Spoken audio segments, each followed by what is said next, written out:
It's like a jungle sometimes. Some want to keep them going under.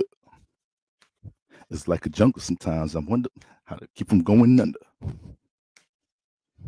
What's going on, family? Yeah, yeah. Hey, what's going on, family? Ah, got the moon inside. We got the moon inside. You get a better, hey, you better go and get off your ass. We got the moon inside. Better get off your ass. If you're gonna do something, better go and do it fast. Yeah, because that element is fire. Sagittarius, we know you be lying. Hey, yeah. What's going on, my beloveds? My beloveds, what's going on? We is in the building like we was never in the building before. We is in the church like we have never been at service before. What's going on, family? I hope everybody has been having a cool, calm, collective, progressive, prosperous, uplifting, productive week thus far. All right. We already knew, my church already knows what energies we working with every week. Before the week even commences, before God even lays his will on the solar system, we spiritually a step ahead. Can I get an ashe? Can I see some plates? Can I get an ashe? Can I see some plates in the comments, family? Q, what's going on, baby? Literally was just going to go watch your video, then you pop up. That look how the universe works. Look at how the universe works, sister. All right. Won't he do it? Won't he do it? All right. Miss Murray, what's going on, family? What's going on, sister? Sister Tamiro, what's going on? Sister Bree London in the building. All right. Can I get a hallelujah? Ashe? Can some type of worship, some type of praise? All right, I'm starting to see some plates. Thank you, Sister Tamiro. I'm starting to see them plates in the comments. Y'all know when I see the plates, I know y'all ready for worship. When y'all ready to give y'all service to the Lord, then I know that y'all here, we here together. All right, Libra gang in the building. Happy solar return to all my Librans, all my Libran kinfolk. I hope you guys are enjoying that sunlight energy. All right, all right. Get a little past the handkerchief real quick. Okay. Sister Astro Girl Quay in the building. All right. I'm gonna go ahead and give it a minute. Let y'all go ahead and take y'all seats. As y'all can see by the title, we finna just touch up on some current transits, y'all. All right.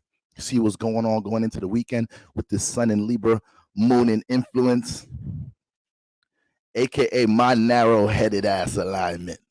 Okay, we're gonna see what that super cardinal head ass energy is hitting for going into the weekend. And I wanted to go through some type of current energy breakdown. So we finna get into Venus and Virgo for all signs, Mars and Scorpio for all signs.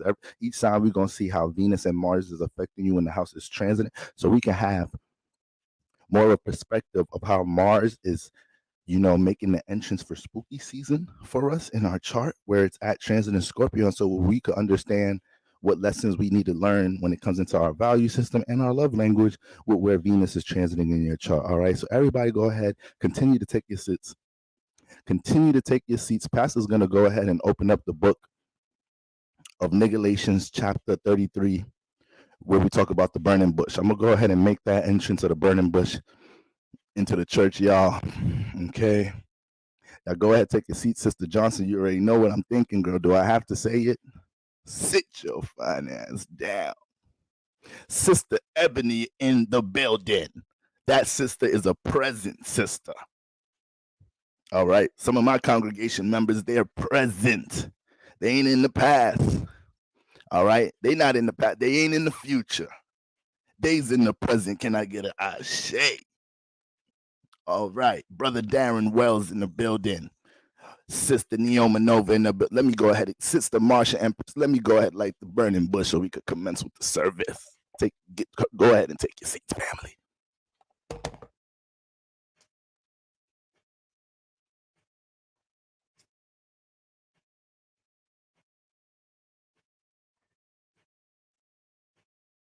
I know that solar return energy got me giddy, y'all. Y'all can see that shit on my ass, huh? That solar return energy got me giddy like a mug. I'm not even gonna lie.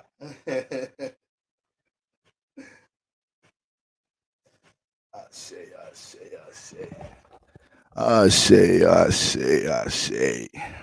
Nigalations. You know, if you're melanated, that's our favorite book right there. It's a lot of prophecies to be told in the book of Nigalations. All right, a lot of spiritual hood prophecy up in there.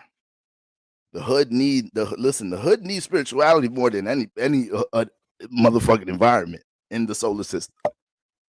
Am I right or am I right, church? The hood needs spirituality more than any environment in the world. Okay. If anybody need to lay their hands of prayer and healing down on anybody, we need that mug the most.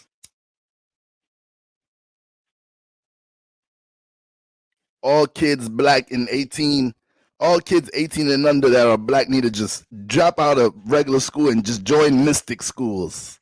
We need to just have mystic school training for like 5 years straight. Then we could go back to regular schools. We got to get back to source a little bit. Let's get our youth to get back in touch with their talents, with their natural powers and gifts. Y'all know the Matrix ain't playing. Y'all know the Matrix do not like us tapping into our talents and gifts, church. Y'all know that is forbidden fruit in this garden like a mother flipper, church. But not in my church. Not in my church. You gonna have some knowledge of self and know the power of the self up in this mother flipper. If you give collection plates or not. Collection plates or not.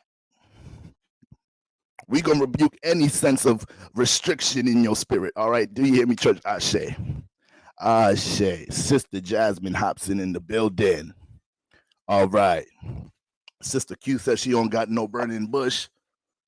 That may be a sign, sister. Here go, Pastor. Think he know it all. That may be a sign, sister. Pastor, you up on the podium.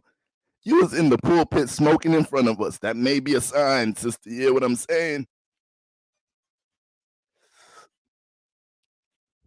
You was a contradicting pastor, ain't you? All right, family. Let's just run through these real quick, guys. I just wanted to throw a brief energy synopsis out for everybody. We know we're coming out of times where relationship energy is very heavy, right? So with that being said, we know a lot of the relationship influences we're dealing with are, coming from the transits we've been breaking down, right? For the past month and a half now, really for the past like 2.5 months, guys, when it comes into transiting out of retrograde season, planets moving into Libra, which end up activating the nodes that are on the Aries Libra axis, right? The continuation of eclipse season. So all of these dynamics have been influencing why a lot of us have been going through different relationship transformations. A lot of the transformations people are going through right now, it ain't just the actual partnership that they're in transforming. A lot of people are transforming their ideologies and their outlooks about things dealing with relationships around this time. A lot of people are starting to, find these spaces to download a lot of things from past experiences. Guys, think about the person you first fell in love with, or that mother flipper that you got to learn how to live without, but you're going to love their ass forever. Think about their ass. That relationship could be 3, 5, 7, 10 years ago. Ain't you still downloading from that mug? You wake up on a random Sunday night like, goddamn, that's what that was about, huh? That's what that was about. Should have never went through their phone. Because if you go looking for something, you're going to find something. 6 years later, you're just downloading that. All right? So listen, when it comes to the most significant experiences in our life, you got to think about it, family. This is how I be thinking about shit. Like, with my bros, and this might be a little detached. No, it might be a little detached, but at the same time, it's also a realistic and practical outlook. All right, this could be my Saturn influence here.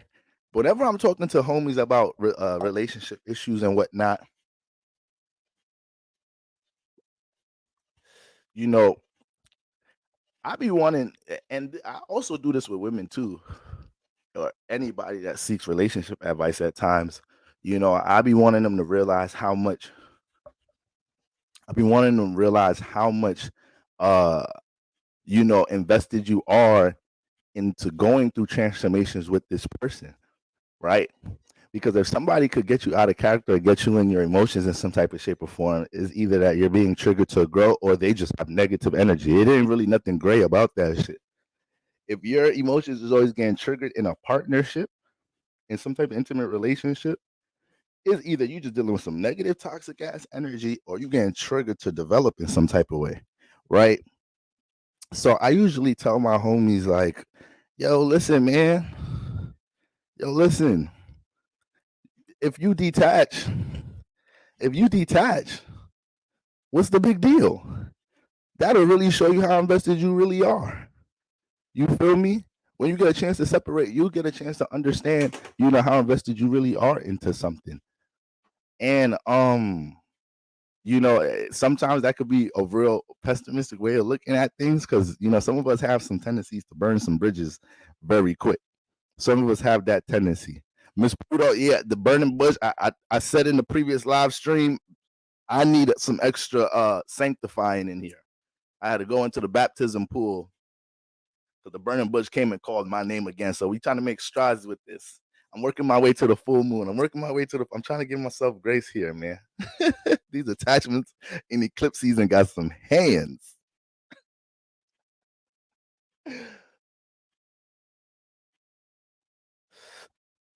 All right. But not to go too much off a topic here, but guys, with us going through all these relationship dynamics, people changing their outlooks on on what they think about relationships in general, us catching downloads from previous relationships, like I've been talking about, us still catching downloads from situations mad long ago, or it could be something recent and you're just now finding yourself being able to gain understanding of what this relationship is supposed to teach you in your life, right? So, with all that being said, we know a lot of those relationship influences came from these transits and these dynamics. Now, with Venus being in Virgo, that is really a whole new energy we need to make sure we're paying attention to. I know we've been directing a lot of energy dealing with love and relationships between the Aries and Libra axis, but Venus slid into Virgo, and like we's not gonna just let her go through a sneaky transit in there because we know that's a detriment. So we know we gotta watch her there. We gotta watch Venus go up the stairs, make sure she don't fall. You feel me? Gotta help her get in the car, open the door when she's getting out the car. Open, like we gotta make sure she is taken care of because her legs be wobbly transiting Virgo. She be ready to fall in them heels any second. She be having them noodle legs in the heels. When she get into Libra, in a few, she gonna be walking like Tyra Banks in them heels. Right now, she's wobbly, Bambi legs out this mug. All right. So we got to make sure we understanding how the detriment of Venus transit in Virgo and that influence, how we could use it to empower ourselves with relationship dynamics in general, because there's power to every placement. So yeah, Venus is in detriment, but damn, there's a lot of pros that come with Venus up in Earth energy, Venus up in that Virgo influence in general. All right. It's just that when planets are in detriment, they're more vulnerable towards certain things when it comes into what obstacles they may deal with trying to execute their game plan, execute their energy, or establish their energy somewhere. All right. Venus just has a struggle trying to do that. Now, and then Mars and Scorpio. Spooky season is around the corner. Scorpio transits are very important and significant in the midst of this eclipse transit that we're in, working our way to the full moon in Taurus. So we got to understand how Mars and Scorpio is prepping all these things, right? For the past couple of months, Mars been prepping us for each sign before we jump into it. Mars and Virgo, everything else follows into Virgo. Mars and Libra, everything follows into Libra. So Venus is at 10 degrees, Mars is at 5 degrees right now. And we know the sun and Mercury, everybody else, they following up to get up into Scorpio. So a lot of deep digging in the subconscious when it comes into all this attachment energy, eclipse season energy, working our way up to a full moon right now. We know right now the most important areas in the chart is our Libra house, because that was the foundation of the solar eclipse, working our way to the Taurus house right now. So we about to enter the Capricorn house. So speaking of entering the Capricorn house, I hope everybody was able to digest any new revelations this week when it comes into the moon in Sagittarius, and before that, the moon in Scorpio to start the week, family. All right, with the sun in Libra, the awareness is relationships. But with the moon trans in Scorpio, that's what brings the hidden exposed influences. So I already said to start the week, there's a huge chance that there may be some hidden agendas, suppressed feelings and thoughts that may get expressed in our partnerships to start the week, right? The fixed signs were on the hot seat. And then with the moon moving into Sagittarius, the mutable signs got on the hot seat, and that's what helps us to now build even more revelations or have this brightened, more expanded horizon and outlook when it comes into looking at relationship perspectives, because that brings the sextile energy into there. All right, so it helps the relationship energy to be uplifted from new morals and new perspectives with the Sagittarius energy. A lot of you guys, it may feel like for the first time you've been able to get an optimistic feel for a couple of days in a partnership in some type of shape or form since the moon got into Sagittarius. So hopefully we've been able to ride that wave of optimism. All right, the lucky days were just harmonizing with the fire signs, Sagittarius, Aries, Leos, and with my Libras and with my Aquarius. Okay, the moon is entering Capricorn, guys. All right, moon is about to enter Capricorn within the next couple of hours, really within the next hour, I believe. And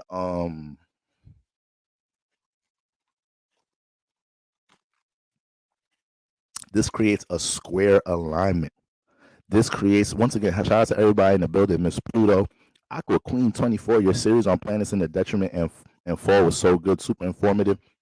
I'm glad it provided that clarity. If y'all want to go find out more about the detriment and the fall planets, right, which is a part of the archetype of each zodiac sign, y'all could go ahead and check that out. The playlist is all hooked up and all that and all that.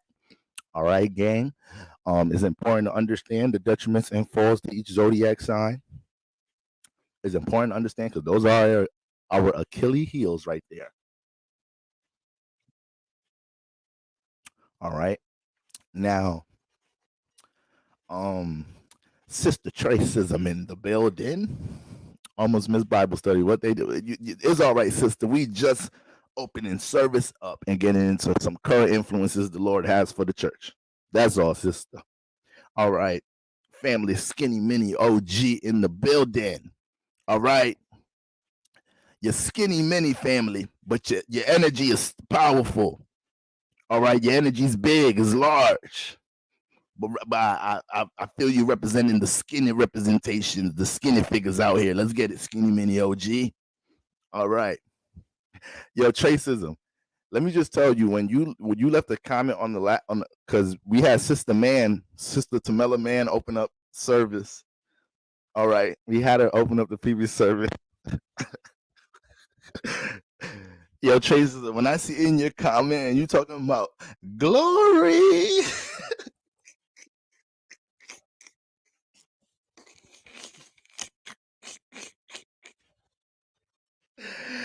You know that glory go crazy in church. You know pastor is really going you know the word is really wording when you is that one devoted older church lady you just hear in the back. Everybody turn it up. Yes, pastor. Yes, we rebuke that spirit. You hear me, church? You hear me, church? Everybody turn it up. You just hear that one lady in the back. You're like, glory.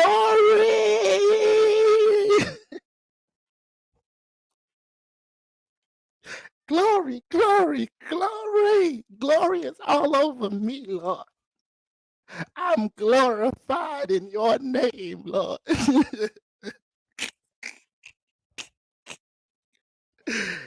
Yo, Trey. Stop being so funny. That glory took me out. That glory took me out. When I see Sister Margaret or Sister Agatha hit a glory in church, I'm like, damn, Pastor done. Eclipse season done got into the church for real. We really servicing tonight. All right. Might have to make me a little glory t-shirt. Little all black t-shirt with glory in thick white big bold letters with explanation points. Glory. Y'all's crazy, church. All right. So going into the weekend, guys, Sun in Libra, Moon in Capricorn now. All these new revelations, all this glory we done gave to certain new perspectives.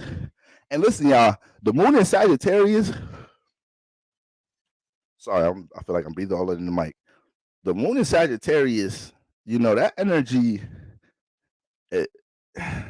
we know how much of the explorer vibration is attached to Sagittarius. So it might have been a lot of new things sparking in the name of the Lord this week when it comes into relationship activity. Glory, glory is his name. But it might have been, like I said, that optimism wave. When you get a good wave of Jupiter energy, Sagittarius, Pisces energy, we gotta extract as much positivity as we can from certain transits. All right. We be going crazy, like, oh, it's retrograde season. Oh, it's this. Oh, we dealing with this detriment. Man, when glory is, see, now y'all got me in the real glory vibe. Now I can't even, oh, man, I'm about to say glory 186 times in this live stream. That word is on my heart right now, guys. That word is on my heart right now. It's a powerful word. Once you hit the tongues, I had no choice. You know, the tongues, I couldn't hold back. Rapunzel, Rapunzel, Rapunzel. Them tongues go crazy. Guys, y'all gotta understand. Like, I be trying to tell y'all, like, as far as that church, I didn't see in all facets. Like, y'all already know how the black church be. Y'all know our vibe in America. Y'all know how the black Christian is, right? So that's the pastor I be. But guys, my family Nigerian. They don't play about they Christian. They don't play. Not my side of the family. They don't play about Jesus Christ. They don't play about him. All right. It got to a point in my life, I was like, man, forget all the spiritual shit I be into. When I'm around them, I better learn how to obey Jesus Christ. They done got my ass obedient to Jesus Christ around their ass. So they don't play about Jesus Christ. All right. And like I said, come as you are, family. Even when it comes to spirituality, you're not going to see me out here dragging Christians, this, that, and the third. I didn't see Jesus Christ work miracles for my mom and certain Christians. All right. If you put your belief into a rock and believe that rock could work miracles in your life, that rock is going to work miracles in your life. All right. So it's really the spiritual placebo effect in this mother flipper.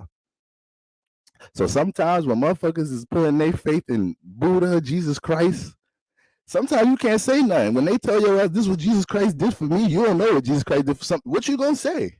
When they giving credit to Jesus Christ for getting them out of certain crises, what we gonna say? What planet transit we finna bring up?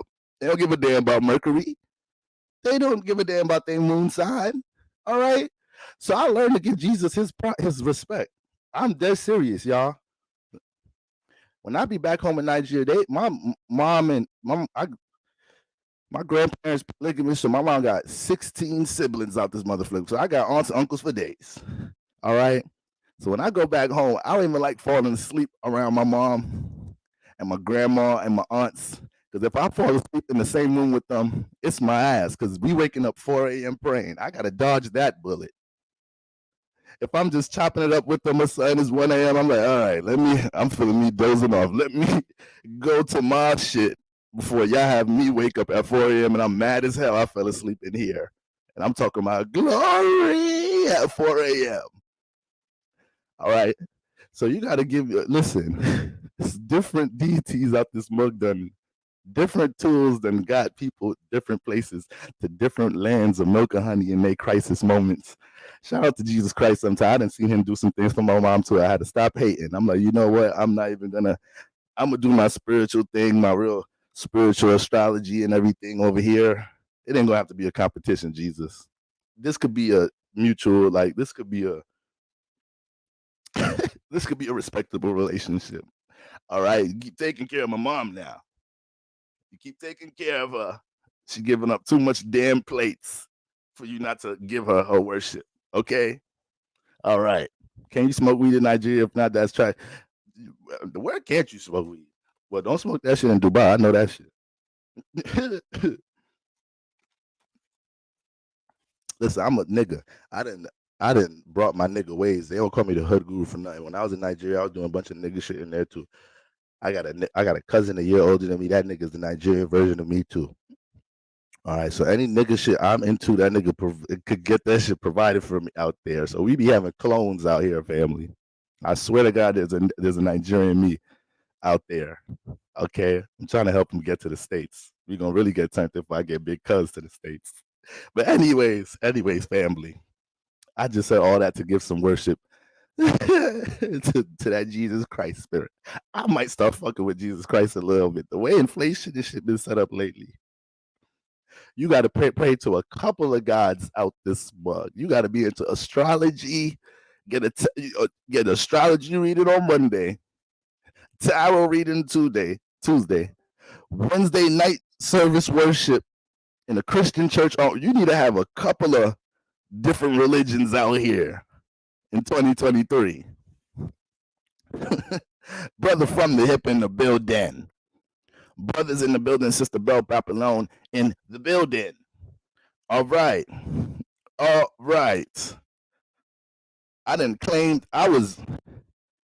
claimed Nation of Islam last week. All right. Just to get a little extra worship the way I seen my light bill heading this month. You hear me, family? I had to put some of that Allah energy. I was just a little mad because a motherfucker, I was gonna make a bacon, egg, and cheese one of them days, one of them mornings, Wednesday morning. I forgot. I was like, damn, I'm part Islamic. I'm 35% Islamic right now. I can't even do that right now. I'm gonna block some blessings. Had to just make it an egg and cheese on the croissant, family. Had to cut that part. Almost broke one of the rules. Almost got caught up out here. You get caught up into anything, family. Some of us out here got rotations, got too many hoes, gonna get caught up. Some of us has too much attachments in our life. You just gonna get caught up. You get caught up with different religions out here breaking rules. Now I'm just getting different karma. I'm like, damn, I forgot I can't eat the bacon, egg, and cheese right now. I ain't gonna stop being Islamic until Friday. Damn. Shout out to my proud congregation member ER in the building. ER, I know something good happened to you this week. I know something good happened to you this week. All right. Because you don't stop with the plates. You don't stop with your presence. You don't stop with your praise and your worship. Something good is going to happen to you this week. All right. Okay. Pastor's been a little bit in his vibe these past couple of weeks, family. I's been a little low these past couple of live streams. All right. But in the name of the Lord, Spirit has been carrying these live streams. I'm trying to tell y'all, it ain't me, y'all. I'm just a vessel. I am just being used. So I could come up here sober as hell, or I could come in here toxified with some of that blood of the Lord and some of that burning bush. The message still gonna get delivered, family. This is what you call spirituality for real. All right. If your pastor cannot smoke a blunt, all right, and take a couple shots of Hennessy and still deliver the word the same way, if not better, why are you going to that church? That's not real worship.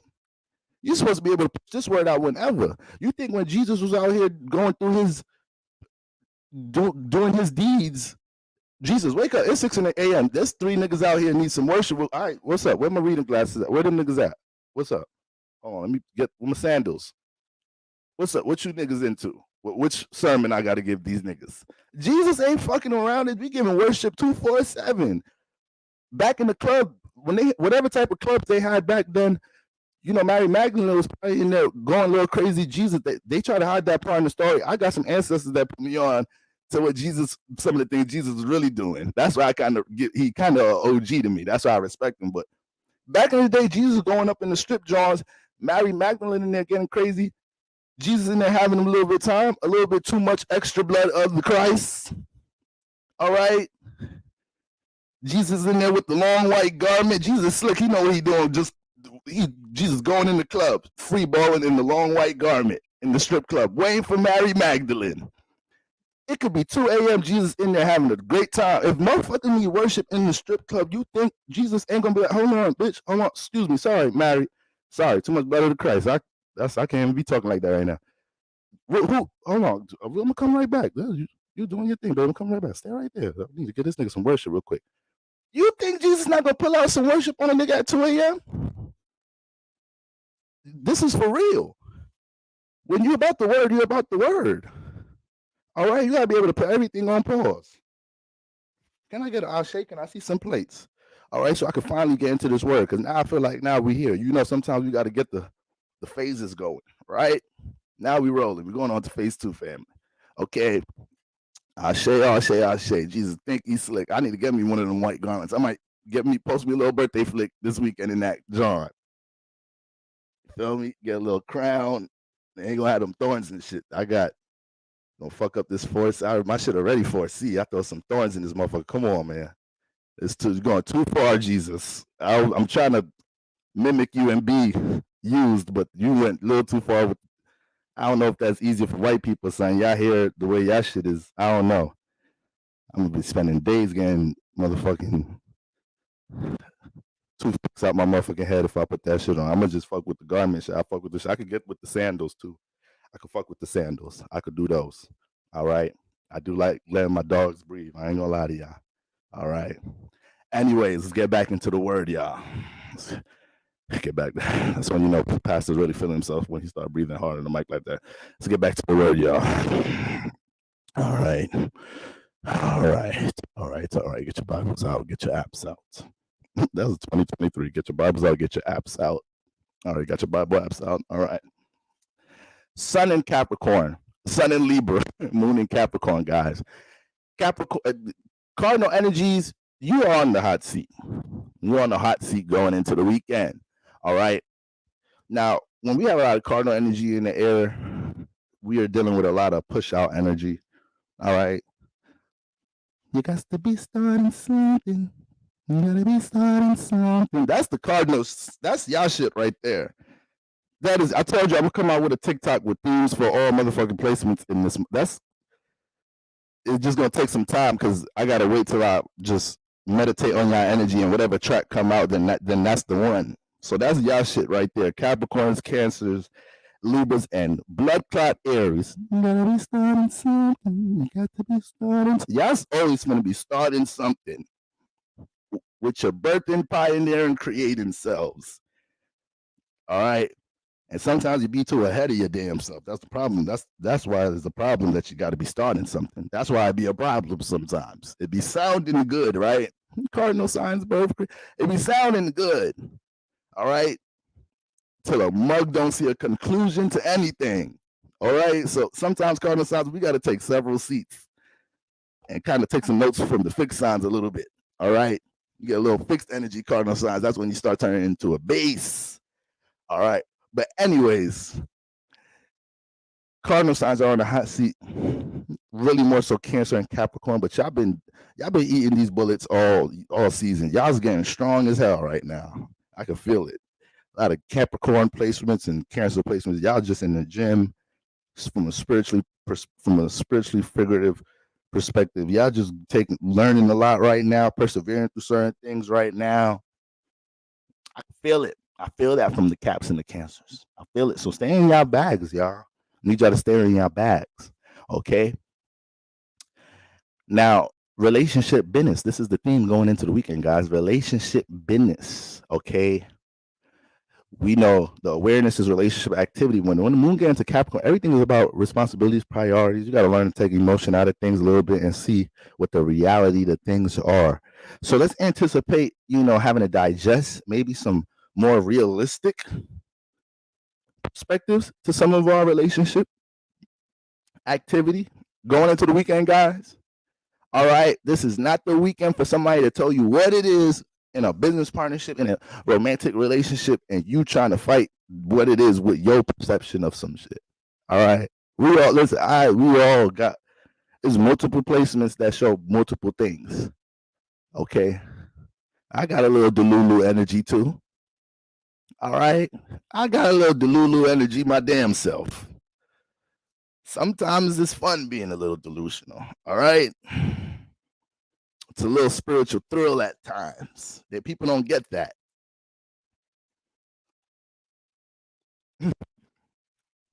Ladies, they trying to come at y'all.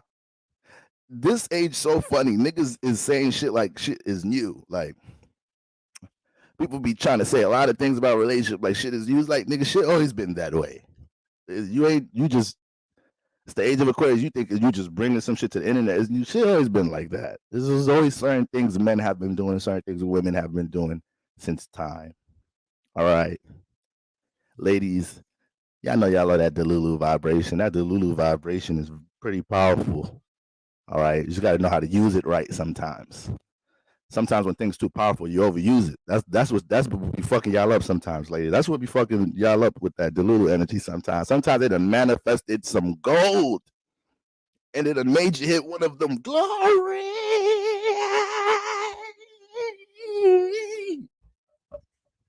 That made you hit one of them glories before. Damn, this delusion brought me into my destination. How that happened? You're just working with some imagination energy. That's what it is. When you start tampering with that imagination energy, anything be possible in this motherfucker. But you can't sometimes, but when you playing with the imagination energy, you prone to deal with a little delulu vibes. A little delusion vibes, a little illusion vibes. All right. So that's part of paying the cost. It just comes with it. Okay. There's been certain things I done gotten to fights with loved ones in my life about things I wanted for myself and realized, damn, I was a little delusional in that aspect.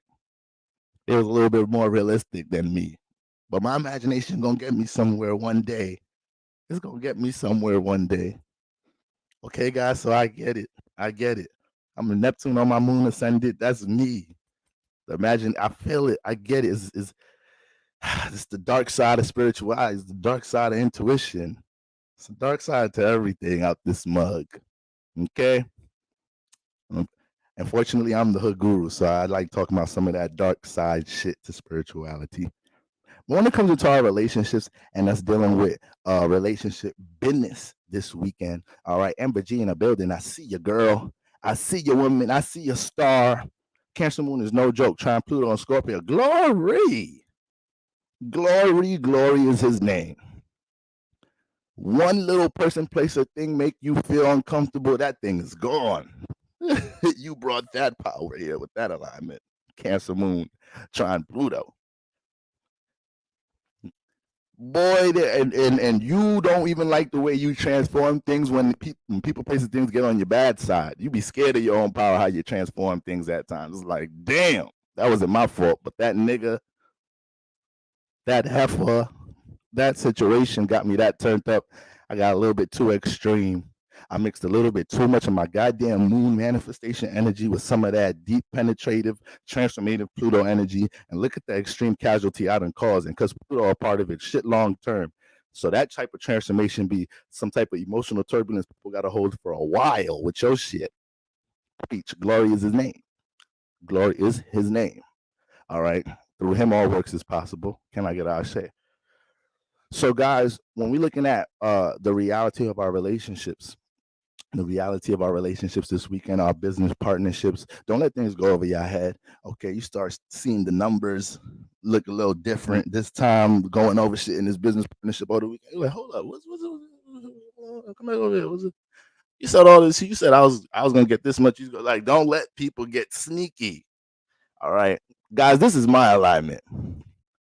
In the very dark side of this vibration, Libra, Sun, Capricorn, Moon, this could get this could be a conniving mother flipper in the business department. Let's not even talk about relationships right now. Let's talk about business relationships. All right, this is the y'all stepping into lucky Libra energy this weekend. All right.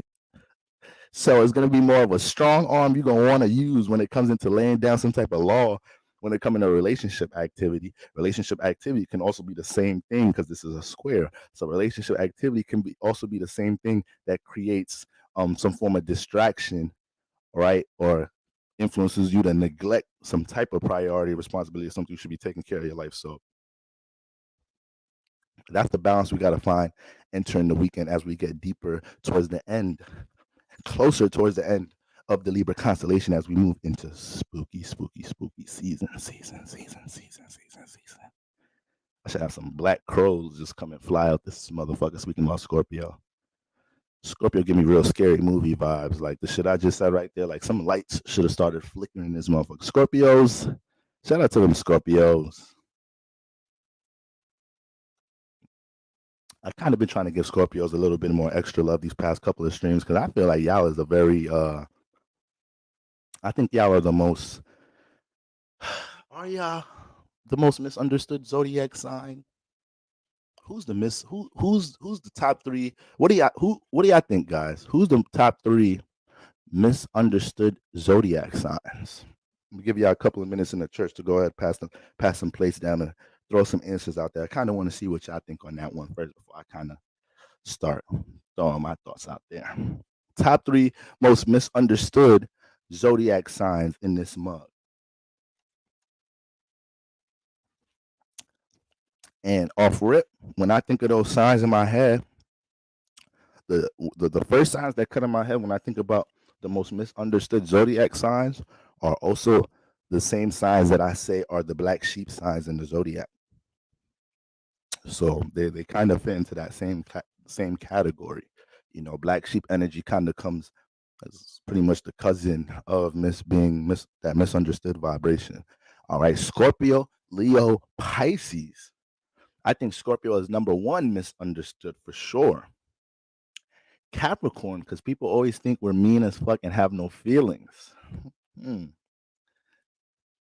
How much is it? Do people think that, or is it part of the aura and appearance Capricorn energy gives somebody, right? Because I know a lot of women that, you know, are told they have the resting bitch face, this, that, and the third. And some women, obviously, when you get told certain things about yourself, you start to understand, like, all right, like I'm more aware of this trait of myself. But I'm pretty sure there's a lot of women that have that type of demeanor. And I've connected with a lot of women. It's like that demeanor has nothing on their personality. This is the most sweetest, innocent, or this is the most like, you feel me? So I think a lot of Capricorn energy and Saturn energy will, you know, at times influence the exterior like that, especially if it's in the rising, if it's in the first house that deals with appearance or is around the sun. But we respect all answers in the church. Sister Martian Empress said, along with Aquarius and Pisces. Ooh, Pisces. Ooh, Pisces. I wasn't even really thinking of Pisces, bro. God damn. This list kind of got to be this might have to be a top 5 list. This might have to be a top 5 list because a lot of some of y'all is really misunderstood in this piece. I want the misunderstood ones to feel understood and seen right now. Okay, we got to start doing a little bit more deep dive in. We get into these Scorpio energy soon, y'all. Ain't no soon. Mars already in Scorpio. Scorpio, Pisces, and Aquarius. Sister Amber, I see you, sister. Looking good, sister. I see you, sister. Go ahead, take your seat.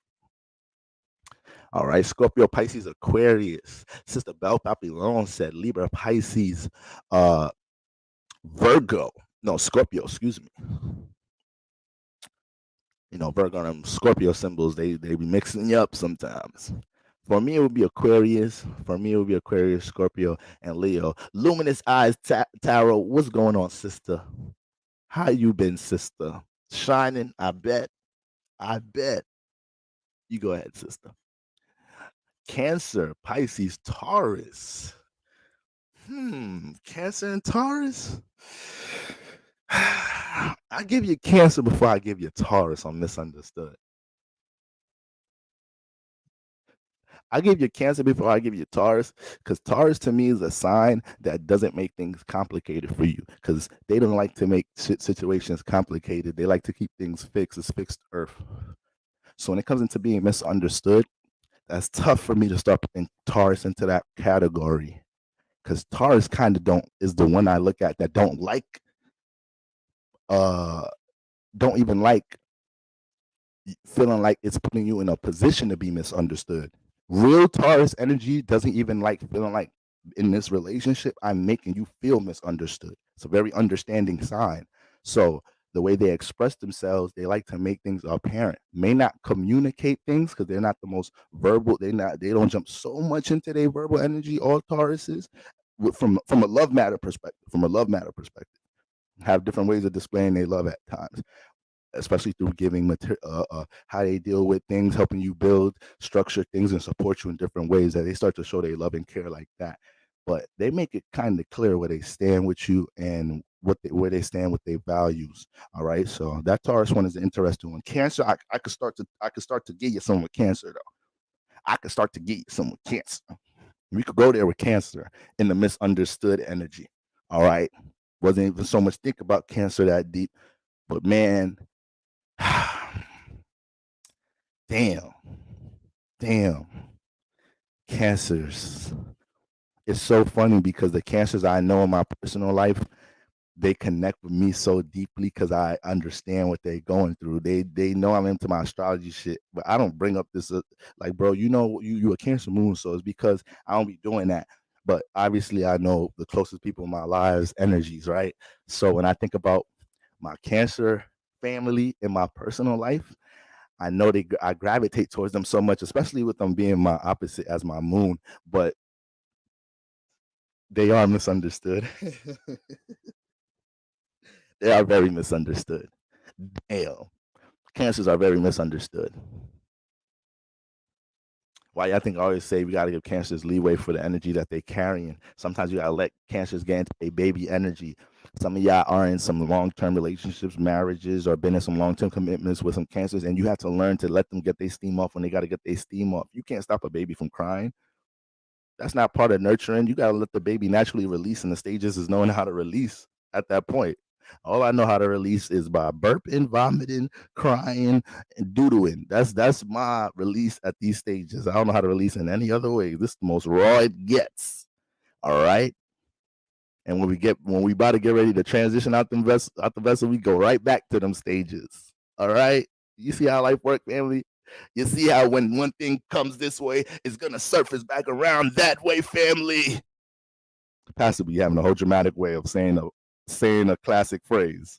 You mean when one thing come around, when one thing goes around and come around, Pastor? Is that what you meant? That's sister. Ain't that what I said, sister? Gotta make things so dramatic. All right. All pastors have Mars. All black pastors have Mars and Leo energy. That's the energy I get when I think of that black pastor, that glory. That's the placements I think of in my head. Mars and Sagittarius, Mars and Leo, dramatic, and will fight to the death for their beliefs. Hallelujah. You hear me, church? Hallelujah. Okay. But yeah, Cancers, damn. We got Cancers, we have to consider them. We the true hard bodies. They think Capricorns are shaking my fucking head. Man, Cancers are some tough cookies, guys. That's why a lot of Cancers, you gotta let them get their shit off and brew, because you don't know how much they've been upholding emotionally, and how much they are like incubators for so many different goddamn situations in their life. Like, Cancers got so many situations in their life where if they detach themselves from, everything falls apart.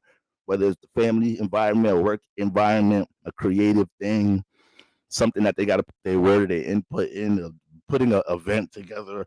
The Cancer the moon energy harnesses things, man. So it's like, naturally, when we say they're the most powerful sign in the zodiac, is really the moon influence. All right, is a lot of it has to do with the power of moon and water with manifestation energy. Anything that sinks into water enough is going to dissolve it, become the water. So Cancers know how to bring their influence of cardinal water with the combination of the moon, and change the water in environments. So they can make the water toxic as hell if that's the energy that they're in, and people have to suffer in it, or they can uplift environments to different levels, to the point people didn't know subconsciously they could reach this space, this healed space, this uplifted space, right? So Cancer energy is something different, right? But what do I always tell y'all, right? Just like with great power comes great responsibility, right? It's the same thing. It's the same thing with our spiritual powers, right? So Cancer energy, that's why you have to let Cancers kind of brew a little bit the way they do, if you feel like they're being sensitive, because you don't know how many situations in their life they are the spirit, they are the emotional anchor for something, So it's like, damn, the moment I express something, motherfucker say I'm dramatic, or it's like, maybe I am a little dramatic when I express it, but motherfucker, you try holding up the shit I be holding up in my life. Guys, when I talk about holding energy up, this is on a deep level. I'm talking about Cancers trying to even uphold the ideology of what their parents think of them in their life. Like, that's shit like that. shit like that'll eat out of Cancer for a long time before they say, man, fuck what my parents think. I gotta do my thing. To be deep as far as upholding things. All right. So they could birth and shut it down quick. Whatever person came up with the phrase, I ain't what's the black what's I think it's like a black mother. This is giving black mother type energy. I brought you in this world and I take you out. That's giving black mom vibes right there. That is giving a black mother with Cancer placement vibes. Whatever first melanated mother said that had Cancer placements, you can't tell me. You cannot find her. Find her fossil wherever she at. That quote got to be on her tombstone. We could find that graveyard, y'all. Okay.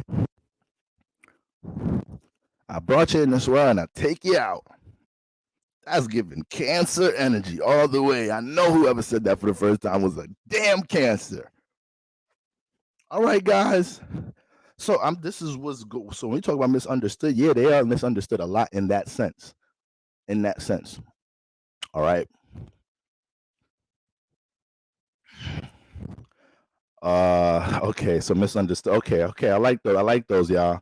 I like those. If Cancer pissed at you, move. Hurricane coming, you better get out the way. I don't even know you're gonna be able to get out the way. I don't know. I don't know if you finna evacuate that tidal wave when they hit their boiling point. All right. Goodness gracious. When I was like a freshman in high school, you know, your freshman year of high school, you meet a lot of new people. Your freshman year of high school, right? My freshman year of high school, I had like a girl best friend. All right. It's really started off kinky. It was a kinky thing at first. Okay. But then after that, we just we turned into like homies a bit, right? We turned into homies. And she's a Cancer, but obviously I don't understand this shit, Cancer energy and astrology to the magnitude I do back then. Boy, she used to fight niggas. Like she used to get into so many fights. She used to start getting in trouble, start getting locked up and shit, you know, get into that type shit. So I used to tell her, yo, son, you gotta change this lifestyle, bro. You can't keep doing this shit. Like she's whooping niggas' asses. Cancer woman. So when I got older and I started understanding Cancer energy and astrology, I said, this all makes sense with her Cancer. I started thinking about all the Cancers in my life. I'm like, that's why they're not the ones, they are not the buttons to press.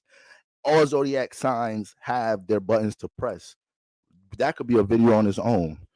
What buttons to press to take the zodiac sign to their boiling point? We all have those. The thing about Cancer is their boiling point is simply being any energy that's an emotional burden. So anything that's coming off as an emotional burden, this could be somebody that they don't like, that they have to see at school and work all the time. This could be a family member they live with. This could be an op in their neighborhood.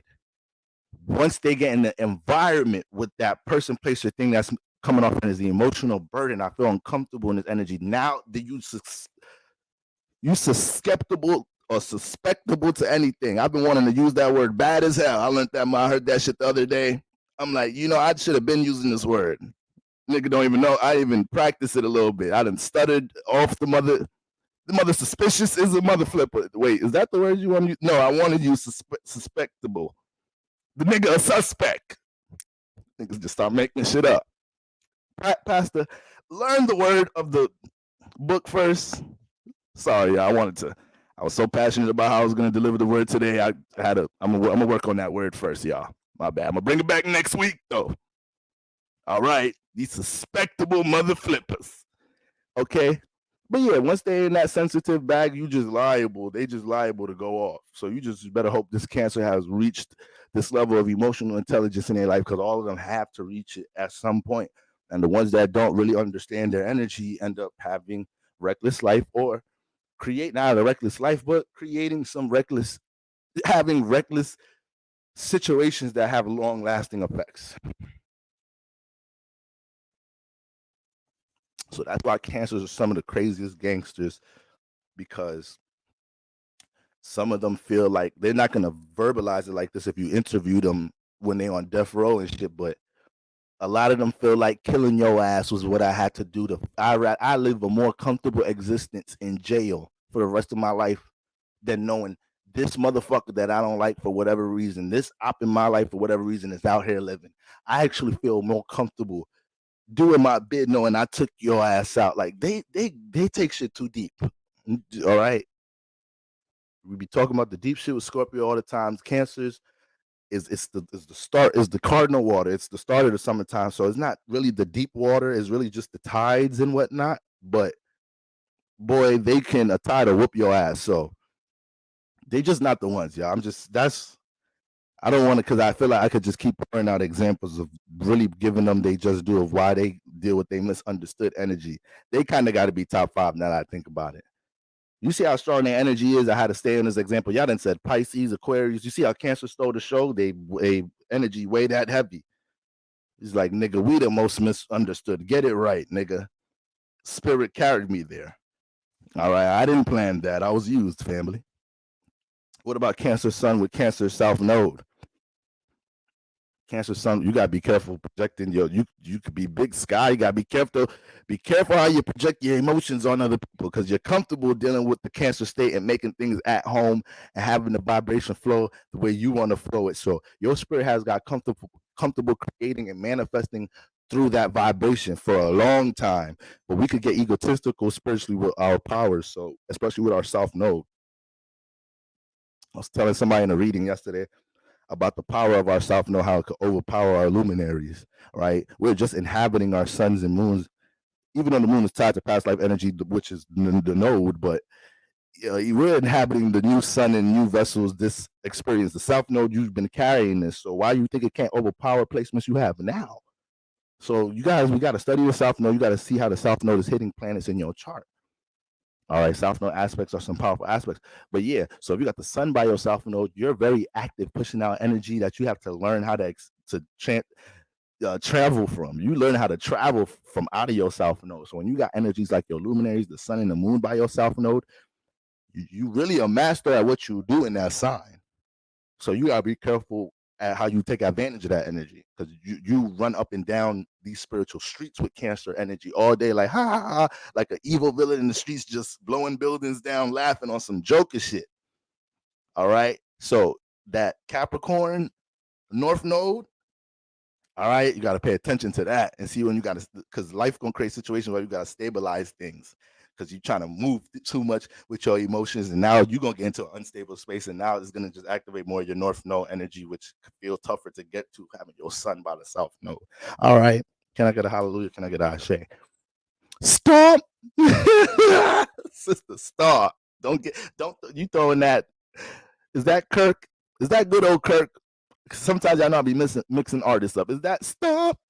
That stomp vibration is something, sister. I tell you, seriously.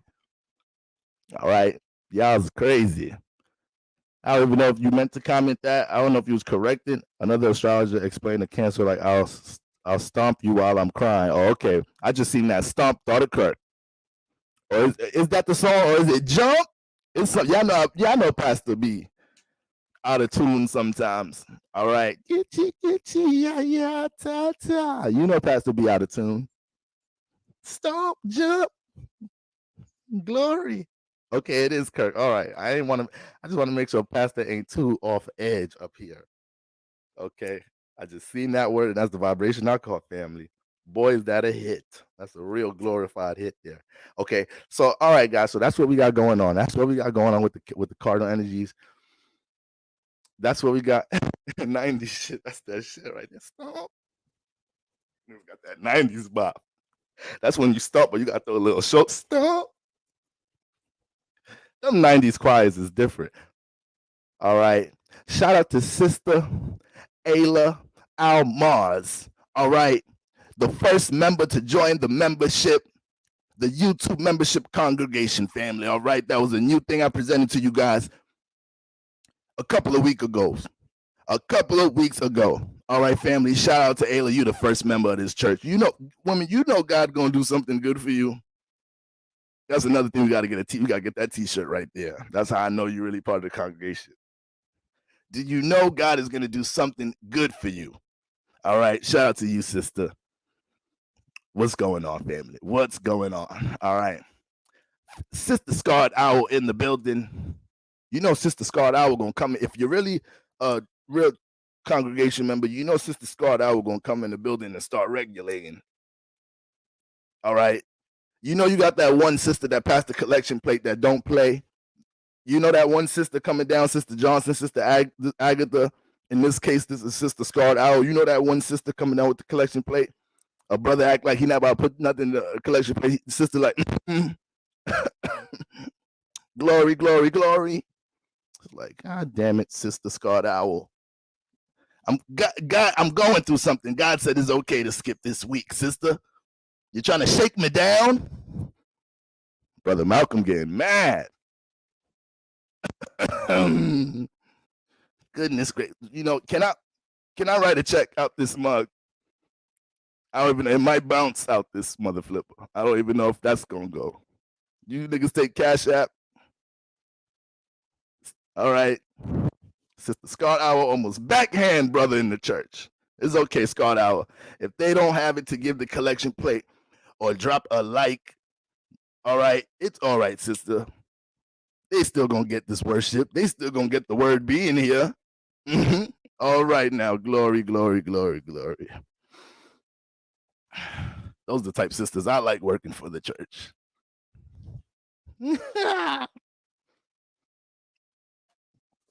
All right. Now, guys, Venus and Virgo. All right. Lucky days, lucky days. Lucky days. Earth signs. Capricorn's in the building. Taurus is in the building. Virgo's in the building. All right. Moon of Capricorn. Scorpio's in the building.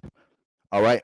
Pisces in the building. Those lucky days right there. Pisces, Scorpios, Caps, Taurus, Virgos in the building. All right. Have a great entrance into the weekend, family. Hot seat, cardinal signs. Be easy. Aries, be easy out here. Get into a stable bag this weekend. Don't let nobody get you out of character this weekend. Get grounded with some of that cardinal earth energy. All right. Cancer. All right. They're going to act like you the op this weekend. Okay. So you might want to stay out the way this weekend. If it ain't about your business, then that ain't the business to be in this weekend. Or you're going to end up in a situation where it's like, you know what? I'm about to change the whole vibe in this mug. And when Cancers say that, evacuate. All right? In the book of Nigalations, when a nigga says, I'm finna pop the trunk, family, you got to get out that land. You have to get out of that land if you want to be saved when they say they're finna pop the trunk, family. Do you hear me, church? So that's the same thing. When Cancer say, all right, you know what? I'm finna turn up, or I'm finna change the vibe. Whatever the way they express that they finna change the vibe, that's, nigga, I'm finna pop the trunk. So Cancers, I don't want y'all to be in no environment this weekend, all this Cancer and this energy in Capricorn hitting you with responsibility, priority, ground energy. All right. Then all the Libra activity. It's going to be some Libra energy that fuck around, pull you into some environment that take you out of your business, to be honest with you. So be careful of who you associate yourself with, family. All right. That's what the good book says. That's what the good book says in the book of Nigalations. All right. I might have to name my first astrological textbook that. All right. Book of Nigalations, the guidance to the stars. Ashe. Subcaption. Ashe. All right. So Cancer, stay out the way. Stay out the way. It's not the weekend to fuck around with Cancers and Aries. They'll go upside your shit for real this weekend. All right. So let's get into these influences with Venus and Mars, guys. All right. Once again, Venus in Virgo. What is Venus in Virgo about? She's in her detriment. Why? Because Venus want to deal with love, pleasures, what feels good. Venus ain't got the time to work on a damn thing. All right. Venus is not here to work on shit, but show her goddamn how good she looked walking in the hallway in school. That is all Venus is on Venus' mind. She is dealing with appreciation and beauty. She is the first daughter of the family. All right. She is worrying about her prom dress. The fuck homework is about. Probably got this 3 niggas that want to date her so bad doing it. Venus, here's your homework. Thank you, nigga. All right. You got some lunch money. None of you niggas got lunch money. You know I influence finances too. Venus tapping niggas' pockets. So when you talk about Venus getting into a working environment, you got to understand the nature of these planets, family. You hear me? Do you hear me? God, family, spirit really be carrying me up here because for little instances, I really be thinking I'm the pastor nigga I'm impersonating. That past right now, me talking about Venus, I really thought I was that nigga. All right. I just had to catch myself just now. All right, I'm taking it. Bro, you was taking this nigga too far. You gonna start doing this shit outside the live stream. Like, yo, bro, what's good up? Yo, bro, what's good, family? What you up to, bro? Like, how you doing, brother? Bro, what? What? Who? Have you guys prayed today? So I gotta chill before I really start jumping into this bag outside. This the Libra energy, y'all. You see what happens, Libra? Do you see what's part of our dark side? We look how we are the opposite. Aries, the I am. We be so outside of ourselves sometimes. We be jumping into other motherfuckers' bodies. All right. So a lot of Libras learning how to jump back into their body around this time. A lot of Libras in the comments right now, bro, how the fuck this shit turn into a worship about us? Nigga, we is not in a space to be dragged right. How the fuck this nigga just flip a joke into some real word about us? Nigga, we is not in a position to be dragged right now. Libras, get back to the I am. All right. I gotta chill with my impersonations. My mom gonna call me one day. Like, who's this? Hello, sister. Hello. Yes, sister. How you doing? Are you a new member? Are you coming to church? Where's my son at? Are you Brother Boro? This is he.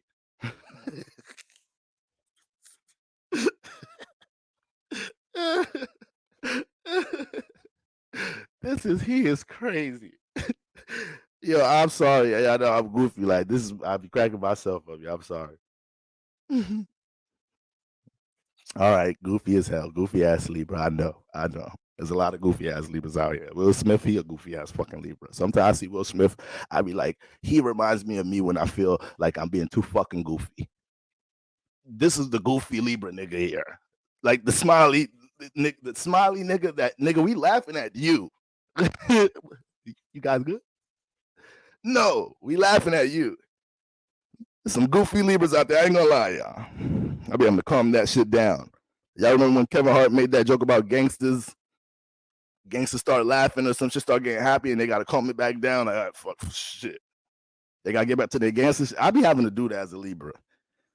All right. There's a lot of goofy, jolly motherfucking vibes that come with this Venus shit mixed with air. Okay, that's another reason Aries, we be agitating their ass. All right, we be doing too much. All right. So speaking of Venus and Virgo, listen, let me tell you this right now. You can say what you want about Venus and Virgo placements. You can say what you want about Virgo energy. I see that Venus Virgo energy. Come here. Come here. Don't listen to what they say about you. This is where you need to be. Come here with that detriment. Get healed. I'm the Venus nigga. So you actually come into the right place. What you want? Sun and Libra, Venus, what you need? Come get the real Venus heal. I'm gonna show you how to really work with that mug. All right. So this is why Virgos, you gotta stay away from Venus signs. You gotta understand the power these Venus signs have over you.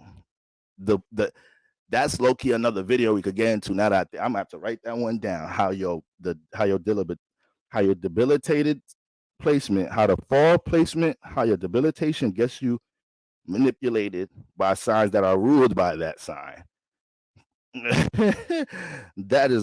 That's a fire John right there. Because Venus and Virgos in general, Venus your detriment. So Libras, Tauruses, Pisces come in your life and cause some mischief. Okay, cause some mischief. All right. Look at the sign that's ruled by your debilitation. All right. Mars, my debilitation. I've been dragging Aries since I found out about this shit. As soon as I found out about all this shit, I was like, that's what it is with them niggas. As soon as I start understanding the zodiac signs, that's what it is with them niggas. It makes sense. We know, all of us got some long-term sign ops in here. Certain signs been at us since day one. So when I got into this shit, I was like, okay. I know the art of war with y'all motherfuckers now, Aries. They still my ops, but I make it seem like I'm their friends now. All right. Sometimes you got to infiltrate the church family. Okay. That's a good one right there. So Virgo, be careful when you bump into the motherfucking.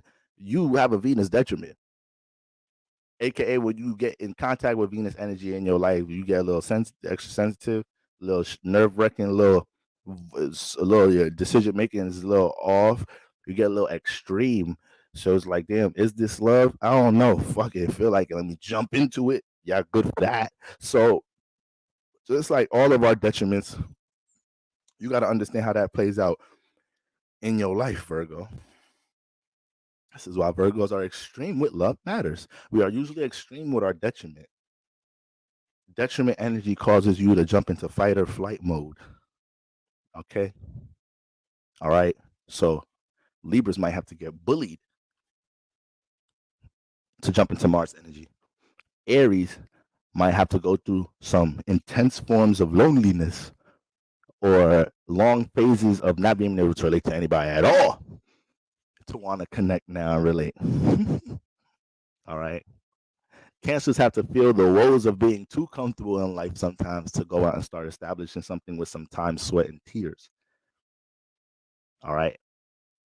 Capricorn at times get too caught up in survival mode because they don't learn how to sit down, digest things, see how they feel, understand the patterns of life, and how to manifest through that instead of being too caught up in reality. So you have to understand your detriment, because sometimes understanding your Achilles heel could be part of, it could bring a certain sense of healing to different phases of your life. So that's why we need squares and oppositions in our relationship. This is why any synastry breakdown we do, every time we see these couples that look like they have such a tight union or been able to manifest a lot together with their connection, we're going to see their strong squares and oppositions there.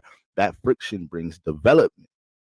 So, our squares opposition signs, whether you date them a lot or not, they have the best potential to get under our skin a lot of the time because that's the friction they bring into our lives. All right. Now, when we're talking about Venus and Virgo, yeah, watch out for the Venus signs, Venus and Virgos. All right. But yeah, bring that energy over here. That shit nurturing as hell. It's just that Venus and Virgos be having to learn some hard lessons at times. Virgo placements in general, right? Be having to learn hard placements in time, how to have discernment, dividing this energy, dispersing this energy, understanding how to settle down and accept and receive Venus at times.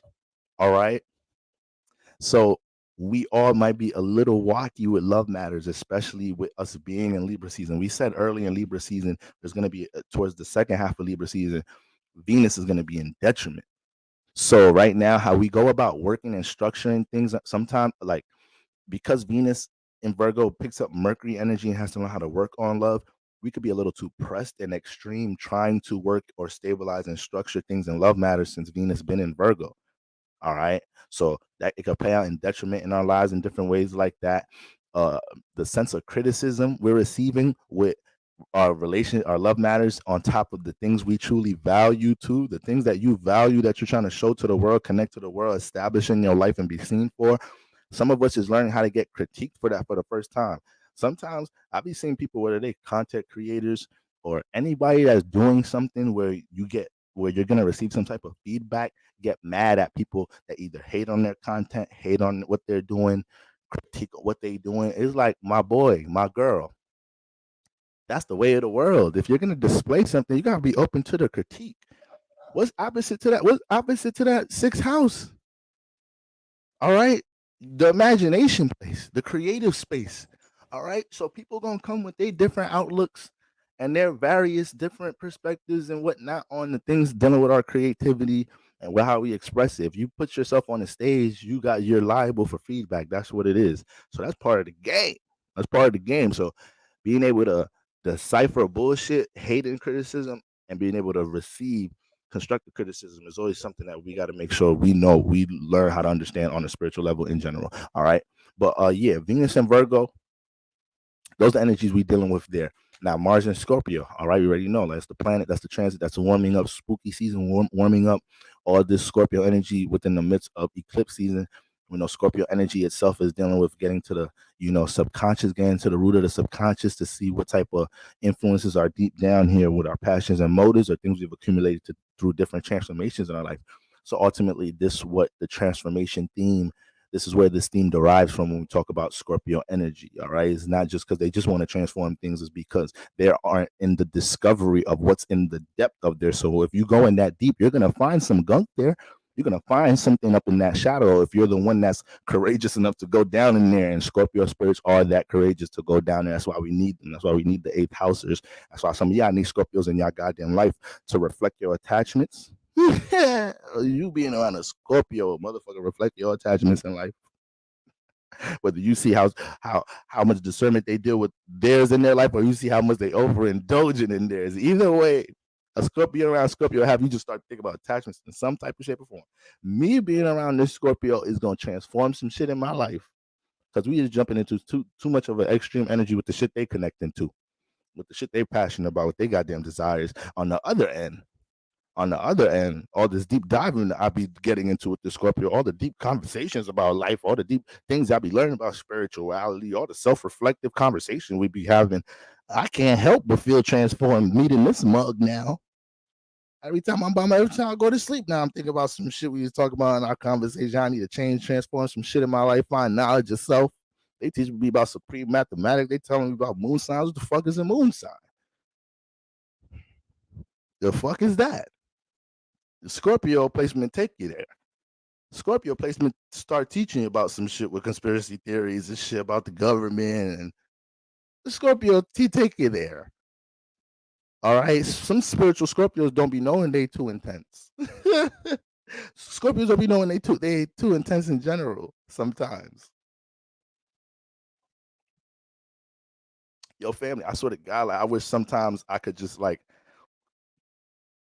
I wish like y'all could see how I be laughing at things in my own time when I watch things, knowing astrological things. Like I told you, I'm a big battle rap fan. There's a battle rapper here, Scorpio, and a big part of battle rapping to get these matches and get booked by these leagues and get paid to perform and entertain, right? With this art, a lot you got to sell yourself just like a boxer. So they do a lot of promoting. They go on IG Live, they get on YouTube streams.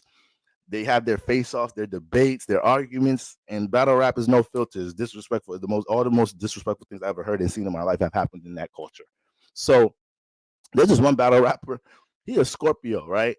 And it's just funny as hell because one thing an Aries or Scorpio gonna say is like, nigga, I'm not mad, I'm passionate. It's like I just if you're Aries or Scorpio, that phrase, you done had that phrase since second grade out this mug.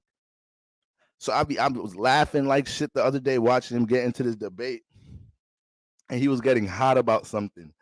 And then, niggas like, look, this nigga mad. He's like, nigga, I'm not mad. I'm passionate about this shit, nigga. It's just passion, nigga. Like, we can't even help but express and actually say the words of our energies or name ourselves our energies at times. Our energies be our nicknames at times and shit. We can't help it. So I get that shot. When Aries and Scorpio say that shit, that's really them saying, nigga, do not point out the fact that I'm all jacked up right now because I'll whip your ass. What you mean? So what I'm mad? So what I'm turned up? What the fuck that mean? What you gonna do about it, nigga? They just don't want to say all that at that time. Is nigga, I'm passionate. Say that shit again and you're gonna see what passion really is out this mug. All right. So this is why Scorpio just have too much of a transformative effect on everything. This is why they one of the black sheep signs, in my opinion, and why they was one of the misunderstood signs. It's too much goddamn independence and passion in one damn sign. All right. Aries go into the most misunderstood. They both of the Mars signs for me. They both go in there for me.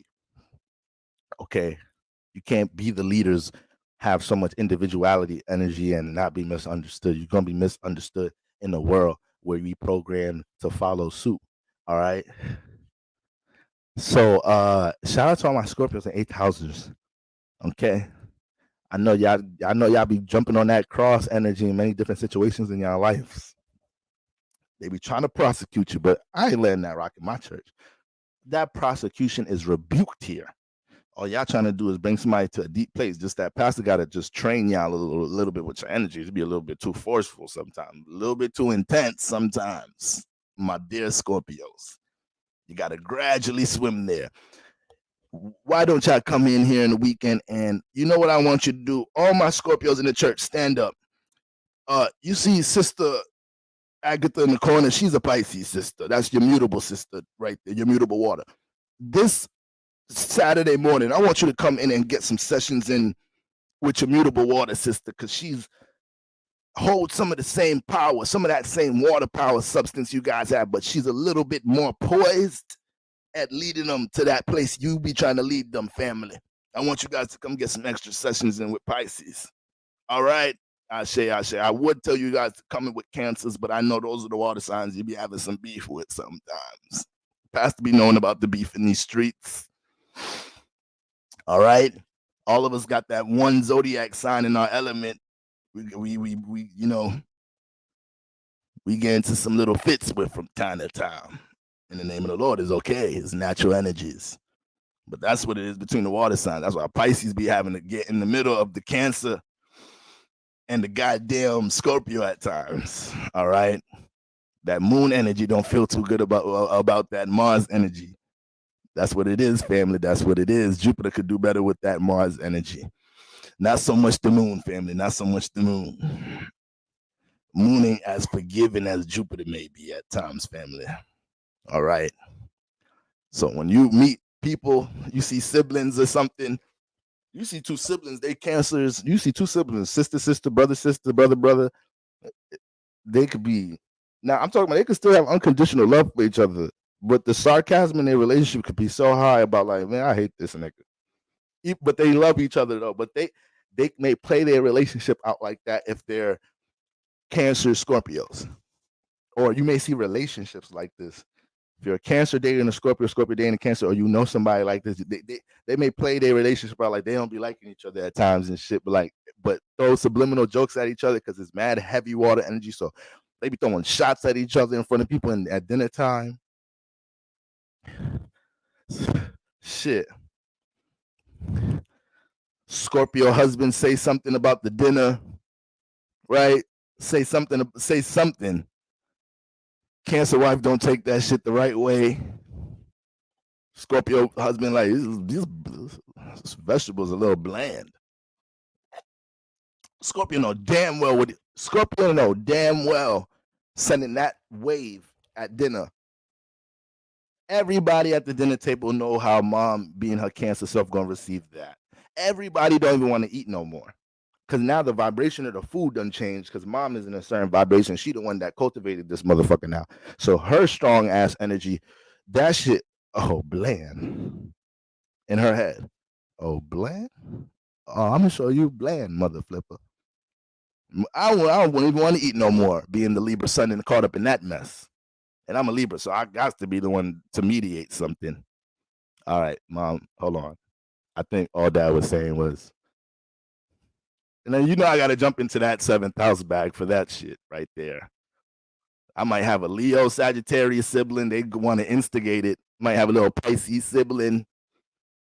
Pisces sibling, the one I'm look at. Come on, can you help? Leo Sagittarius sibling, like, ooh, shit.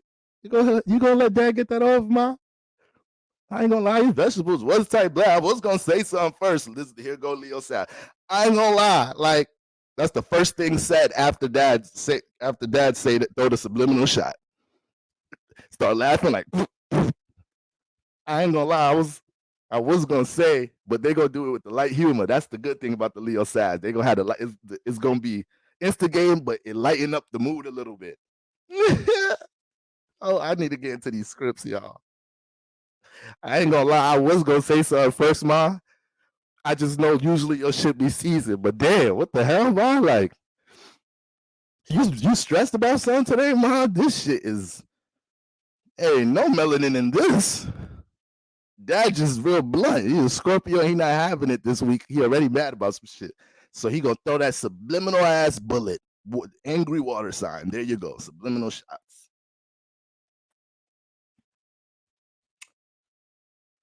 But Cancer mom not even gonna go crazy. That shit just gonna create chaos in that nigga's world for the next I don't know how long. He don't know what he created in his world just now. That little thing right there at is that nigga ass for like his shit. His food been gonna be bland as hell for the next 90 days. Everybody food gonna look like it's straight out of the top soul food cuisine restaurant in the world. His plate gonna be bland as hell. White rice and bread and a glass of water out this mug. It's like, what's this? It ain't no fiber in this mug. Bread and rice and what? You want me to choke, die, women? Children, I think your mom after me. I've been eating. I can't eat white. Go another week eating this rice and bread. This starch is gonna be the death of me, woman. I ain't moved my bowels in the past 47 days. All right. If you don't put some spinach on my plate tonight, woman, you're gonna kill me in here. That's what you get. That's what you get with the temperament of your wife knowing she a goddamn Cancer. But Scorpios and water signs, they're prideful and they get into them battles. They get into them battles with each other. Y'all gotta chill. Y'all two gotta chill with that shit. Sorry, Pisces, you be having to get in the middle of that. Sorry, y'all be having to get in the middle of that shit. All right. All right.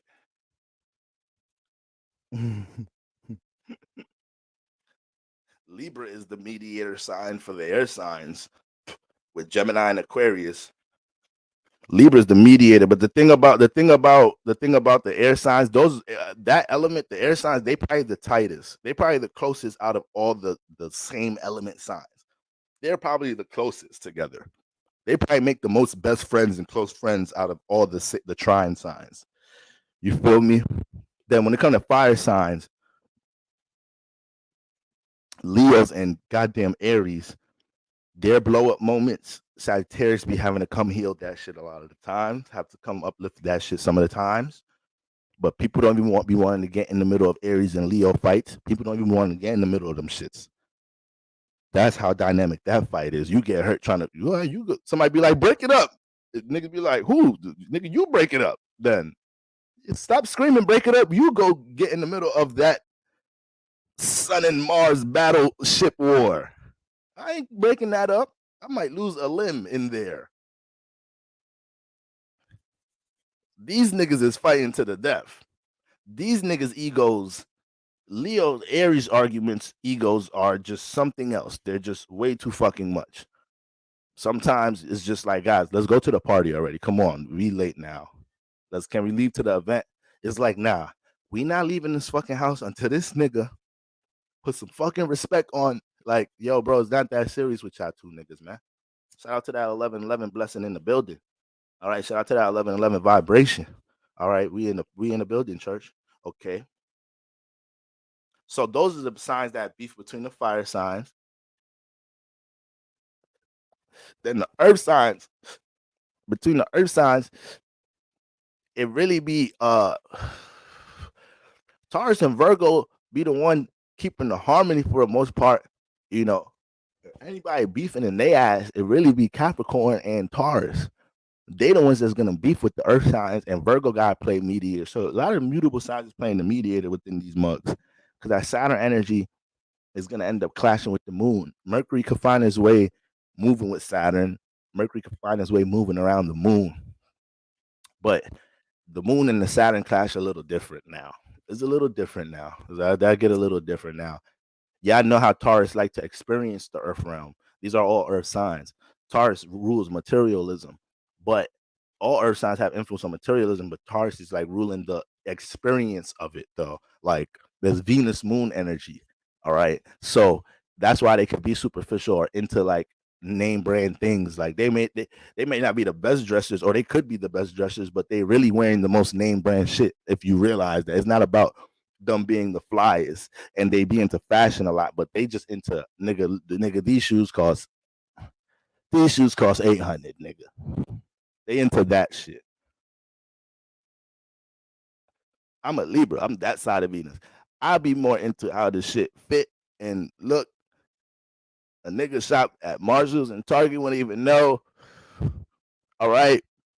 We both Venus. We both come out clean as hell, though. We both come out clean as hell. Taurus shit just gonna cost way more than my shit. I tell you that right now. I know Taurus fit gonna cost more than my black ass. All right. I was in the thrift shop. I got Saturn energy. Until I start getting these big bills, nigga. How much that cost? Oh yeah, I can't. Can I put that on layaway? Y'all don't do layaways 2023. Y'all don't do that no more. Damn, when y'all stop doing it, y'all's bullshitting here. When the hell the modern age deleted layaway? Since when? I'm Saturn ruled. All right, I gotta learn to use what I got to get to where I got to get. Y'all, some of y'all get some experience some of these perks a little quicker than others in the physical realm. Venus signs of the Taurus placements, that's second house placements. Y'all began to experience all that shit. Like, I'm gonna get some of that shit after this 30 shit commence. 30s right around 30s in the next 48 hours. I was waiting for this. You know, when you got strong Saturn presence in your chart, we be waiting for this age to be up. Like, oh, we right here, 3-0, guy. Woo, never would have made it. Have me channel some real notes in here, family. Without you. All right, shout out to all my Saturn dominance. All right, so Taurus, that's how they move. But Mars and Scorpio, guys, is just helping us get into a spooky season. So let's have a brief rundown for all signs of how this energy is influencing y'all. Aries, or an hour and a half. I got that timestamp in my head now. Aries, Venus in the 6th house, Mars in that 8th. Venus in the 6th house, Mars in the 8th. Aries, right now, with Venus in the 6th house, for the most part, you're going to find yourself dealing with more having to have more of a sense of format in your relationships right now. That's your in conjunction space. So your in conjunction spaces are filled up right now. Y'all know what I say about my in conjunction, the almost opposite, right? They're almost opposite.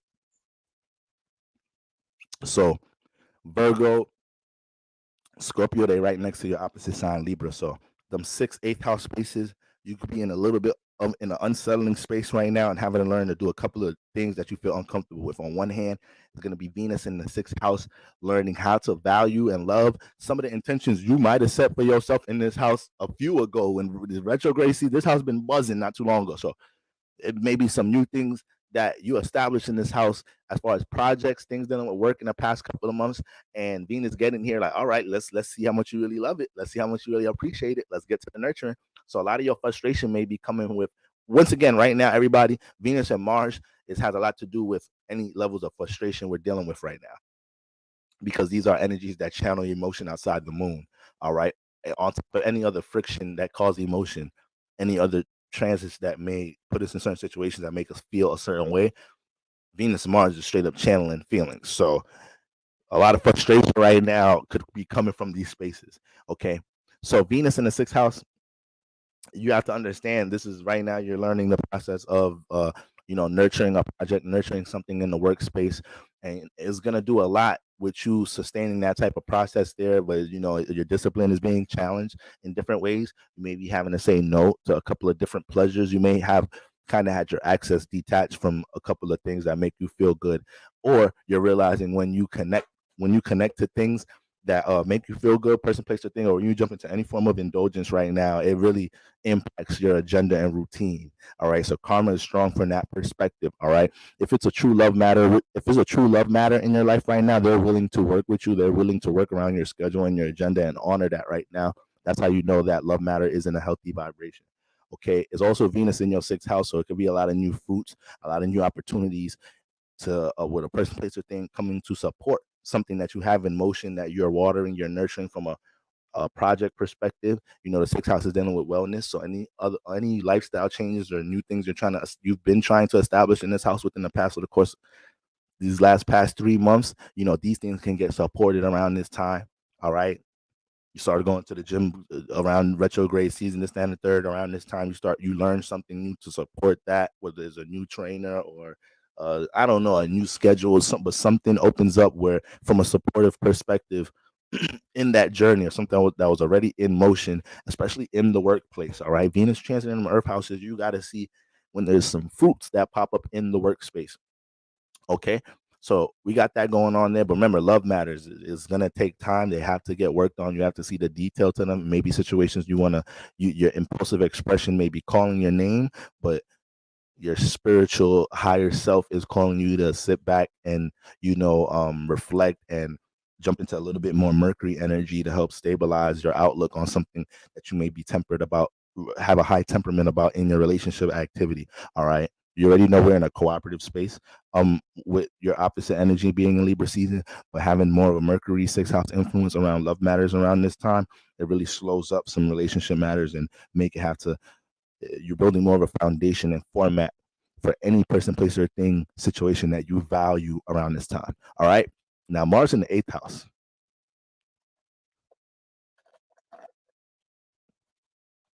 Mars in the eighth house.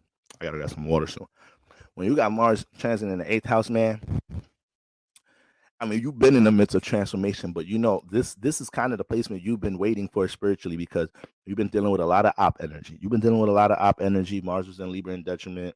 We're dealing with all these nodes, the nodes getting activated. So this I told you, once Mars gets into Scorpio, there's gonna be more of a relief for Aries and Mars dominance in general, especially Scorpio dominance that may have been dealing with friction in their relationships, because now you guys get to jump into more of a reflective energy of any type of transformation or friction that you've been dealing with or experiencing in your partnerships in these past couple of months. You get to digest them. You get to really evolve past old ways and shed a lot of skin right now with certain concepts and things that may have transpired in your relationships. It can feel a little ugly, but right now you're in a real great spiritually encouraging space to be able to conquer any battles, dealing with your ego, dealing with attachments, learning lessons, and transmuting and evolving a lot of new concepts, dealing with love matters, dealing with attachments in your life, dealing with any form of any gunk up in your eighth house space, spiritual baggage here. All right, you have Scorpio here, so you already know Aries risings, Aries suns. You know how you could hold some shit too goddamn deep. All right. I said y'all whole shit so much they had to say goddamn two times. All right. So yeah, right now you could actually be in a self-destructive manner if you came into Mars and Scorpio transit holding something very deep, being in heavy revenge mode right now. I feel for that person you trying to get revenge on right now. Now that your ruler's in the eighth house, because you probably done jumped into a bag where you was like, I'm gonna get that nigga tomorrow, and Mars got to Scorpio. You like, you know what? I'm gonna really plan this one out. That's what Mars and Scorpio made you do. You was gonna take a motherfucker head off when Mars was in Libra. Next week, Mars got into Scorpio. Is like, you know what? I'm about to take this to a whole nother sophisticated level of deep and revengeful out this mother flip. Mars and Scorpio will push you to that energy. You don't need to get into that bag right now. You are birthing too many things in this cycle. You was gonna create some long lasting bullshit right now with Mars and Scorpio holding something into that eighth house. So that's not the vibration you want to lean on with Mars and Scorpio in the eighth house. You want to use this empowering as transit to get Mars back into a confident state after some bumps and bruises it may have took with Libra energy. Put some more concentration back into the things that need to be transformed, right? Within this state of transformation that you're in, use this fuel because it's supercharging you back up. Mars is jacked back up in the home state.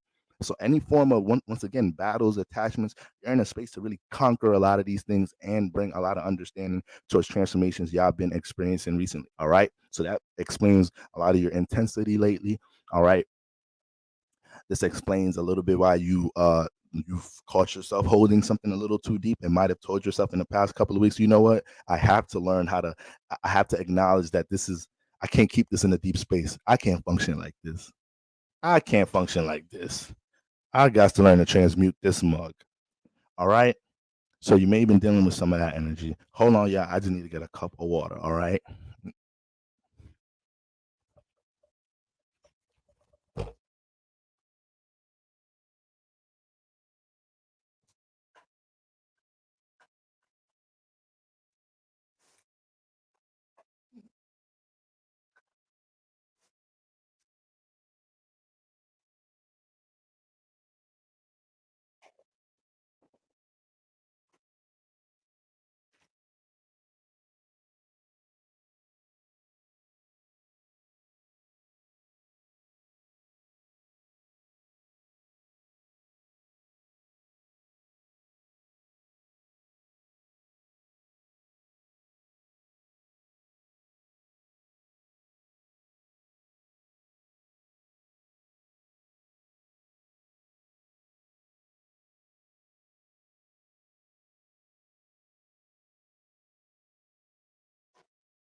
Whoever we saying happy birthday to, happy birthday. Happy birthday, sister. Happy birthday, brother.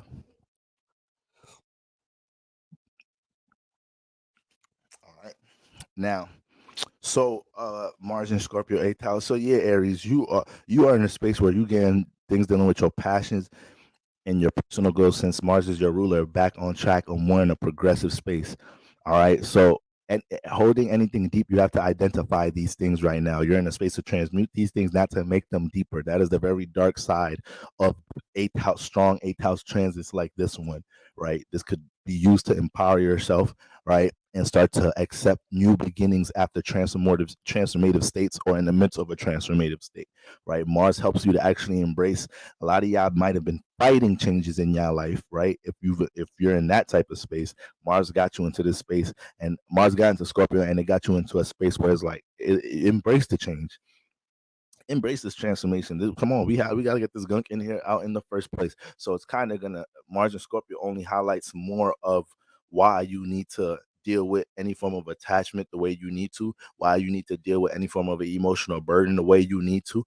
All right, there could be a lot of things clicking when it comes into other people resources, other people money, finances in general right now. So why keep things heavy when Mars is in a space to attract a lot of things that support resources? Come on, Mars is up in that finance house. Gonna get his hands on something. We ain't blocking no blessings in eclipse season. I told you after the new moon solar eclipse in Libra, we in a space to receive new things. All right. So that's what we got going on for my Aries, Taurus. Okay. Venus in the fifth house, Venus and Virgo in the fifth house, Mars in the seventh. We got Mars in the, shout out to all my Tauruses in the building. Shout out to all my Tauruses in the building. All right. All right. Now we got Venus in the fifth house, Venus and Virgo in the fifth house. So right now you're in a state of learning how to show your love and appreciation when it comes into your expression on all levels, self-expression in different situations in your personal life, creative and artistic expression, all activity dealing with the inner child. You're gonna find different situations, connecting you to things related to activity that fulfills the inner child around this time. Try not to neglect that. Venus is also gonna create portals for support to come into your goddamn life when it comes into things with expression. Around this time, if you're lacking, if a situation where you need to be expressing yourself or jumping into an expression vibe pops up and it's going over your head, you're gonna manifest your partner, brother, sister, somebody in your life, like, yo, why you ain't say something, or why you ain't do something? Why wasn't you proactive? You ain't value your expression in that perspective. You may be in some department of your life where you're not valuing your own expression, and that's manifesting into certain results in that environment. And then you question why I'm not valued or appreciated in a certain space. All right. So a lot of understanding can be brought to you in your life with Venus transiting the fifth house, but learning how to value or appreciate your expression on all levels, that's serious business up in here. All right. Now you already got Virgo in this house of Taurus. You can be very, we know that Virgo and its influence could create traits where you're very, very, very critical about anything dealing with expression, anything with your creativity or your art or your something from your imagination being displayed to the world. So around this time, you need to ride that vibration of learning how to shake off that sense of being, that sense of vulnerability, dealing with feedback, criticism, because you got Virgo here. You're gonna always get that. You're always gonna get that. You could be the top fashion motherfucking designer in the world. You'll have one of the top bloggers in the world make one of the most, trying to make one of the most career-ending blogs about you. When there's great power, God's gonna test you with some great responsibility. Church, we need to hang that one somewhere up in that church, because that one goes for everybody. And I'm gonna continue to repeat that to my congregation members, because everybody's in here powerful. But in the good book in Nigalations, and this is one of the first chapters of Nigalations, it says, often your power gets the best of you. That's why you need to worship. That's why you need to study the book. That's why you need to study the word. That's why you got to be present at service. The more you know the word, the more you know your power. You hear me, family? Do you hear me, family? Do you Pastor began arrogant. Pastor, do you hear what I'm saying, family? Do you get me? All right. Okay, all right. All right. Ashe. Ashe. So that's always going to be there with Virgo in the fifth house, Taurus. All right, huge levels of criticism when it's time for you to be on the stage, when it's time for you to give your awareness about something, when it's time for you to bring your awareness into life for other people to see. Somebody may have a little bit of Mercury energy for you, especially from a creative perspective. You don't want to dive too much. You need to be able to identify patterns in your life when you're jumping in way too much of a Mercury energy for something that may be the shit, but this is killing it now. All right, it's too much this into the art. You done flowed all your art out. It's ready to go, right? But that Mercury is there. So right now, Venus is creating different situations in your life that may be helping you to see, yo, you throwing too much Mercury in this mug. You done thought about it, got the detail right, this, and the third. What you want to express, you done Mercury the motherfucker out of that. What you want to say to the person, what you want to express from the creative perspective, you done thought about that. Now, when you get into active, you don't gotta keep letting this get in the way of it. So situations like that, Venus is want to help you to get over them hurdles a bit, but at the same time, it's through learning how to get own the confidence developed through value and working on that expression, right? When you work on something, that's where the confidence comes from. Is Virgo in the fifth house. So fine tuning things, dealing with expression is what helps you become confident with it, right? So if somebody's not used to being a fucking expressing themselves. If I'm a dating coach and I got this client and he insecure, he don't know how to express himself. He never knew I'm bored, I'm introvert. I never knew how to express myself, let alone talk to a girl. You know, how am I supposed to? What am I going to say to her at first? I don't even know how to. Motherfucker, go outside right now. Say something to somebody. That's the only way you're going to learn. Get in the field. You need some experience to get the confidence. How are you going to just tell somebody, go be confident? I never understand why people, what's the science behind that? You can't just walk into anything and be confident in this mug. You need some experience at times doing things. That shit don't work for everything. That just go be confident shit don't work for everything.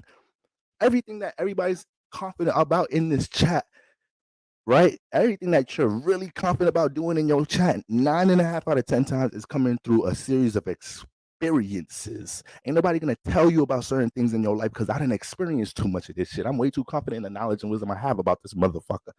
All right. So learning Venus could bring some of that temperament into this space right now, Taurus. If you learn to value the music, the nights that you're putting into getting these songs together, getting the lyrics, putting your 10,000 hours in the studio, or jumping into experiences where you say, fuck the vulnerability, I have to express myself to get some of this spiritual experience needed. So I'm not feeling, restricted in spaces of expression. Venus is going to encourage you, get that self-esteem ball rolling in all facets of your life where expression is lacked. All right. But learning to embrace the process of doing that is vulnerability in that, but that's where confidence derives from. All right. All right. So that's what we got going on there. Now, Mars and then Taurus, remember, Venus your detriment right now. Venus your ruler. So when we talk about expression, it's directly into your personal life. All right. Things in your personal life right now can get a lot of attention. So that's another reason why is a lot of rewards, or is just on top of the experience and confidence to gain. There's a lot of opportunity that's behind you embracing the attention with things that you may want the world to see from you right now, with your ruler in the attention house. All right. So we got that going on now. Mars is in the seventh house, Taurus. Mars is in the seventh house, Taurus. Anticipate you've already been dealing with probably a mild to probably even a major. Mars at 10 degrees now. So hold on. The Venus at 10 degrees, excuse me, Mars at 5 degrees.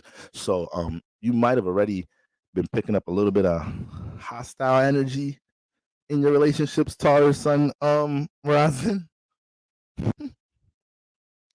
Might be a little bit of hostile energy that just started to creep up in your partnerships a little bit in the past week and a half.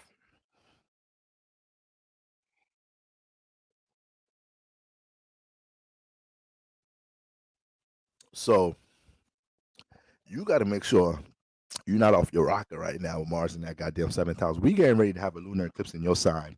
You in a state of detachment and releasing a lot. So I already know Mars in your seventh house is playing out as a portal right now for you to filter out a lot of things with attachments right now, Taurus, Sun, Rising. And when you get an attachment, it gets serious. We don't talk about how serious your attachments be. We be talking about your sister sign, Scorpio, the whole time, be pointing at you. Look at okay, okay. All right, bro. Why you think I'm at church? I get it. My Scorpio here, energy. You told us we talked. I'm. This is why I'm at church. I'm owning my shit, Boro. All right, I have my ways, but look at this motherfucker. Y'all Scorpio start getting the snitching, and you know I don't like that snitch spirit in the church, y'all. All right, you know Pastor don't like that spirit in the church. Everything's up in the front. If you have a testimony, you stand up and tell the whole church. So there's no reason to be going around playing them games. But that's how Scorpio be feeling. Scorpio be talking. That's some bullshit. Y'all always talking about attachments and shit with us. Look at these niggas. Taurus, when Taurus, you guys can get very toxic in your relationships when y'all build such a comfort zone with somebody. When y'all build such a comfort zone, because it took y'all a minute to even get to a space where it's like realistically, practically, I'm comfortable in this relationship, in this situationship, in this potential relationship, and it's making all the sense to me, and it aligns with the feeling and emotion. So now let me start doing little things to make this more serious. Leaving shit at the crib, leaving motherfucking hair, shower bonnets, caps in the bathroom, leaving the overnight bag. The bag ain't overnight no more. This is a day and night bag out this mug now. All right. This ain't a travel bag. This is a at-home tote. All right. So Taurus gonna start doing things realistically to make your situationship turn into a relationship. It may not be so much of a conversation. They're gonna start doing realistic shit like that. Here, you go ahead, just put your name on my you can just you just put your name on my credit card. I'll just go ahead and take that loan out for you.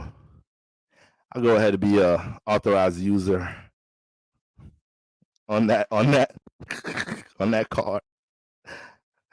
So this is Taurus sometimes trying to do some shit. Is like this is locking us in some more. Now we share shit with our credit and shit we locked in for real. You can't just detach from this. So that's why you don't let a Taurus get to that space if you're not serious about Taurus, because they're already doing all of that shit. So then when you're trying to detach from them, this toxicity can come out now. Because then they don't work so much. They fixed Earth ass to get this situation to a fixed, comfortable place. And now you want some bullshit. Even though they may have took steps assuming you was on a certain time just because you didn't say nothing about these serious adjustments. You didn't say nothing when Taurus, Sun, Moon, Rising started leaving they shit at your spot. You ain't saying nothing like, yo, we not doing that. You let it rock. And they had, realistically, you saying this is what it is. So the craziness could come out a little bit if that was the sequence leading up to you saying you don't want to fuck with them. Okay, it could be that. All right. Sorry. Maybe the audio's going in and out because I keep moving with the mic. Let us get a little bit more stabilized. Sorry about that, family. Sorry. All right. So Taurus, be careful with that, Taurus. Be careful jumping into that energy.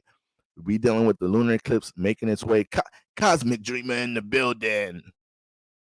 Cosmic Dreamer in the building. All right, Ashe, sister. You know, Pastor love seeing them plates. Shout out to you. All right, I like that. Looking forward to that. I was in 20. So yeah. Okay, so right now Mars is filtering out all attachments in your seventh house. We already know with Scorpio in the seventh house, things get very deep in your relationships. Things can get extreme when connections aren't handled in a healthy state. Is too much extreme potential here. All right, so it could be a lot of explosive things going off. Relationship dynamics may have been explosive for a lot of us recently. Right now, you got Mars in your seventh house, and you need to make sure that you see the potential of energy becoming extreme before it gets extreme. And usually that is a sign of having to detach from something or let something breathe right now, Taurus Sun Rising, when it comes into your relationships and your partnerships. All right.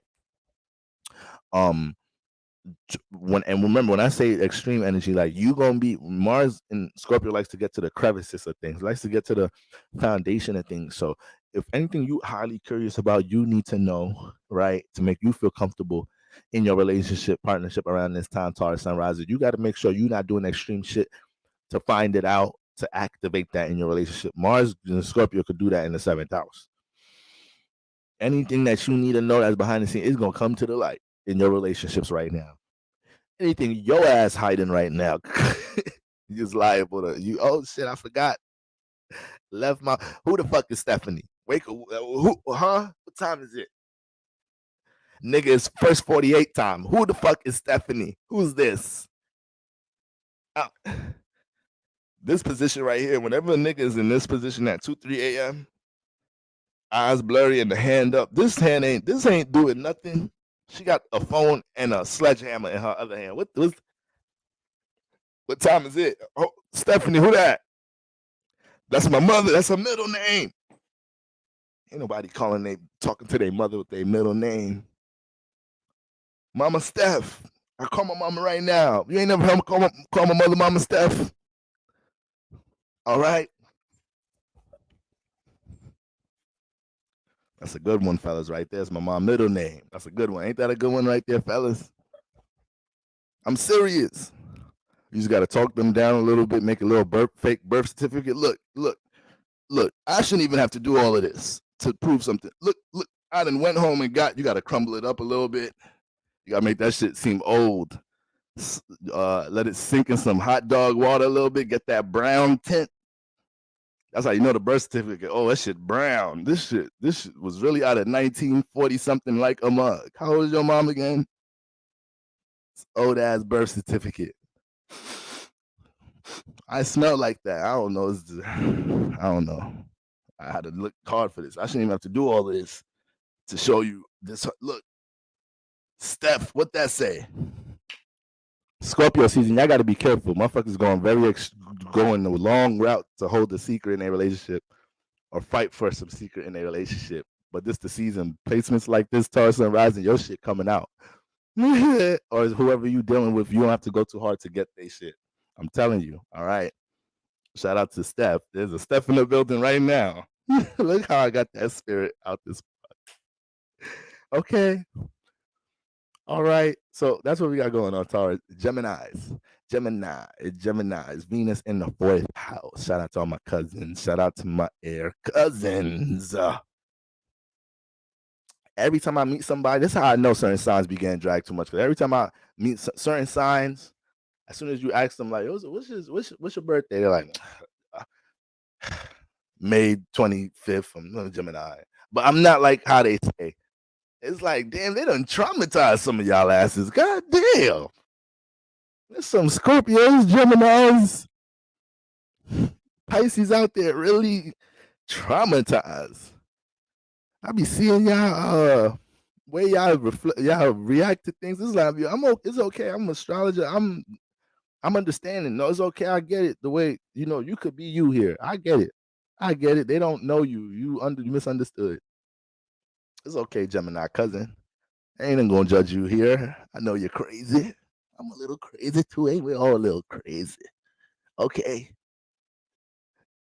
As soon as some of us be traumatized in the age of Aquarius, niggas be damn near about to lie. What's your sign, boy? Shit, my birthday about to be this weekend. I'm a Libra, but look, hold on. I was premature. I came out early. I was supposed to be a Scorpio. All right. So look, don't get mad at me because I don't know what I want to eat. It ain't my fault. I wasn't even supposed to be this smug. Came out early. I was premature. It's like, nigga, stop lying. You was not premature. Own your birthday. Lying about shit. It's like, let me tell you what really happened was, all right, supposed to be Aries, right? But my mom just got me up out there early, so I'm a Pisces. But listen, it's like, it's okay. It's all right, y'all. Be free. Look what they doing to us. Look what they doing to us. Look what they doing to us. I don't want to be like this, y'all. We don't want to feel like this. Look what they turning us into. Look at me. All right, they're not gonna do that to us. All right, stay strong, guys. Stay strong. Shout out to all my Geminis. But Geminis, Venus is in the 4th. Ooh, Venus is in the 4th. Mars in the 6th. Venus in the 4th. Mars in the 6th. How old am I? I'm turning 30. I'm turning 30, y'all. I'm turning 30. Saturn turn over. Yeah. All right. My labor was induced. I got kicked out. That's what I'm saying. This is not fair. All right. Came out early. But Gemini, Venus in the 4th house. All right. Gemini, I don't know if you was here. On my Gemini sunrise, I don't know if y'all was here previous live stream when we was talking about bringing some love back in the room. This is you are in this. You gotta bring some love back in the room right now. Venus in the 4th. Why don't Libras ever know what they want to eat? This shit is bad. It's just bad, y'all. It's so bad, man. I don't know shit. I really don't like that shit. Like seriously, like there's a lot of things I have power over, right? Astrology and helped us get over certain things. I don't know if there's enough knowledge of self for me out there to access for me to actually be able to make up my mind. I be fucking my schedule up. Like, damn, should I go here? Should I go get food there now? Should I take this out, let it thaw out and cook that later? Can I it's 10 o'clock now. Just go to sleep. It's too late to eat now. You done thought the day away. Mealtime over. Okay, we headed into Capricorn hours of the day now. You done fucked that up. All right. 3 a.m. I'm up making timestamps on my live stream, eating 2 McDoubles with mac sauce. Just all right. What's that? Sagittarius, 2 hours. All right. Mac sauce dripping on my mustache. Just I'm not supposed to be eating McDonald's. You just spiritually out of alignment if you just eating that in the first place. So I just look what being indecisive done got me. An unhealthy meal, a spiritually attackful meal. It's 3 a.m. I'm just out of alignment because I just didn't know where I wanted to get food at. It's serious. It's really get that bad sometimes. Fuck the whole day up. All right. All right. Now, usually, it depends. Timestamps, it just depends. Sometimes, I jump into it right after. Sometimes, man, life be life, and y'all. Sometimes, man, gang just hold it down. Gang really just been holding it down lately, for real. So shout out to the church. Shout out to the church. It takes a village. All right. So Gemini, Venus is in the 4th house. If you was here in the previous live streams, you're in a space right now. You got to learn to bring a little bit more love back into the room. There's going to be a lot of opportunities to bring resolve to things that may feel a little heavy on the heart chakra right now. All right. Now, if you got Virgo in the 4th house, and Gemini, I know you. You don't like having a heavy 4th house. You don't play that. Man, you act out. You either act out or ghost when something making you feel heavy. It's one of the two. You act out or you ghost. Once somebody's talking, y'all be bailing out, son. Sometimes you can't even ask a Gemini, so like, where you think this is headed? Sometimes you can't even ask them that. That'll fuck everything up. It's like, that might fuck everything up. It's like, damn, now they making me feel, this is the first, everything been light up until this point.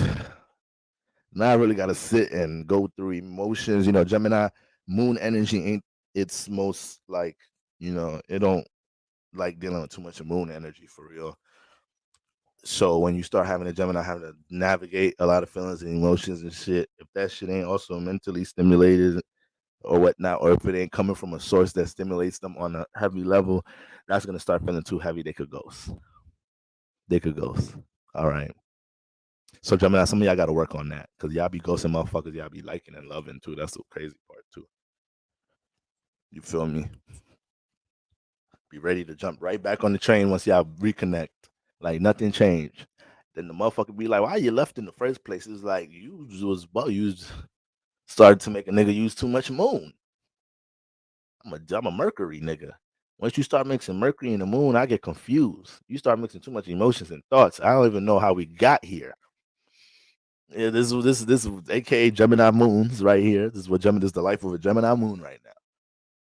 Sometimes when you're talking to Gemini moons, you have to tell them like, all right, okay, this is the problem. Like you have to help them get back to the center space, Gemini moons. Like, okay, hold on. Like, all right, hold on. All right, okay, let's go back to the beginning. So this is the problem. This is the potential solutions we have. This doesn't matter right here. We spoke about that for about 25 minutes, but that don't matter. That don't actually matter. This is the real problem. This is the potential solutions. Don't care about that. That don't put thought into that. You just feeling that. That is not something to continue trying to dissect. That is that is not needed for solutions right now. These are the main things right now. We've been talking for 2 hours, but these are really the only things that matter. Let's stop talking about more of the things that don't matter. You just feeling that. So Gemini moons get confused sometimes, mixing all that thought energy with moon energy. All right. You got to help them get back to the source. They're like, you know what? You're right. That is the real problem. They're like, I know this. I never stopped knowing this the whole time. All right. Just that air cousin bringing Gemini back to life. This that neighbor sign Taurus or Cancer bringing Gemini back to life right now. I know that's the problem. You keep forgetting that's the real problem and talking about other fake problems. I think that's just some shit you feel in Gemini moon. So once you get Gemini into any heavy feeling energy, they start getting a little funny money. They start getting a little too funny, feeling too funny money. And if they don't like you or love you that much, they may just get up out of there. All right. They're not going through that shit with anybody. But right now, Gemini sun moon, sun risings, it may be a time for you to deal with some of that moon energy, right? Some of that connection energy, some of that mutual understanding about how we feel energy with a lighter, you get to deal with that with more of a smoother influence when Venus coming to your 4th house. So beware of the ghosting. Ask yourself, like, do I really like or love them? Do I really value them? Yes, I do. Let me not bail out. Let me be better this time. Let me show effort into the connection. All right. I was watching something not too long with a Gemini person. All right. And we was watching a show and somebody started gaslighting. A girl started expressing how her boyfriend hurt her because she looked in his phone and he was on some bullshit. And he was like, and he tried to gaslight us. So like, why are you breaching my privacy or trust? And she was like, that's one of our tricks right there. She was a Gemini. I'm like, I'm glad you know that. I'm glad you owning that Gemini woman person. I'm so happy. All right. Because even as an air sign, we have to keep each other on point. So I'm glad yes, that's one of y'all's gaslight king queens. Oh my goodness. Y'all's masters at it. Y'all the best ones at it though. That's the thing. Like everybody could jump into some gaslight energy, but y'all are really good at it. Like you guys can teach courses on how to properly do this shit. Like, look, if you really want to throw your partner into a bind, if you really want to pull this out the sophisticated way, get my course link in the bio, $39.99. How to gaslight a mother flipper the right way. Y'all's top 3. Okay. I feel like I'm gonna stop saying what I feel like I am, because God be humbling me. God gotta bring you to shame sometimes to exalt you. And God be doing, I realize more and more in my life. I used to date a Gemini moon person before. All right. This is me knowing all of this shit too. This is a astrological borrow here now. All right. This ain't some old ass shit. Man, I really see myself get gaslit. I'm like, wait, hold on. What the fuck? Ain't that? This is crazy. I wasn't hurt or sad. It was just funny. Like I was like, wow, shit, this is really some gaslighting shit. Double air, Aquarius, Sun, Gemini, Moon. I was like, how you gonna try to pull this on me? You know I'm into astrology. You know I know your shit. How are you trying to pull this on me? And I'm an air sign. That shit can't work on a nigga like me.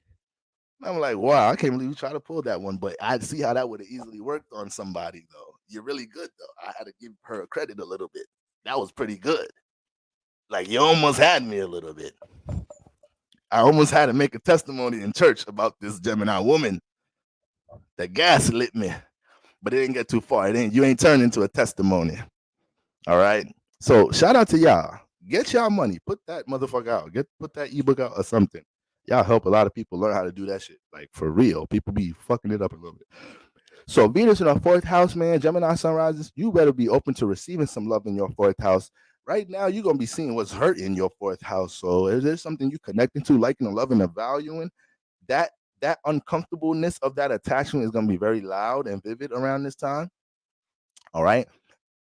Venus transit in the fourth house always calls self-love energy. Okay. So once again, anything that's external and is not supportive of your fourth house environment, how you like to have that stabilized, that's gonna feel very, you're gonna be very sensitive to them things, because Venus not playing that in the fourth house. All right. And as far as learning, as far as Venus being detriment in Virgo, it's important to understand that, is you may be pushed to really show your effort into building and structuring things you really care about. Like, I know I was kind of joking a little bit about the whole ghosting thing, this and that, there, but this is really a time that you may have to show your level of commitment to something that you say you're connected to, you value, especially if it's some type of relationship that you truly do value. Venus and Virgo is going to make you have to show your commitment towards working towards those things. So you don't want to jump into some projection energy, because you're giving off commitment energy to somebody. You're letting somebody feel like they're comfortable in your fourth house and you're connected to them. But when it comes into having to place some work, into the love, into the connection, into that person, place, or thing that you say you value, that uncomfortability of it, that's not even a word. I learned that's not a word, but that uncomfortability of it can make you kind of shy away from the situation. You want to be able to identify that. All right. But yes, support is coming from the home environment. Family members could be supportive around this time. You can manifest a situation to help stabilize your home environment, whether it's people in your home environment or your own subconscious space in some type of shape or form, through navigating attachments and things that you might have let in your fourth house that you're just now realizing, like, wait, I let this energy I let this person place a thing into my fourth house, but this ain't a positive value, or this don't appreciate and value me. Okay, so that's what we got going on with them fourth house energies. I love Venus in the fourth house. That's a nice cozy transit right there. It's a nice cozy one right there. Right? There's a lot of things right now that you ain't gonna have the tolerance with if it's making you feel uncomfortable. Venus is trying to mimic the moon. That's who Venus looking up to. So she is almost like she gets to, like, okay, moon, look what I could do when I'm in the fourth house. Look how I can nurture. Look how I could bring some understanding to what type of self value I need, right? Or how I could appreciate or embrace the things that's going on with my subconscious and see how to support myself emotionally. Look what I could do, Ma. That's Venus energy in this house right now. So that's why Gemini Sun risings, when it comes into you being in spaces where you're not appreciated or valued, you're gonna be very sensitive to that shit with Venus in the fourth house. And on top of that, if you really love it, if you really value it, you're gonna have to work on it right now. You're gonna have to work on it a bit more. Okay. So we got that going on. Brother Nine in the building. Ashe. Ashe. Ain't nothing else to say after that. Powerful brother right there. All right. Mars in the sixth. Mars in the sixth, Geminis. All right. Wait, Gemini. Yeah. Mars in the sixth house. Okay.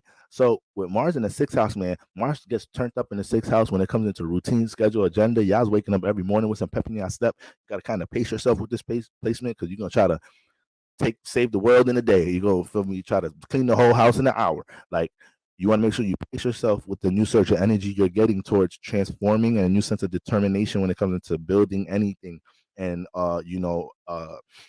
implementing new practices in your life that's bringing transformation to your lifestyle in general, and dealing with lifestyle changes in general. Mars gets in the sixth house and it wants to bring transformation from that space. It becomes intentional about that space with wellness. The thing here is, pace is one thing, right? And then two, when it comes into the workplace, the environment, the temperament can get a little aggressive now that Mars is in your sixth house. So coworkers, managers, people you work with, just be careful navigating the intensity they throw at you. Learn to check it a little bit, not fuel the fire, but check that motherfucker. Like, you feel me? So niggas don't start taking advantage or get into too much power and control energies in the workspace, because Mars is good for that in the sixth house.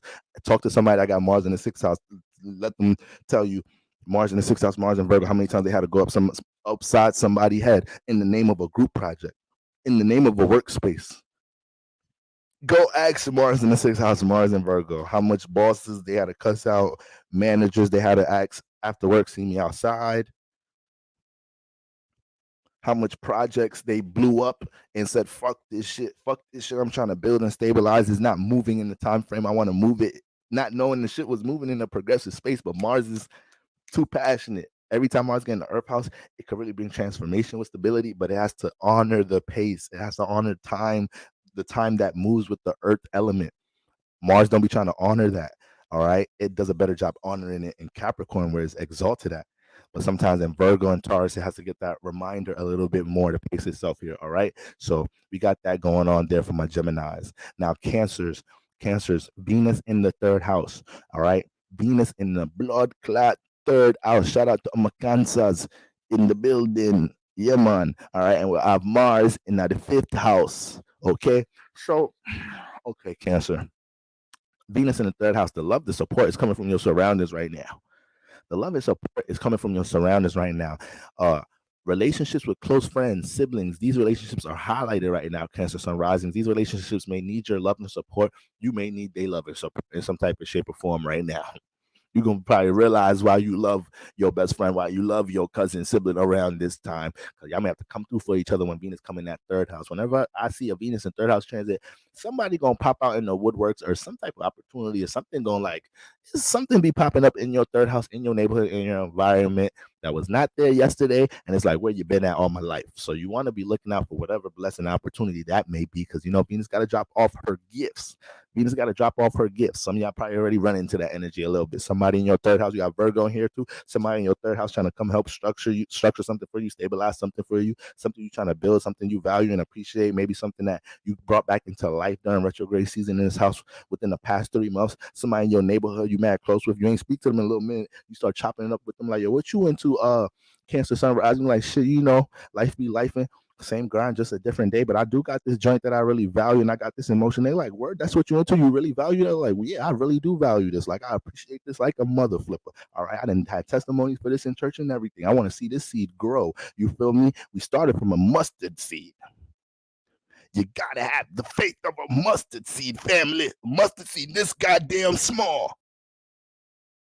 A mustard seed is not even is a premature seed, damn near. You hear me, family? That's how small the mustard seed look. It look premature. In the name of the Lord, I share. You gotta have that type of faith. All right, glory, Pastor. All right, Sister Agatha. I love when you hit the glories, but that wasn't even too crazy for a glory. Sit down, sister.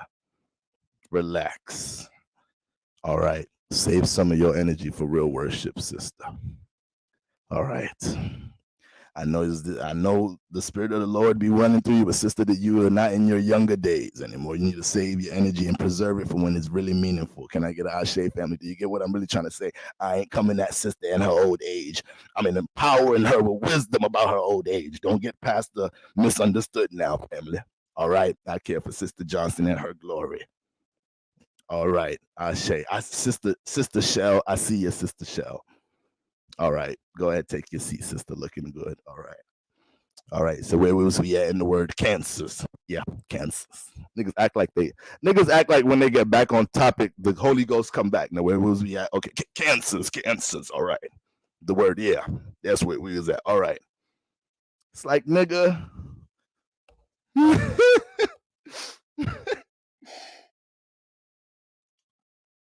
Oh, where was we at? Pastor just had to make a joke. The book of Matthew. The book of Matthew. All right, you got your Bibles out? Yeah, Pastor, we never changed. All right. Book of Matthew. What was I saying again? What happened in the book? Come on, Pastor. Get it together now. All right. So Cancer, Venus in the third house. So yeah, the blood, you gotta see where that support coming from here.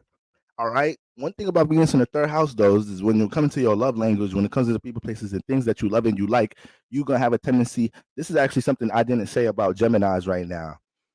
I hope all the Geminis that heard their reading are still here. This is something both of y'all could share right now. Cancers and Gemini placements, be careful of not trying to squeeze the life out of love right now, because it's close to you. You hear what I'm saying? It's in your third house. It's in your fourth house. Love ain't too far away from you. The support is right there. So you don't have to be extreme with the support when it's easy to access. When support wants to go and fly, let it flap its wings. Gemini sun risings, Cancer sun risings. All right, don't overwhelm the support and the love. Let the love have some breath in between, if you get what I mean. Ashe, glory.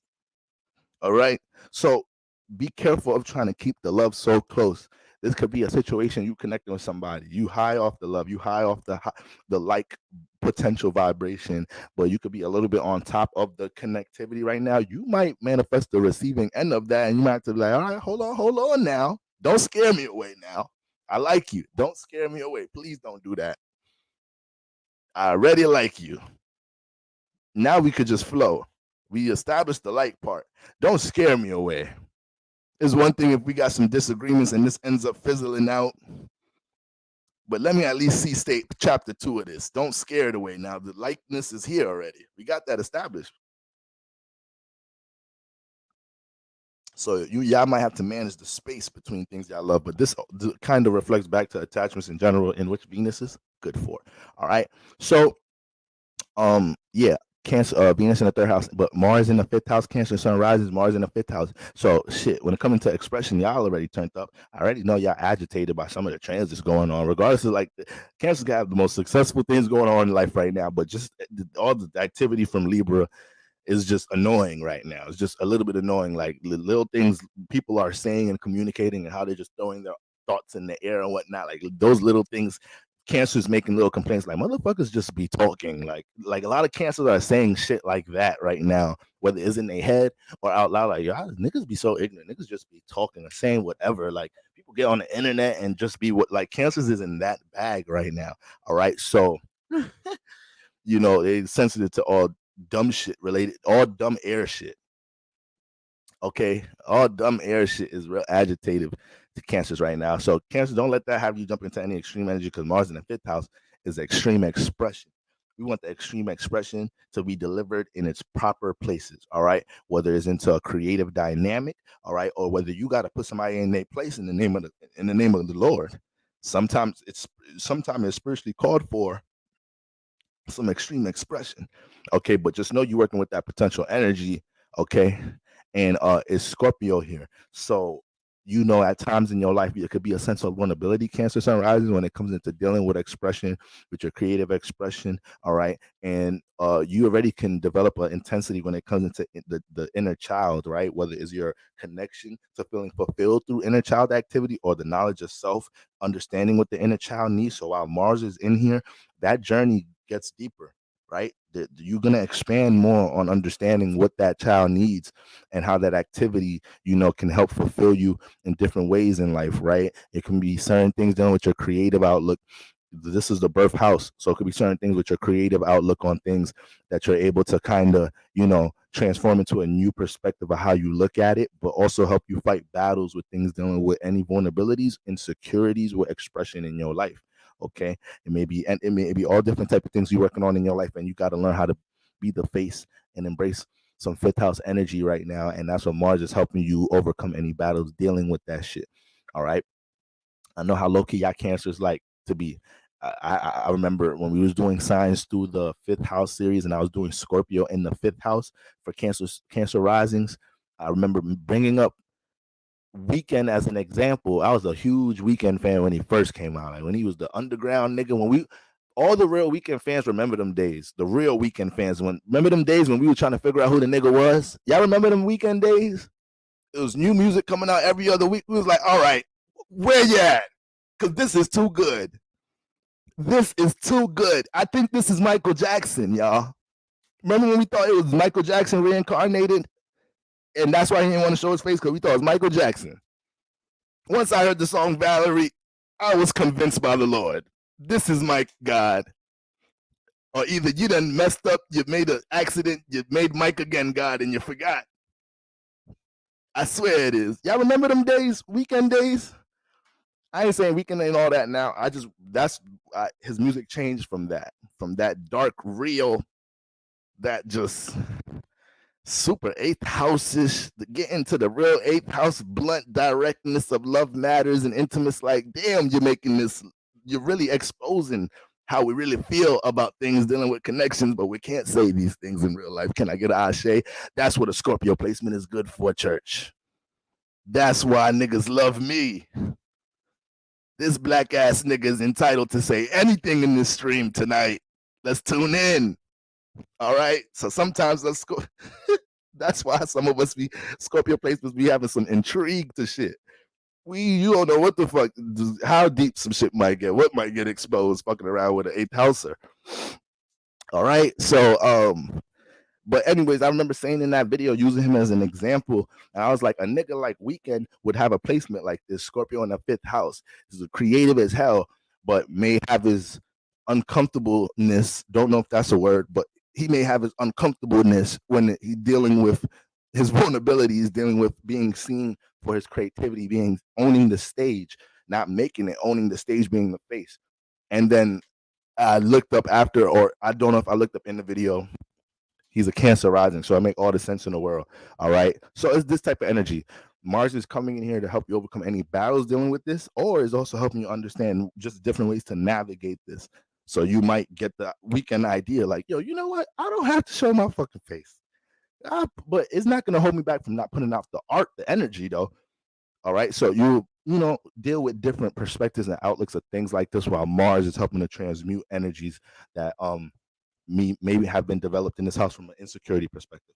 All right, so that's what we got going on for my Cancers. Extreme expression. Mars, fifth house is like Mars type of element. Mars could get down with fifth house energy. Mars could get down with fifth house energy. All right, so just make sure you know you don't your patience as far as things that you want to jump into from an action perspective or expression perspective, creative perspective, that you know you don't let your excitement and impulsiveness and passion have you be a little bit rush the process. Embrace the process, right? Embrace all transformations or new experiences taking place here, because you're going to become real intentional about things with creativity right now. Like I said, maybe a lot of things that's on the back burner from my Gemini, Cancer Sun risings, dealing with creative endeavors, and Mars is might be igniting all the motherfuckers right now. So you so extreme and excited, you might start just lighting everything in fire in this house. So you're gonna want to take your time a little bit. All right, see what you finna. Let's look. Let's single out the intentions. Just don't light all the matches. All right, damn, Cancer Sun risings. Okay. Speaking of the Cancer Sun risings, that weekend example, Scorpio in the fifth house ain't nothing to play with when you actually are into some form of creative expression, especially if you got planets in there or certain transits triggering that motherfucker. That'll bring, just use a weekend as an example again. Like, it don't get more raw and deep than that. All right. His outlook on perspectives and relationships and how he feel about relationships and all that. That was where I loved it. It was like, I like me some rawness. All right. Keep it real. Okay. So you know, y'all gotta rise into y'all Phoenix in that space a lot of times, Cancer Sun risings. And guess what? I know a lot of Cancer placements that deal with that vulnerability. And it be having me feel away. Because 9 out of 10 times, the thing that they feel vulnerable by expressing is some fire shit. Or they might be worrying about what other people care about, how people will see them, what people will care about. How well, Cancers could start feeling about how if they express something as an artist, like, yeah, but people gonna like attach me to how they look at rappers, and I don't fuck with how niggas look at rappers. Like, Cancers could start jumping into that bag, start feeling like they're gonna be attached to certain things they don't want to be attached to. So that could be part of the vulnerabilities when it comes into expressing something from a creative perspective. They want to at least have their perspective, their art stand on the platform it comes from, without it being attached to other things. But like, that's just what's going to happen depending on what you're dealing with from a creative perspective. All right, so that's what we got going on with that for my Cancer placements at this time. Leo sun risings in the building. All right, we have Venus in the second house. Ooh, I love me a Venus in the second house transit, and we got Mars in the fourth. Ooh, that is one right there. See, I had to switch vibrations real quick. Venus in the second brought me up. I ain't gonna lie. Mars in the fourth brought me a little bit back down. I ain't gonna lie, family. That's some heavy energy. In the name of Lord, it ain't something that we can't work with, though. It ain't never nothing we can't work with. All right, that was a double negative, but in church, we double shit if we want to double shit. I say, all right. If I want to ain't never something, I'm a ain't never something. All right. Now, shout out to all my lions and lionesses in the building. We got Venus gracing her presence in that second house. When Venus graces her presence in the second house, you put your hand out like this.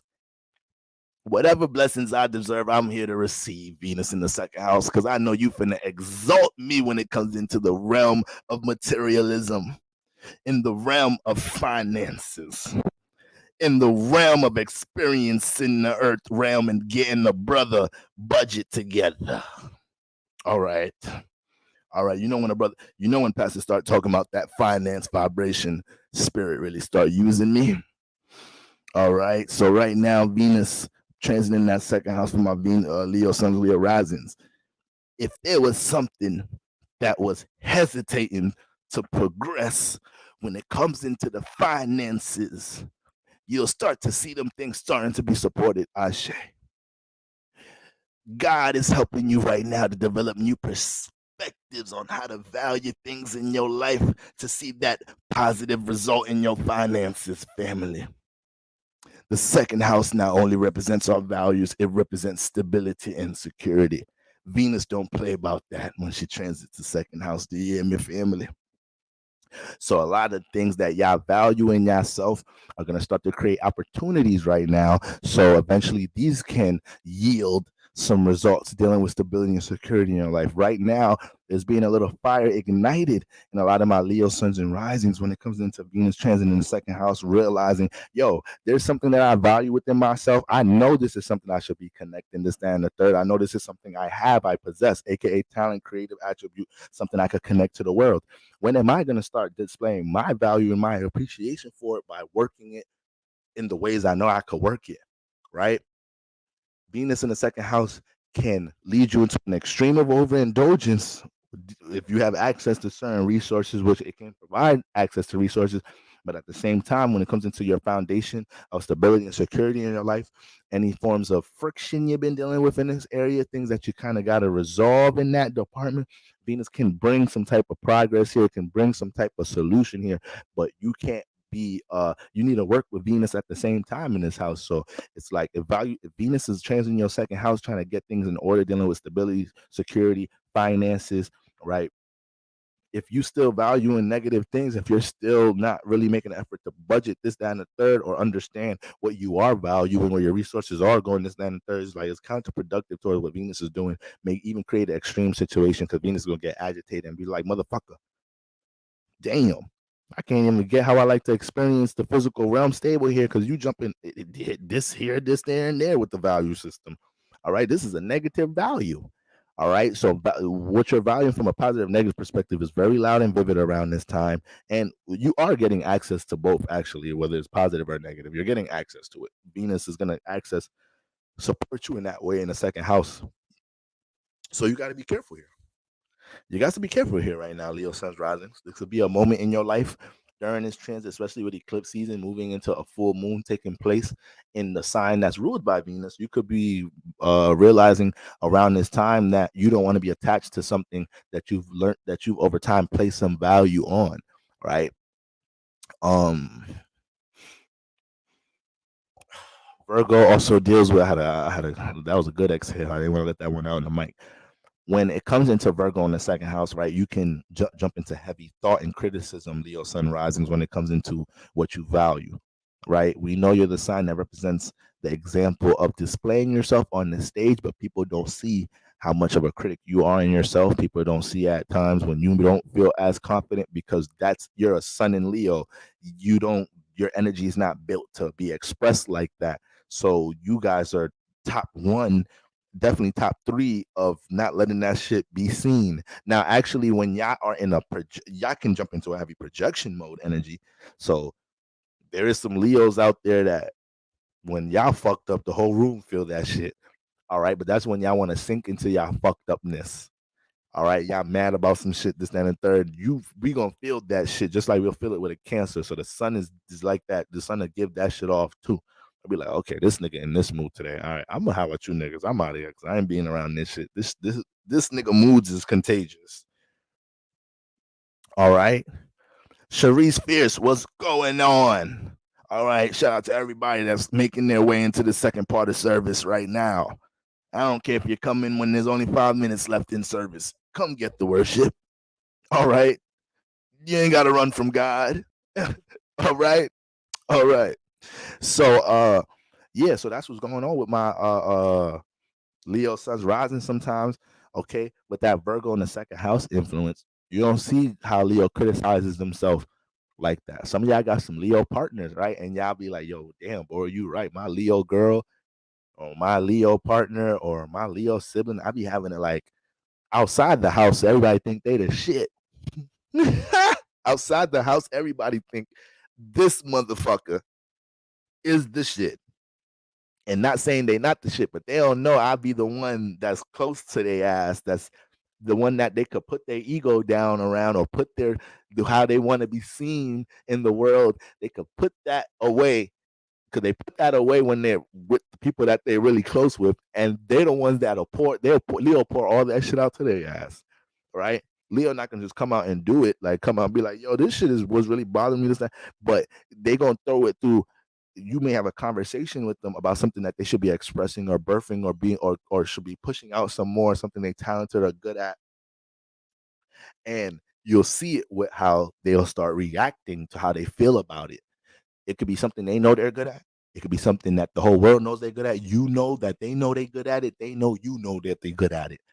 But once the Leo starts jumping into it, like, yeah, but to do that, I would have to do this and do that. Once they start doing that, the Leo feel is has overthought something that they're good at. When they start doing that, like, yeah, I am a talented singer, but I would have to start going to the studio think about it, I have to go to the studio. That's a whole nother budget right there. And then, they don't really value talented music now. Once the Leo start jumping into that, get out your Virgo I see your Virgo in the second house doing what it's doing right now. Stop throwing all that damn Mercury on your talent and what you have. Leo sun's risings, you're going through that right now. Venus is trying to exalt you right there. Venus is trying to exalt you with your talents. Venus is trying to exalt you when it comes into the value that you have. All right. Don't let that Mercury get the best of you here. Because when it comes into coming up with the idea and the thought on how to advertise, market, build it, relate it, connect it, nurture it, the price to put on it, that ain't never the fucking problem. That ain't never going to be the fucking problem with Virgo here. This is Earth or in the Earth house. But Mercury can be the death of you in this space sometimes, Leo. You are gifted by sun energy. So you the one that are able to attract situations quicker than others to reach self-awareness quicker because you're ruled by the sun. So if you're talented at something or if there's something vibration that's about to transform your life or fuck something up, you have sun energy. You're the one that could manifest something in your life as a person, place, or thing, some whatever, but it's gonna come out as an expression like Leo, this is gonna happen. This is going to transform. You're talented at this. You manifest things in your life that projects sun energy to help you see your damn self. How you think you get lost in your ego? Because it is the energy you receive at times. We telling you, gassing you up, telling you you're good at this, talented at this, on top of you already having sun energy. So we big it up. The sun is giving life and getting praised. Some niggas look at the sun in this world and think that's God. Some people really think, I think that's what it is. I think the nigga ain't coming back. The nigga been here all this time. Y'all, they trying to trick us. That's God. Some people think the sun is God. All right. And that is far from any fucking truth. That's the power y'all have. People think y'all are God. Do you get that analogy? You get that perspective of how it plays out in your life from receiving sun energy? So when Venus transits here, it's helping you understand that and understand, even though you may not have the same level of, confidence with this thing that you're good at or this thing you should be expressing, the experimentation of it, Virgo energy is dealing with sciences and experimentation of things. Sixth house energy, sixth house energy deals with projects, routine, but when you're dealing with a project, a science project, a lot of that shit go through phases. You got to do this on Monday, come back, see the results next week. All right, we're gonna do it, test it this way. All right, XYZ equals Y and B like a mother flipper. So you got to deal with the experimentation energy a lot of the times when it comes into your value, Leo sun rising, to help own, help bring out more of that confidence. And then, you just feel more empowered walking in your sun energy. So don't think just because Leo sun rises have the sun energy. With great power come great responsibility, guys. You will have to demonstrate your power. All right. You have to demonstrate your power. There's a lot of Leo suns risings out here. We could talk about. That's why you gotta understand vibrations of signs. You could watch mad Leo videos. All you're gonna hear is very expressive, talented, steal the show. Yes, that is always gonna be potential energy they hone. There's a lot of Leo suns rising. These most introverted people in the world. They don't want none of that spotlight shit. They struggling with that shit. They tired of hearing they good at something because it reminds them they have to embrace sunlight energy and being seen for that shit. You would think they ask a Scorpio at times. And the Scorpio's ass is extreme. So you think they ask Leo that time. They ask too extreme of being hidden that they jump into extreme energy to be seen.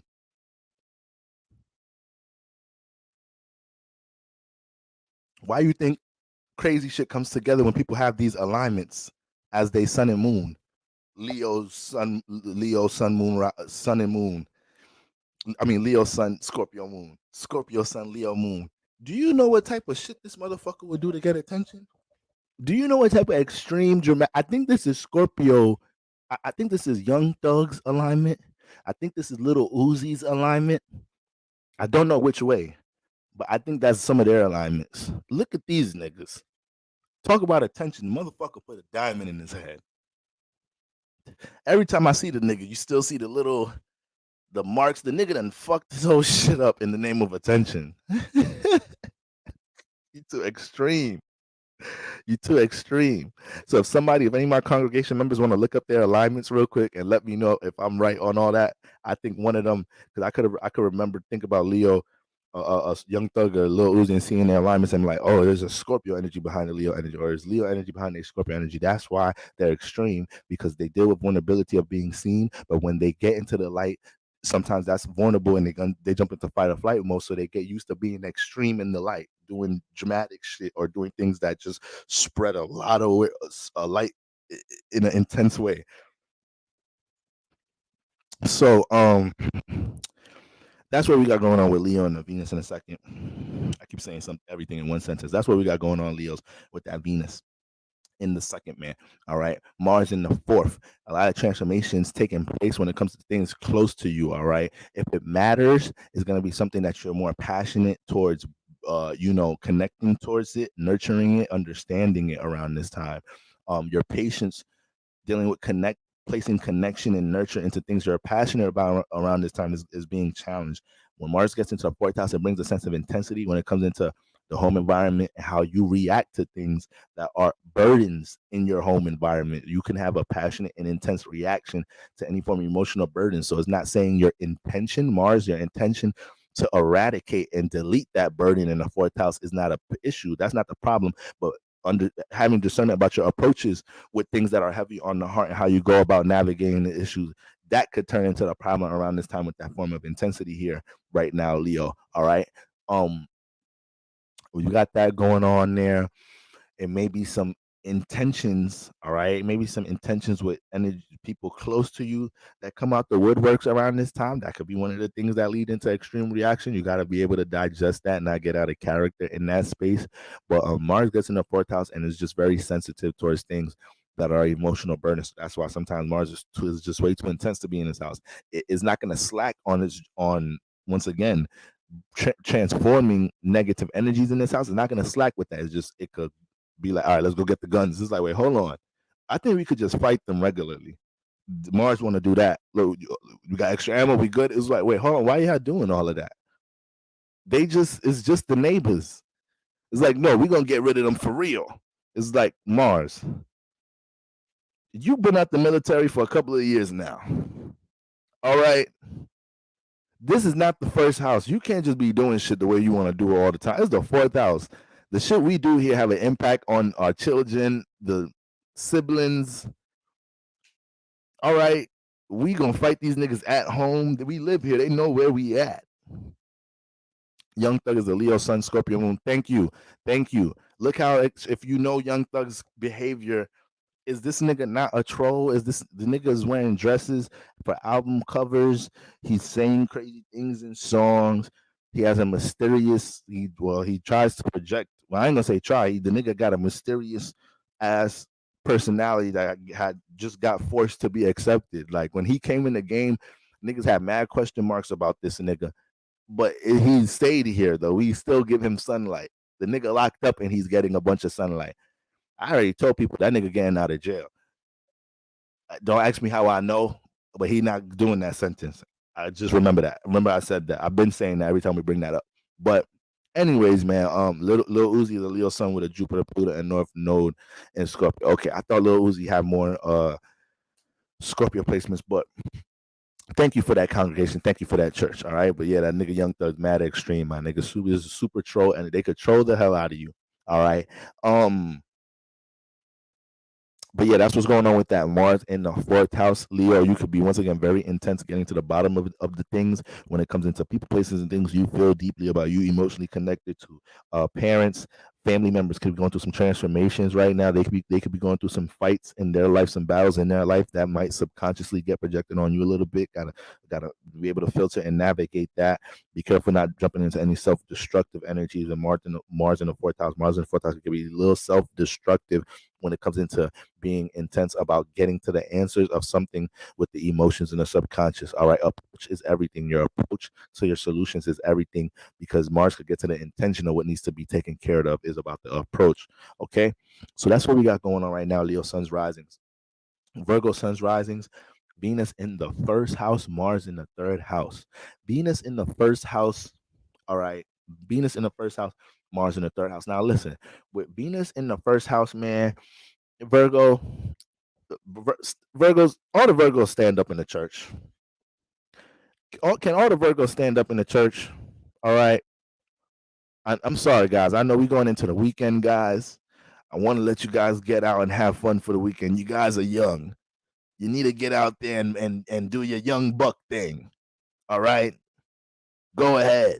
Have fun out in the world. You don't got to worship the word all the time. In the book Nigalations, it says get out and explore the world. All right. So I want to get you young folks out here this weekend. I'm sorry, but when we got to talk about the word, we got to talk about the word in its entirety. All right, family. So listen. Okay. Virgos, I want you guys to stand up for a reason. Virgos, why do you think I got you guys standing up right now? Because Venus is in the first house, and that means you need to learn how to receive the love in the first house. You hear me, Virgo? Not push out the love, but learn how to receive the love in the first house right now, Virgo sun risings. All right. There's many times in life you can place yourself in the position of being the nurturer. There's many times in life the Virgo sun rising is placing themselves in a position to help stabilize something else for somebody else. All right. All right.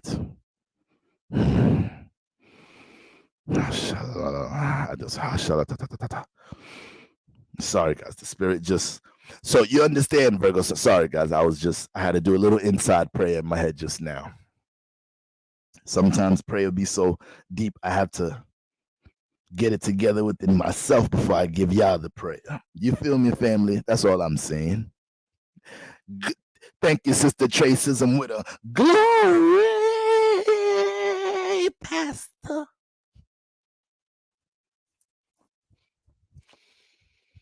Ooh, this glory vibration is something else, Pastor. Every time I just let that glory out, my body just trembles in the name of the Lord. And I'm not scared of that tremble, Lord. I embrace that tremble because I know that's just the shake of the Lord. Glory is his name. Woo, Sister Tracism, you did something with that glory. I tell you, sister, you did something with that glory. What's wrong with y'all? What is wrong with y'all? What is wrong with y'all? It's about to be 1 a.m. Can y'all relax? Glory. That glory. I ain't gonna lie. That glory go crazy. That glory go crazy. I ain't gonna lie. That glory go crazy. I'm just picturing niggas just holding the old lady. She not even standing. She damn near seizure and glory. 3 grown-ass men just Sister Scarred Owl doing the most again. Glory. Oh my God. It's like, sister, I'm starting to think, is there a vibrator in there, sister, or something? Like, is you okay? Is this worship or orgasm, sister? I don't know what type of tremble that is. That don't look like a tremble in the name of the Lord. That look like you trembling off some sword in that mug. Oh, I'm sorry, Boro. No, you just sorry, Boro. You young, handsome man. I'll probably let you. Excuse me. Sorry. Back to the glory. Excuse me. You's just handsome, Boro. You just stop it, young man. Don't talk to me with that young man stuff, sister. You know the older women, the Cougar church ladies be thinking they slick hitting me with the young man. How you doing, young man?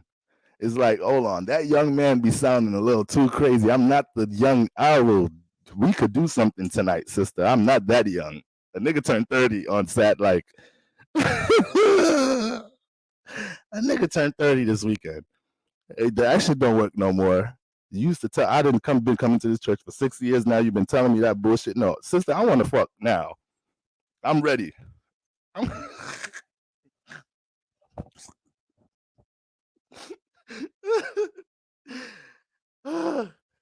I told y'all when Mars got into Scorpio, I can't put a filter on this shit, y'all. I told y'all when Mars gets into Scorpio, I can't put a filter on what the fuck happens in these live streams and what I say. It's too much energy me trying to filter it. I gotta just let it get out. Been coming to this church for 5 years. I'm tired of this young man shit. You should see what I be doing to these to my peers. You should be seeing what I do to women my age. You catch the same shit. You catch the same shit, Sister Johnson. Pastor keep talking to your ass. Pastor can't fuck your shit up the way I can, sister. Pastor Otis, Pastor in the background listening. No, this little young nigga hating on me. I should never let that one into my church. He said he was into that astrology stuff anyways. I should have never told them come as they are. I should have been rebuked that astrology spirit from here. Cause these niggas do shit like that.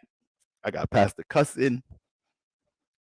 Yeah, here with Scorpio, what Tracism just said. Mars in Scorpio is Scorpio in. All right. We's getting down in the church. That's when you know Mars in Scorpio. When Sister Johnson came up to me like, young man, sister, stop. I'm not. I know your son is my best friend. I know you done watched us grown up, but you get it. You watch us, we grown now. I'm not that little nigga no more. Be careful with that young man shit before you run into some shit. Now, go back to worship. You in the wrong section of church right now. Ain't nobody even here right now. Just get out of here if something happened to you. All right? And I ain't talking about what Pastor said is going to happen to you this week when you get a plate. You know something going to happen to you. Not that happened to you. All right, yeah. We gotta get to the conclusion now. We're doing a little bit better tonight. I think we are, but we gotta get to the bottom of this. Tracism. Sister Tracism, please be careful throwing that glory word out. Can you please be careful throwing that glory word out? All right. Wait, that was a good one. The last time you just threw it out, that it deserved it. But every time you throw out the glory, that vibration too powerful. It take me somewhere else, sister. It take me somewhere else, sister. So when it's needed, please, because every time you hit a glory, you're gonna send pastor somewhere else. All right, glory. Please stop. Somebody, glory. Stop, y'all. Stop. It's like an addiction. Stop. I can't help it when I see it in the comments. We could be here. If y'all want to keep me on live till 4 a.m., just keep writing glory in the comments. Niggas ain't gonna know what happened when they come watch the live stream tomorrow. It's like, this nigga Boro, I know he be a little turned up, but last night, I know this nigga be bugging out 4 or 5 hour live streams. 3 hours of the live stream was a nigga screaming glory. What the fuck is what this nigga be having? Come on, don't make me look crazy, church. Don't make me look too crazy. I know I'm already crazy. Y'all gonna make it worse. In the name of Mars and Scorpio, with that mischievous energy. Mars and Scorpio is mischievous. That's a good word. That's a good word for Scorpio. He's mischievous. They made that word up just for y'all ass. All right. So Virgo, Venus is in the first house. Glory. Guys, stop.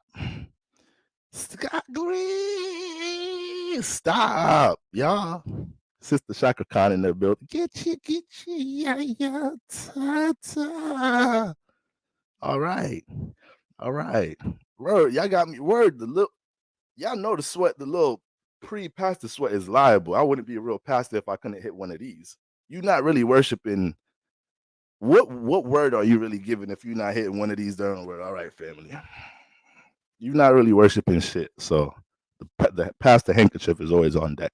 All right. Now, Virgo, Venus is in the first house, guys. Now listen to this, Virgo. You know why Venus in this type of transit gets extreme for you? I know it sounds good. Venus love coming into the first house, but you gotta understand, Venus already don't like your ass. Venus already don't like Virgo, and the Venus don't like the first house, right? So you're in situations, it's like there could be things you're wanting to work to the potential in the whole world screaming at you, Virgo, like, no, just work on what you got going on right now, Virgo. This person, place, a thing, don't support you, appreciate you. And you just sitting there like, man, I want to love what I want to love. Stop telling me who to love, world. It's like Virgo, Venus in the first house in your sign. Learn to establish your value system and let the external realm mold itself towards that. If Venus and Virgo in the first house doesn't say any lesson, guys, that's a huge theme. All right. So it could be a kind of hard pill to swallow around this time, realizing you've been connecting, upholding, supporting certain people, places, and things in your life that not appreciative. They're not appreciative of your ass, Virgo. They're not appreciative of you. Okay. And I need y'all to make sure y'all identify that if it's highlighted around this time, because if any transit does that, this transit will do that, especially leading up to a full moon lunar eclipse that directly harmonizes with you around this time. Okay, so everything that you need to be connected to that helps bring a more positive state of self-esteem, that helps you have more of a positive outlook dealing with your personal aspirations. Venus wants to uplift all of this into an optimistic state in the first house, but anything that you need to love to embrace the process of working on yourself, self-work, right? Any form of self-work that's at lack right now, Venus will create situations for you to realize this. If you've already identified, and if you already realized these spaces, you could use Venus as that, access to some encouragement energy, right? To put some pep in your step and get that whatever changes is needed to get the first house intact when it comes into showing God and universe, I appreciate my first house, my personal life, my vessel, how I take care of myself and every person, place, or thing that I connect to and I let in my personal life. You have to demonstrate that more to God around this time. But if you've already identified what some of these things are, and is no effort towards these things, no changes while Venus is in the first house, it could start getting a little hectic here. It could start getting a little hectic here. All right. Glory is his name. Glory is his name. All right. So that's what we got going on with Venus in that first house. You gonna see who the fuck loves the Virgo sun rising for who the fuck they is, and not what the Virgo sun rising can do for you transiting the first house. All right. Don't let that go over your head, Virgo sun rising. Don't let that go over your head, because your love language be dealing with doing shit for a motherfucker. So that could sound a little confusing. Like, wait, what that mean? When I love people, I do things for them. I don't mind doing the motherfucker homework. All right. Listen, I was dealing with a Virgo woman in my life when I had to get some shit done. I had to catch my ass with my toxic ass. It was like a couple of things I just needed done, and I was dealing with them, and it's like, yo, what? I'm dating a Virgo girl. I might as well let them help me with some of this shit. I'm really taking advantage of her. She wants to, like, she feels fulfilled doing tasks for me. I started to feel like a user a little bit, y'all.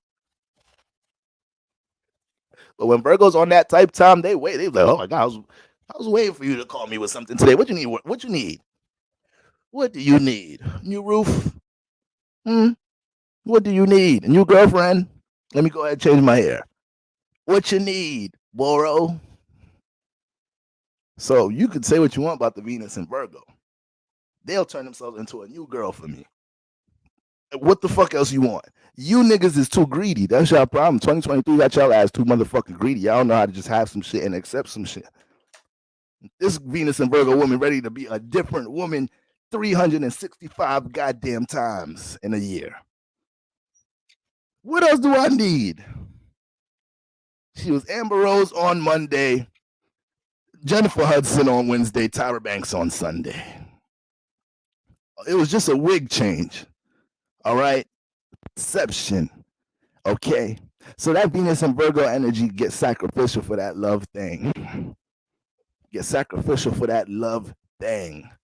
And you got to make sure right now any karma that you've created from that sacrificial energy with love Virgos, that you realize it, realize if that person deserves it, realize if that environment deserves it, and then you could go ahead and make decisions from there. But that's what has to be identified first with Venus in the goddamn first house. I'll tell you that right now. Venus, sun risings, can I get an ashe in this mother flipper? All right. So that's what we got going on with that. Be careful not making everything about you in relationships at the same time, too, Virgo. I know that sounds crazy, but let's say you ain't dealing with a motherfucker that's taking advantage of you. Everything is good and gravy. Venus in the first house, you can start making things all about you. That could add a little ill energy in the relationship. All right. It's kind of hard to negate because you're going to feel where you're personally unfulfilled right now in your relationships. Just because you feel personally unfulfilled in an area don't mean the relationship fucked up, though.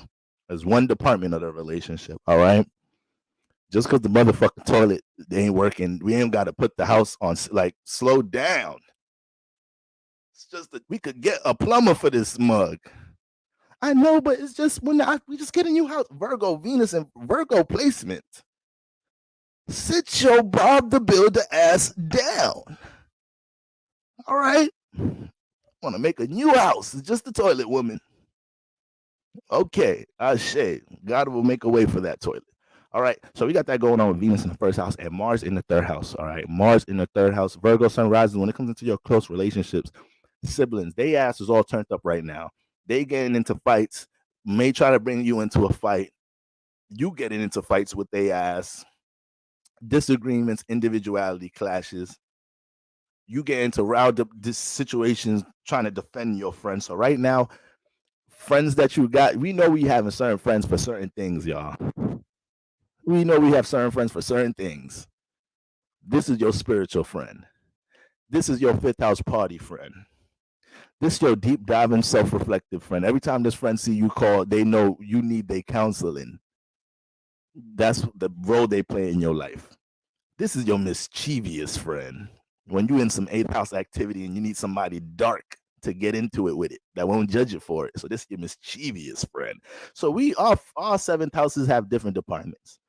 And with Mars in the 3rd house of Virgo, you get into situations right now where, like, you get into situations where you got to defend friends.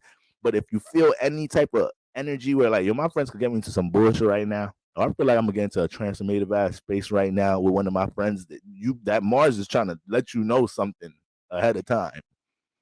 You are dealing with extreme energy, extreme peer pressure. I know that sounds so childish, but you can never underestimate what the fuck goes on in people's lives. All right. Mars in the 3rd house, people will throw extreme peer pressure at you to participate with something. Man, you better see through the bullshit around this time when it comes into that Virgo sun rising, and you know how much you be down to help some shit. Right? Some shit you don't need to participate with. You was like, I did not wake up to want to rob a bank today, but I am a good driver. I could be a good getaway driver. Like, fuck it. You start taking pride in how you can help build something, forgetting that the goal is fucked up. This is a fucked up goal. This could bring extreme transformation. Your cousins and close friends trying to get you into robbing this bank, even though you being a getaway driver is actually a great idea because you good for being a part of shit like that. But not right now. Not right now. No bank robberies right now. No feeling pressured into getting into anything, having to participate in anything because of your social environment. All right. Be careful of the potential for things leading into transformative spaces in here. But you are very goal-oriented in utilizing either past forms of knowledge, ideologies, third house traits, whether it could be a familiar skill or talent you have, and seeing new ways to help it support your passions and goals.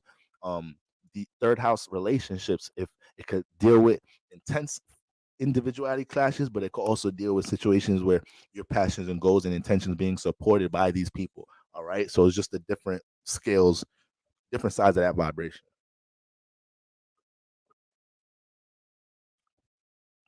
Um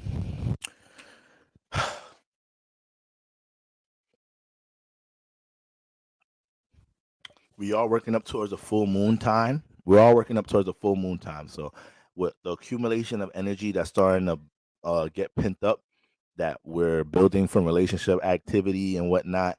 You have Mars in the third house, so you can be extreme with relationship activity in general. Everybody that has Mars in air houses can be extreme. Now you have Libra in this. I mean, excuse me. You have Scorpio in this house. So Virgo Sun risings.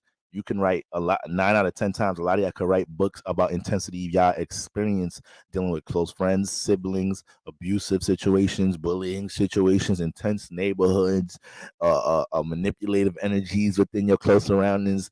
You write some deep shit about your third house with Scorpio in here, right? So with that being said, while Mars is in here, you can see transformations with with relationships that don't, they're not in alignment with things that are, productive in your life, and let these transformations take its place regardless of the history you have with certain people. When Mars gets into certain spaces, its individuality and its intention can separate itself from certain things here that you've connected yourself to. So with Mars coming into your third house in Libra, it could be unions that you have uh excuse me, I keep saying Libra. I know that threw me off saying that. Scorpio.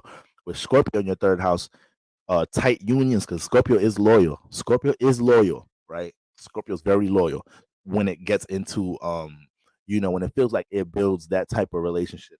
It's really fucked. Damn, everything really has a light and dark side, because Scorpios, they actually could be on some real shiesty shit at times.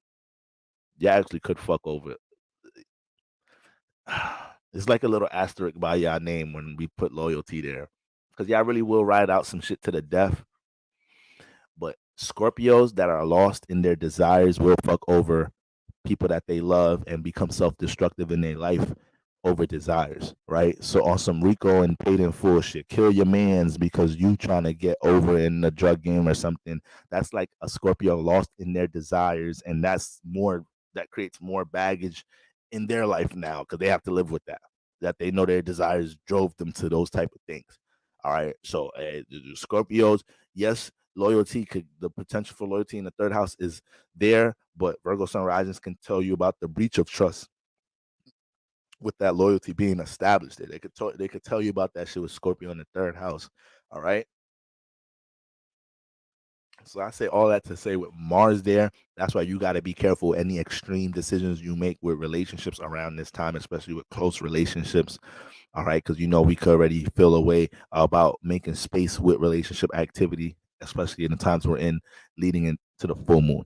All right, Virgo sun risings, that's what we got going on there. Now, Libra sun risings. All right, I'm gonna try to cut out the jokes. I'm gonna try to cut out the jokes a little bit, y'all. Libra sun risings, Venus in the 12th, Mars in the second house. Venus in the 12th. So that's interesting, right? For my Libras right now. You got Venus in the 12th house, which is an exaltation, but then you got Mars in the second house, which is a detriment, right? So you kind of got to pace yourself with both energies, all right? Because Mars in the second house is a detriment because it's too turned up in a house that needs patience. So it's great bringing all this passion and determination towards helping, things that you have with business goals, finances, anything that you value, help get a certain new spark or charge towards things, a new sense of motivation towards, getting these things to certain destination points. That Mars is great for that there, but it can feel overwhelmed here and could be very impatient here. It could extreme here. It could be extreme here. It could burn bridges here. All right. So you got to be careful of all things you're connecting to that you value when it's not going in the way you want it to go right now. Libra Sun's risings. And then when you have Venus in the 12th, you have to pace yourself there because Venus is exalted there. and that's your ruler. So as a Libra sun rising, you're getting access to a lot of things. You're already a Venus rule sign, so you get access to Venus things in your life, which could be to your detriment or in your wise or higher self. It could be used in a positive way, but with lack of self control and the Venus transit in the 12th house, and you are Venus ruled sign, when it comes into things that provide pleasures in your life, people, places, and things, habits, yeah, it's a hell of a solar return time with Venus transit in the 12th. All right, a lot of fantasies could be fulfilled around this time for Libra sun rising. So don't lose y'all shit around this time, gang. All right, we ain't got that much left for this season. All right, ain't got that much left. All right, that's coming from somebody that's at the end tail of this John. All right, so I get to watch all of y'all have fun, then I get here and we close it out. So let's make the best of it. Don't be going too crazy. Venus 12th house, Venus 12th house make you a little egotistical when it comes into love matters. You don't have the all say all in everything, and that's it in relationships. Let somebody else get the. Ain't you the relationship sign? Ain't you the relationship sign? But you be having a way to try to have the last word in the shit, don't you? Right?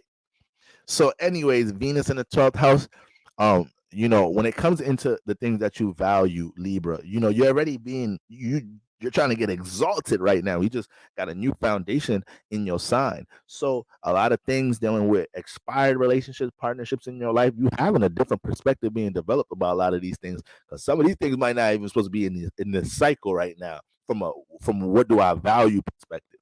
All right. So with Venus in the 12th house, it could throw your judgment off a little bit as far as what you're supposed to be valuing, because now you're in a space where you have super access to a lot of things that could transform you in the name of overindulgence, in the name of just trying to feel good during my solar return season. All right, you don't have to say yes to everything you have access to in life.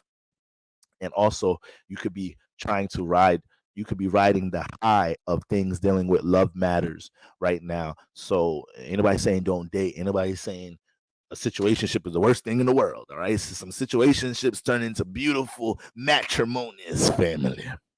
All right, in 2023, you got to have a situationship first before we get to the promised land. That's how we doing it here.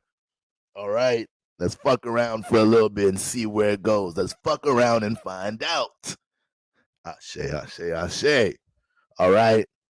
So right now, when it comes to anything that make the Libra sun rise and feel good, or it comes into love matters, okay, or people that can provide Venus energy in your life, just be careful not taking advantage of these energies right now, and be careful making sure when it comes to priorities, responsibilities in your life, Libra, that you have a grasp on that right now, because Venus transit in the 12th house. This is not just it's a powerful placement from an exaltation space. So things that you value can be heavily supported right now, and things that make you feel good, you can access these things right now. But at the same time, Venus is your ruler, so it affects your personal life. So when in your personal life right now, you can be living in la la land with a lot of different things.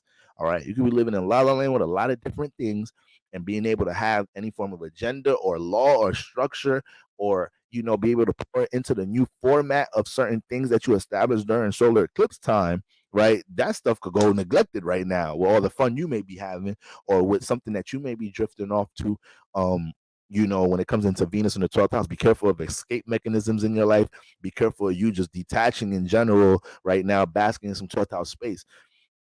Is okay basking in this 12th house space when it comes into seeing how you're going to put 1, 2, and 3 together with things in your imagination, anything dealing with your subconscious, analyzing the attachments and all these different type of things that we hold in our subconscious houses, like the 12th house.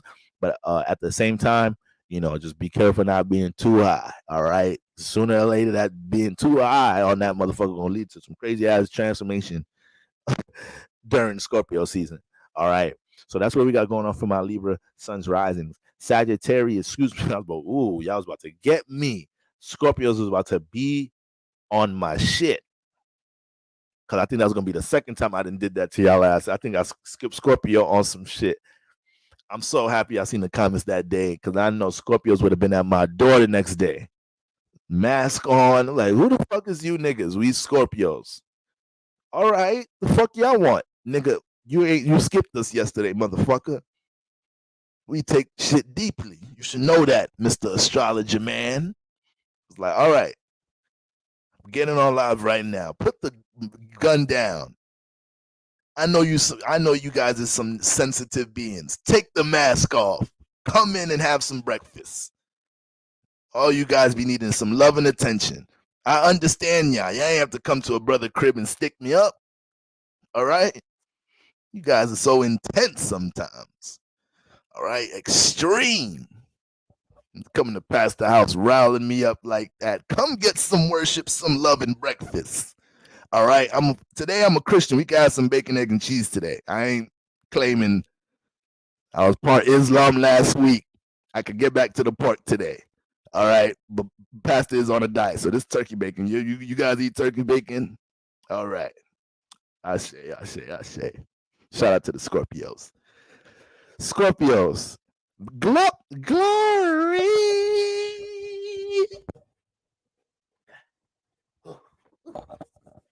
Ooh.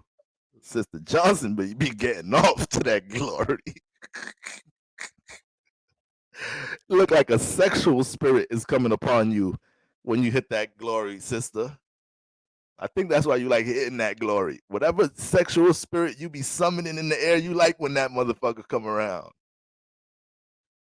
All right, somebody go walk by Sister Johnson's door at nighttime. You might hear her. Somebody might be in there making her get a glory on. That would be funny as hell. Me getting into the 8th house with a woman from church. I'm really giving it to her ass. She talking about, boy, glory, young man.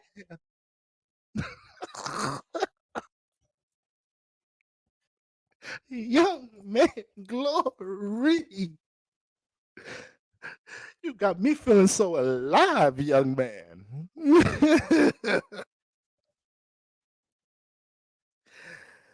Glory is his name. Glory is his name. that's how she get that's her at the end of it. Eyes like that and everything. Watch the eyes, y'all.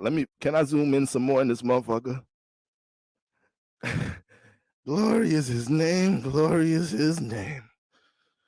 Young man. Whew. Pass me that over there, young man. Yeah, right there. Yeah, that little handkerchief. Glory, glory. You have the power of the Lord in you, young man.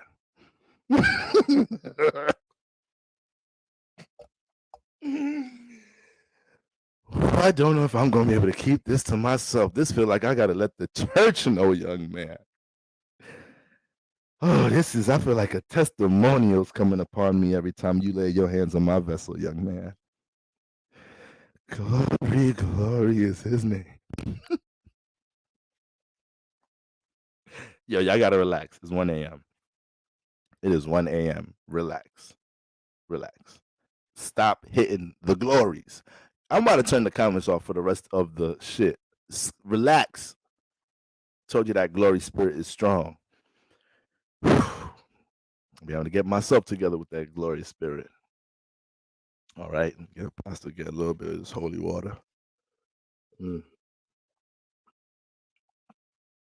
I say. All right. Now, where was we at? Scorpio. Got the spirit back. Scorpio. All right. Scorpio, Venus. What transits? Venus in the 11th house from the Scorpios. Chakra Khan talking about tambourine.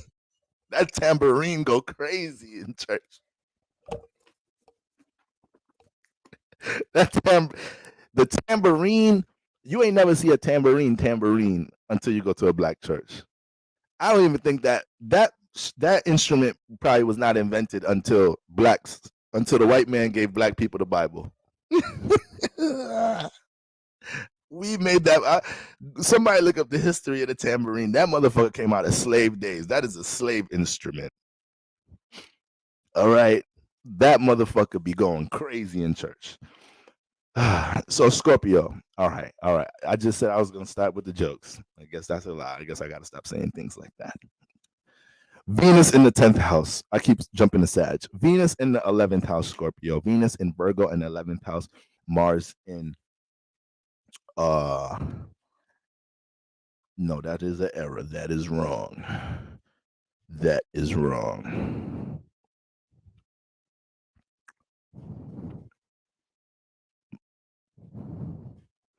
Mars is in the 12th house. All right.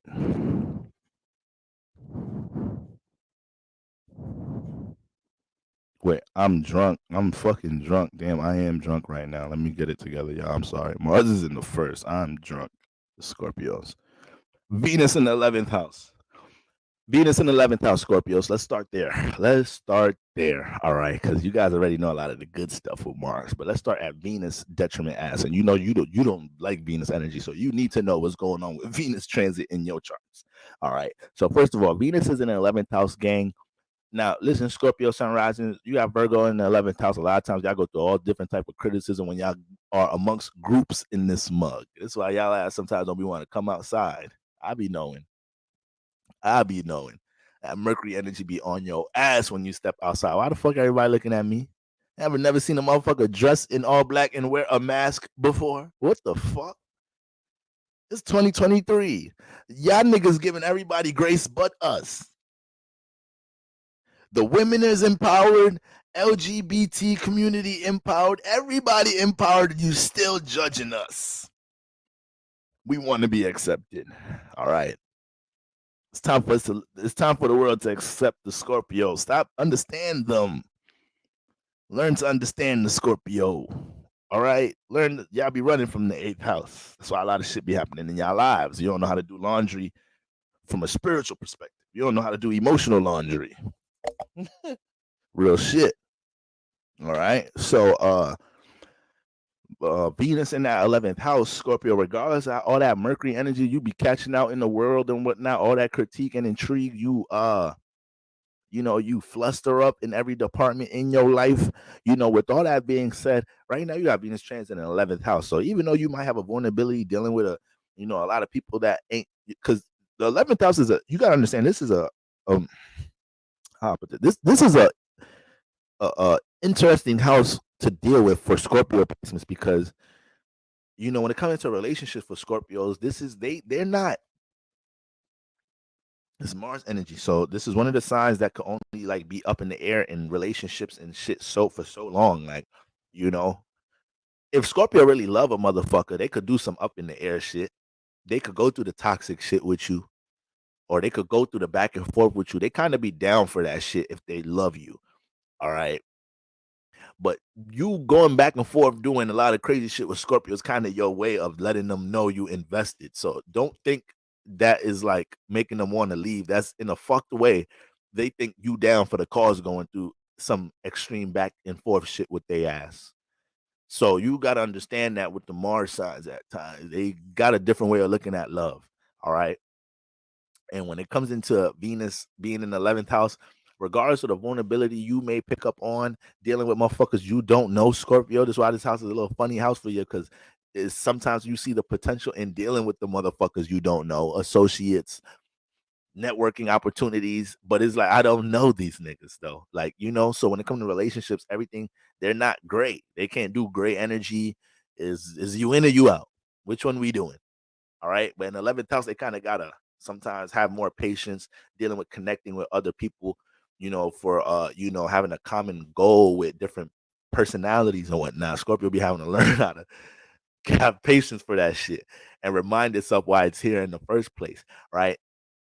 So when we talk about this Venus transit, I think a lot of my Scorpio sun risings are going to realize throughout, Scorpio season, right? Moving into Scorpio season, you guys are going to realize how when you dibble and dabble in that 11th house space, the individuality you have to bring into the world, there's going to be a lot of things you realize can be supported or received and welcomed in these spaces, whether you're working at some job, a new job, and an associate tell you something that is intriguing about you, whether you find a community group space that, connects to something that you value or whatnot. A lot of that is going on. Wherever Venus is at is always going to have love potential where it's at. So, it could just be a very interactive space that you're in right now with Venus in this house. And it could be a space that you're able to relate things to help bring stability in your life, right? You got a strong Virgo presence here. This is a Saturn-like house. This is a Saturn influence house. And you got Venus in here. So some of the blessings can come towards things dealing with stability and support being worked up amongst others. All right. So a lot of that energy, don't shy away from the 11th house. Embrace that. That's how we could receive some of that love and support. Right now, your energy is being received well in the 11th house. All right. Regardless if these people, regardless if you have an unfamiliar vibration coming from people in this area, you're being pushed to show your value out in the world through different ways. A lot of y'all may be building different businesses, brands, navigating career path in different ways. And during this transit, there's going to be opportunities for you to understand how to utilize the internet, utilize different forms of technology and whatnot that we have today to see how to connect your brand, your message, your ideology, your energy, your value into the world. All right. Don't let all these new downloads about these things go over your head. These little things could tweak things and change, the temperament of something you building or trying to connect to others around this time. All right. And then we got Mars in the first house for my Scorpio sun risings. All right. We're all in the midst of transformation and birthing new things, but Mars gets into the first house. Mars is home in the first house. Mars is home in Scorpio. So I already told y'all this is y'all get super turned up around this time. You could wash a lot of old skin off moving into this space right now. You already know personal cycle in the midst of being stirred up right now with the sun about to make its way into the first house soon. All right, Scorpio sun risings. So we want to be at ease putting things that we now know belong in our past. We're becoming more at ease doing that. Mars is helping you in the first house embrace the new beginnings, is adding more fuel to old aspirations that you may have you might have held it too long. One thing that's good about Mars coming into the first house, because even though it's in Scorpio, the first house, when Mars in the first house, it wants to push it out. It wants to push the passions out. When it's in the eighth house, which is Scorpio, which what you do, Scorpio sun risings, you sink into that motherfucker. You sink into your passion a lot until you feel like you're ready to push it out. You be watching your prey, all right, before you get on their ass in the name of the Lord. All right. Aries ain't doing all that stealthy shit, all that tactful shit. Where the food at? Where the nigga? We eating? That's what we eating today. Let's go get them niggas. Let's go get the cheetahs. Who we getting today? Some antelopes. Whose ass is we on? This is Aries. Ain't fucking around. When the motherfucking Rams is doing that shit, ramming their fucking head into each other, it ain't that much technique into the motherfucker. Put them bitches down and let's go. No, stop, nigga. This a little young nigga, a little young ram. Wait, hold on. Let me get my feet together. The nigga, come on. Ain't no technique to this bitch. Let's bump heads. Let's get to it. That is a great thing about Mars transit in the first house, because you're gonna realize, Scorpio sun risings, many of you realize around this time, damn, I've been holding this personal aspiration in a little too long in this first house. I've been sinking into this passion, watching this prey a little too long. We in push out mode now. We could push out more now. All right. It's gonna be a push while the sun and Mars is in this house. And that's a super turned up first house. So you can be very extreme, feeling like, you could be very extreme jumping into a proactive energy with suppressed aspirations around this time. You could jump into some, man, fuck everybody. Like, I'm on my own shit right now. Like you know how listen, I told you I'm claiming Scorpio season 2. I told you that shit. All right. Because I'm about to say something. I was about to say we, and that reminded me I'm one of us. All right. Y'all know how we get sometimes, heavy Scorpio energy. Y'all know sometimes we get so passionate and determined about something that we kind of get a little bitter because it's something that is not relatable. It's something that we only encouraged about. We feel like we can't relate it. So we feel like we just got to be hostile. We feel like we just got to, everybody is playing resistance out in our life to our passions and goals. We walking around, niggas is like, yo, what you up to? Like, I can't talk right now. I'm gonna call you back later. He's like, well, nigga, what's wrong? You okay? He's like, yeah, I just gotta get to work. Y'all niggas don't be getting to the money. Like, I'm on it right now. I'm gonna hit you back later. It's like, okay, that's cool. You turned up and passionate about what you got going on. I don't know what transit done ignited your Mars and shit and got you all turned up. But nigga, I'm not your op. I'm your cousin. Nigga, I was just calling to see if I come over and pick up the hoodie I left over last week.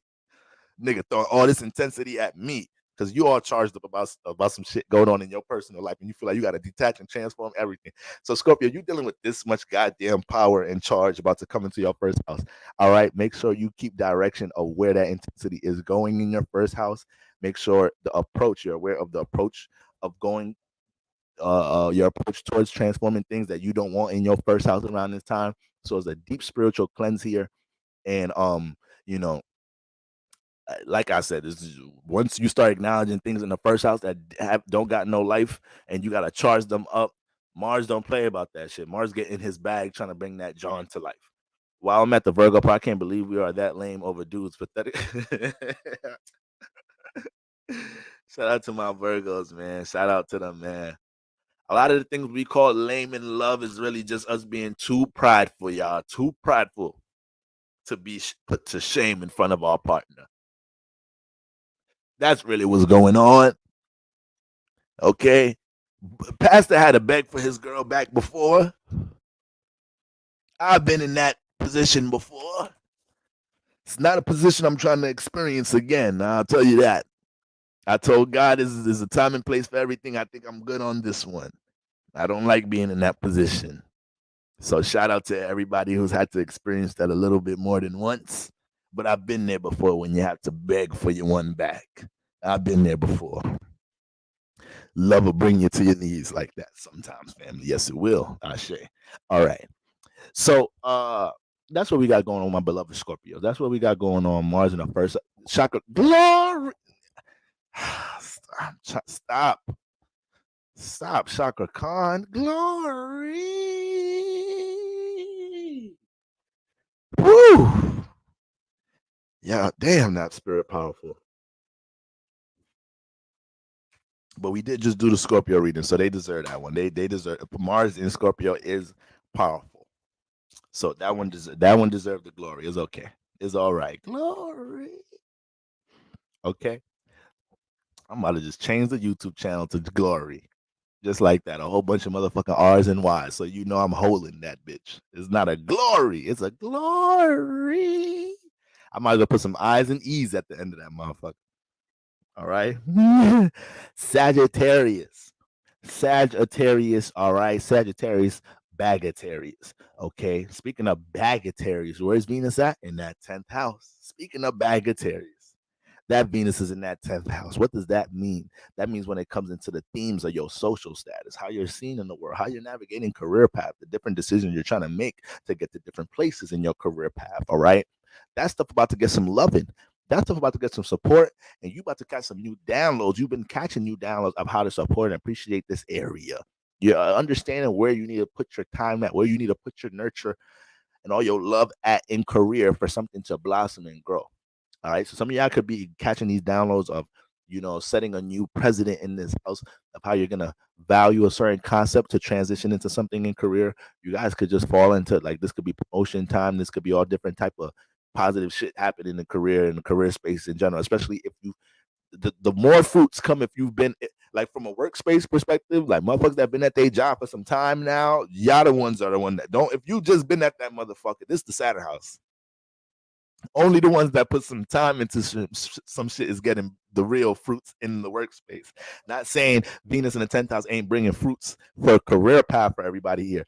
But if it's coming out like the workspace promotion or something, it's only if you put some real time in here.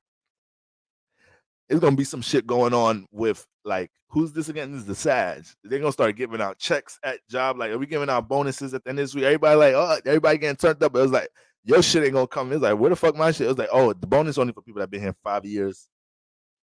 It's like, why I'm the wrong sign to get hype like that. You done fucked my whole shit up. You really done. Sagittarius is not the sign to get hype and disappoint them. That's some trauma right there. They ass started booking trips. I done booked the trip on my credit card knowing I was getting this bonus. I done fucked my credit card balance up. Fuck it, I'm gonna enjoy the trip, but damn. All right. So Venus in the 10th house, you can see a lot of things that have time placed into them in career, see some fruits around this time.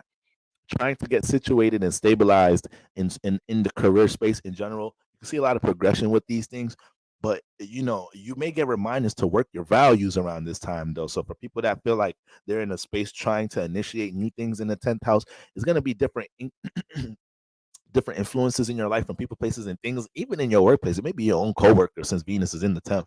that try to remind you something that you have that's valuable, that can create somewhat of a social status, somewhat of an expanded 10th house for you. Don't let these things go over your head around this time. All right, family, and a little romance in the workplace. All right. Make sure the cameras ain't in the room that you choose to get crazy in. All right. You might get you a little work wife, work hubby situation going on with this placement. So that's what we got going on for my Sagittarius with Venus in the 10th house. All right. And we know, once again, it's Virgo here, Sagittarius. You know how Virgo plays out in your life path in the 10th house. We always speak about it. At some point, regardless of how charismatic, how much you have the gift to be able to shed awareness in the first house, which could end up landing you into different situations and opportunities in life that manifest into career. However, with Virgo in the 10th house, it comes in certain chapters in the Sagittarius sun rising life where you just have to get more organized, more meticulous. What does meticulous mean? I believe I believe it means, like, to be, like, calculated and detail oriented. Hold on, I gotta search it. I gotta meticulous. I've been wanting to say that shit all last year. I'm not even gonna lie to y'all. Showing great attention to detail. There we go. I be on the money. There we go. I like that, motherfucker. All right. So yeah, it comes a point in y'all life, Sagittarius sun rising, that there's gotta be a meticulous vibration in career. You need to learn how to see the detail of things, organize and plan, and not wing it. Can't just be winging it all the time. Sometimes winging it brings some opportunities in life. That's why y'all get attached to winging it. But Virgo, when it gets into something you serious about building and structuring, they said if you itching here on your nose, like, this means something. I think somebody told me it mean like it's something lucky or some shit. My fucking shit be itching though. Like, I don't know what the fuck. From time to time, that should be happening. Is somebody talking about me, family? All right. Is somebody in the church talking about me? Okay. So yeah, that's what's going on with Venus in the 10th house, right? Virgo there is already going to show you how to, get to a point in your life where you have to map some things out a bit more in the 10th house, accept criticism in this area, not wing it. And I think Venus here helps you to embrace the process of working towards what you're trying to produce in the 10th house around this time. All right. Now we got Mars in the 12th. Mars in the 12th for my Sagittarius sun rising. So having Venus stimulate your 10th house, this is a really nice connection going on. We do know these energies are pretty much in a sextile space. All right, I should have mentioned that in the beginning. I really should have mentioned that in the beginning. So there's a lot of harmony coming from both of these spaces where you have Virgo and Scorpio at. So there's a sextile. So when it comes into Sagittarius, we got opportunities opening up in the 10th house for your value to be displayed, or for you to be valued and appreciated here, or for you to make things progress in your 10th house by giving it some love, by giving it some attention that it needs. Okay. But with Mars in the 12th house, there's going to be a lot of new intentions with things done with your creative awareness, with your imagination, right? With certain things in your imagination that have been on the back burner. Mars comes in and ignites a lot of that. And it does it impulsively too. It jumps right into it. So you have to be able to manage your ability of starting new things, because we're in birth energy. A lot of us are birthing new things. So you have to just be aware of how you're starting new things in the name of imagination, while trying to stabilize things in the 10th house, seeing how both affect each other, but they can create a lot of harmony with each other right now, where things in your imagination, things you already have 12th house experience with, starts to create opportunities in your 12th house, 10th house. And that's just all career transformation in itself. All right. So you're in that type of space. So shout out to my Sagittarius. One thing about Mars in the 12th, though, is going to be a lot of deep diving with things dealing with insecurity energy. Mars and Scorpio in that 12th house. Don't let the deep dive on security energy start to become too loud to hold you back from initiating something or becoming intentional about how you're doing something from a creative perspective. This is actually a great energy to filter out spiritual baggage from creative endeavors, aspirations that have been neglected, suppressed, didn't go your way in the past. Mars is finna conquer all of that, so you can have more of a fresh foundation with establishing things with your imagination right here. All right. And you could project in some negative energy right now. Mars in the 12th house could just, 12th house deal with insecurities and shit. So Mars getting the 12th house, get mad and say some real fucked up shit about somebody's insecurity, hit somebody's soft spot real quick. Okay. Somebody got a whole dream about some shit. Everybody and their mother know this dream ain't never happening, but motherfuckers let them niggas live in their delusion. Mars in the 12th house getting an argument, tell that motherfucker, that's why your ass ain't never gonna be this makeup artist you think your ass is gonna be. Why you think mom don't let you do her makeup? Huh? How come you don't got a video on your YouTube channel doing a tutorial for mom yet? She ain't gonna let you publicly embarrass her shit like that. Give it up. Like, you don't do that to your sister. Don't do that to your friend. Let them figure it out on their own. Let them figure out they got to transition into something else and find their other gift. Find the true gift, actually. All right? You just scribbling on motherfuckers' faces. Motherfuckers go on your Instagram. You know, ladies, y'all be having the ring light set up. Motherfucker be whenever y'all doing somebody hair, something, the makeup, you see the shit, the display. Motherfucker turn around, look like the Joker in this motherfucker. Is this makeup for the prom, or is this Halloween? Is this a spooky season edition makeup? Which one? We can't tell. Because this is a clown we looking at right now. I don't even know shit about makeup. I don't think you're supposed to do all that shit to the cheeks. I think it's a little too heavy on the forehead area. Eyebrows thick as hell, looking like piano keys in this mug. The black keys. One long ass black key right here. All right. Lipstick off the lip, like you is not an MUA. You need to go MIA in this mug. All right. You don't be need to beat no faces. That client need to beat your ass. That's what they need to do. All right. So Sagittarius sun rising, don't be shooting people's insecurities down when you frustrated and angry, because Mars in the 12th house got access to like that shit around here. Okay, Mars in the 12th house definitely get on some things with your belief systems, and your creative aspirations get challenged here. That's the thing, though. Motherfuckers start projecting on you a little bit. Mars in the 12th house, you believe in your shit so much, you so motivated for your transformations and aspirations in life. Motherfuckers ain't aligning with that shit. You start feeling away. And it's Libra season. So if you got some air placements, who we talking about? Sag. If you got some air placements too with this, you're gonna start feeling away. Like, oh, so you don't fuck with the shit I'm motivated about, you don't fuck with my dream. I thought you was my brother. Thought you was my sister. Thought you was my friend. Don't jump into that bag, Sagittarius. Don't jump into that bag, Sagittarius. Start creating philosophies around what friends mean and shit. Now you jump into your philosophical bag. Because whenever something wrong with the Sagittarius, they will find a way to create a philosophy of how this shit is fucked up. Nigga, that's your philosophy. But make that shit spiritual law. That's what real friends do. That's what you think real friends do. All right? It don't say that in the good book. You making that up. But I do think there was a verse that was similar. And don't try that, Sag. All right?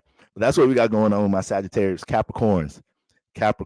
All right. Capricorn sun risings, Venus in the 9th house, Mars in the 11th.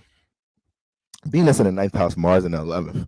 If anybody is outside right now, it's the Capricorn sun rising. They's experiencing a bunch of new things, meeting a bunch of new people, getting pretty much a lot of you guys potentially learning how to get comfortable with being uncomfortable, connecting to new environments, new people, exploring new things. You know, that Venus transit in the 9th, Capricorn sun risings. Right now, all the experience you've built from navigating reality in your life, right? Capricorn in the 1st, Virgo in the 9th house. A lot of the wisdom and experience you've built from anything dealing with building, structure, and stabilizing things that you was a part of, that you helped build the foundation or help start with your blueprint cardinal energy, right?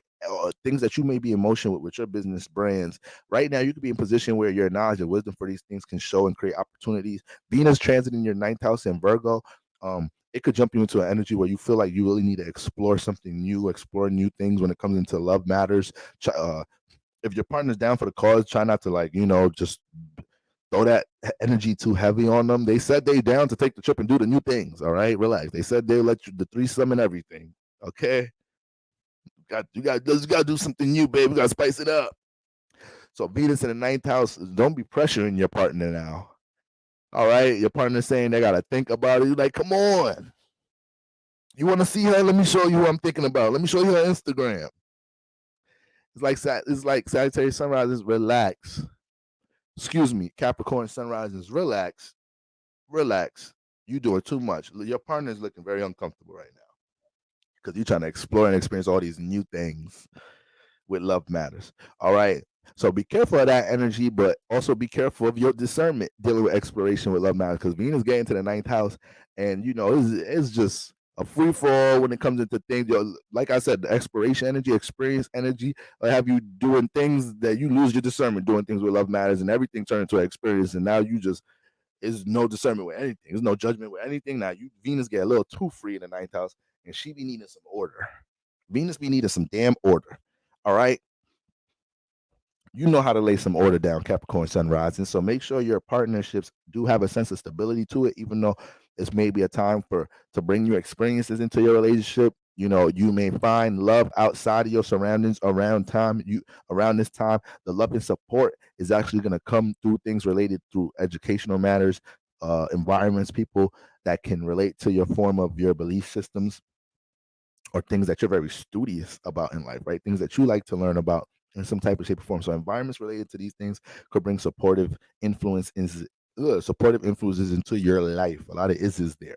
But another thing is having Venus transit in the ninth house, because the ninth house deals with your knowledge, your wisdom, your experiences, and because you have Virgo in here, maybe a lot of experiences dealing with learning a lot of things in general. Virgo like to learn every goddamn thing. Virgo is a Jeopardy head ass sign. All right, they a sign that's good for shit like that. I bet you if you look at the history of niggas that done won Jeopardy, a lot of them niggas got strong ass. Niggas got good Mercury activity going on. Niggas got Cancer plates. They remember shit well. You know how to cram in mad shit before that motherfucking episode in Jeopardy. All right. So, uh, with this energy, Venus in the ninth house, a lot of my Capricorn Sun rising, this is a time where a lot of you guys will start realizing what knowledge and wisdom you do have that can bring some type of support in your life. Like I said, it's gonna be positions, opportunities opening up where knowledge and wisdom, things you have experience with right now, can open up opportunities to be received by other people, for other people to value and appreciate these things. All right, and then we got Mars. Just be careful of the overindulgence with the explorational energy. All right, but I know I don't got to tell you too much about reality. Actually, I do got to tell your ass. Sometimes we need to hear it, even if we have that power. I'm a Capricorn motherfucking moon rising, and I still lose touch of reality because of a bunch of other different energies. So let it not take you too much out of reality, Capricorn Sun rising. Okay, and then we have Mars in the 11th. Anticipate forceful influences, potentially aggressive influences with communities and group partnerships you're participating in. You may be a part of a certain group partnership. You may be getting ready to make a decision to participate with some type of group. And if you pick up any like power hungry energy, you're already uncomfortable, feeling like influences in the party, or the person that's motivating you to participate. If you're picking up energy of like power hungry energy, trying to use you, they're just trying to use who they can for their personal gain, you got to be aware of that with Mars in the 11th house. All right. So just make sure whatever you're just participating with group environments, that you're getting that's not, you're not blinded from you receiving what you need to get out of this group. All right. There will be new intentions you have with your social space. All right. And these new intentions are going to derive from understanding how your individuality is received and connected to others in this space. All right. So with Scorpio in the 11th house, you may already have a mysterious way of moving in the world, Capricorn Sun rising person. We may just know your ass just for your 10th house space. Don't never see you outside, though. This nigga don't never be at no parties and events. But when you're on Instagram, the life look glamorous, doing all these business deals. But where you be at? Where you really be at? All right. But Scorpio in the 11th house, right? You got to do a little bit of that vulnerability, learning how to connect and relate with others in some type of shape or form. If you say you want to build that passion that you have, Capricorn, if you're really trying to build a foundation, it's going to take some 11th house energies for you to shake and bake with different people, network with different people, understand different personalities that you may be working with and participating with, and also understand how to judge, how to have a good character of judgment, or have a good judgment of character, excuse me, when it comes into who you participate with in the 11th house, right, from a community group perspective. So Mars is going to be highlighting a lot of these things, and basically who you can relate your passions and goals with, what spaces these things are welcome to produce the desired transformations in your life. Do we want to have negative transformations, maybe because we found a crack pack to overindulge into our desires with? Found you a nice crack pack to overindulge into your desires with Scorpio in the 11th house. or you done found you a community or group, or identify the people in your life that aid, and relate towards positive transformations and positive development in your life. Which one of these people are you gonna roll with, Capricorn Sun Rising? Is will say a lot about your fate in the name of the Lord. All right. So that's what we got going on with my Cappies. All right. Moving on to my Aquas. Shout out to my Aquarius Sun Rising in the building. Ooh, we got Venus in the eighth house, Mars in the 10th. Venus in the eighth house, Mars in the 10th. Wait, hold on. I'm really tripping. I'll be forgetting. Sometimes, damn, I'll be forgetting. Because see, my eighth house starts in Virgo, but I got Venus and Libra in my eighth house. So I forgot Venus about to make her ass up in there any day now. All right. So I think it's one of these days this upcoming week that Venus makes her way back home into Boros eighth house. But anyways, Aquarius Sun Risings, you got that Venus in the eighth house though. All right. What does this mean? This means that you are now getting to the depth of everything dealing with love matters, Aquarius Sun Risings. Yo ass think you don't have feelings and emotions for this motherfucker? Well, guess what? Venus in the eighth house just revealed that was a lie. You are the father in this mother flipper. All right. This is the energy your ass dealing with, Aquarius Sun Rising. I had to get up real quick. And get in this bag. Okay. Because y'all swear y'all can't feel a thing. Oh, y'all swear y'all can't feel a thing. Venus in the eighth house is going to show you that was a lie, like a mother flipper. Okay. Because everything in the eighth house gets buried. So when Venus gets in there, right, we start to identify things that, we may have we may be buried within ourselves, but this was accumulated from love matters, but Venus is helping us get in touch with that, moving through the eighth house. All right. So in some type of shape or form, it may be a deep realization you have about a love matter. It may be a deep realization you have about attachments. It may be deep realizations you have about your desires. But guess what? Venus is here, so you get access to it. That's the fucked up part about it, ain't it? Ain't that fucked up? The same things you may need to detach from, you're able to access these things behind the scenes. Somebody with Venus in the eighth house could be a functional crackhead, guys, and you'd never know because it's behind the scenes. But we know Venus brings support. It's behind the scenes. It brings support, and then we know the eighth house dealing with other people's resources. Functional crackhead, Venus in the eighth house. You didn't even realize he got all the brack in the house. You walk in the house, Alpha, and you crack like it's a cigarette. You want a little bit of this? It's not as crazy as they make it seem. Look at me. All right. Don't you feel welcome in my home? All right. So Venus in the eighth house, you're gonna start realizing around this time Aquarius Sun Rising, like, damn, I got access to these things, to these temptations, to things to overindulge in my desires. I have to learn why these things trigger me. Why am I attached to this and the third? How to look at this heavy energy I really have inside of me from my ex partner and learn how to uplift that.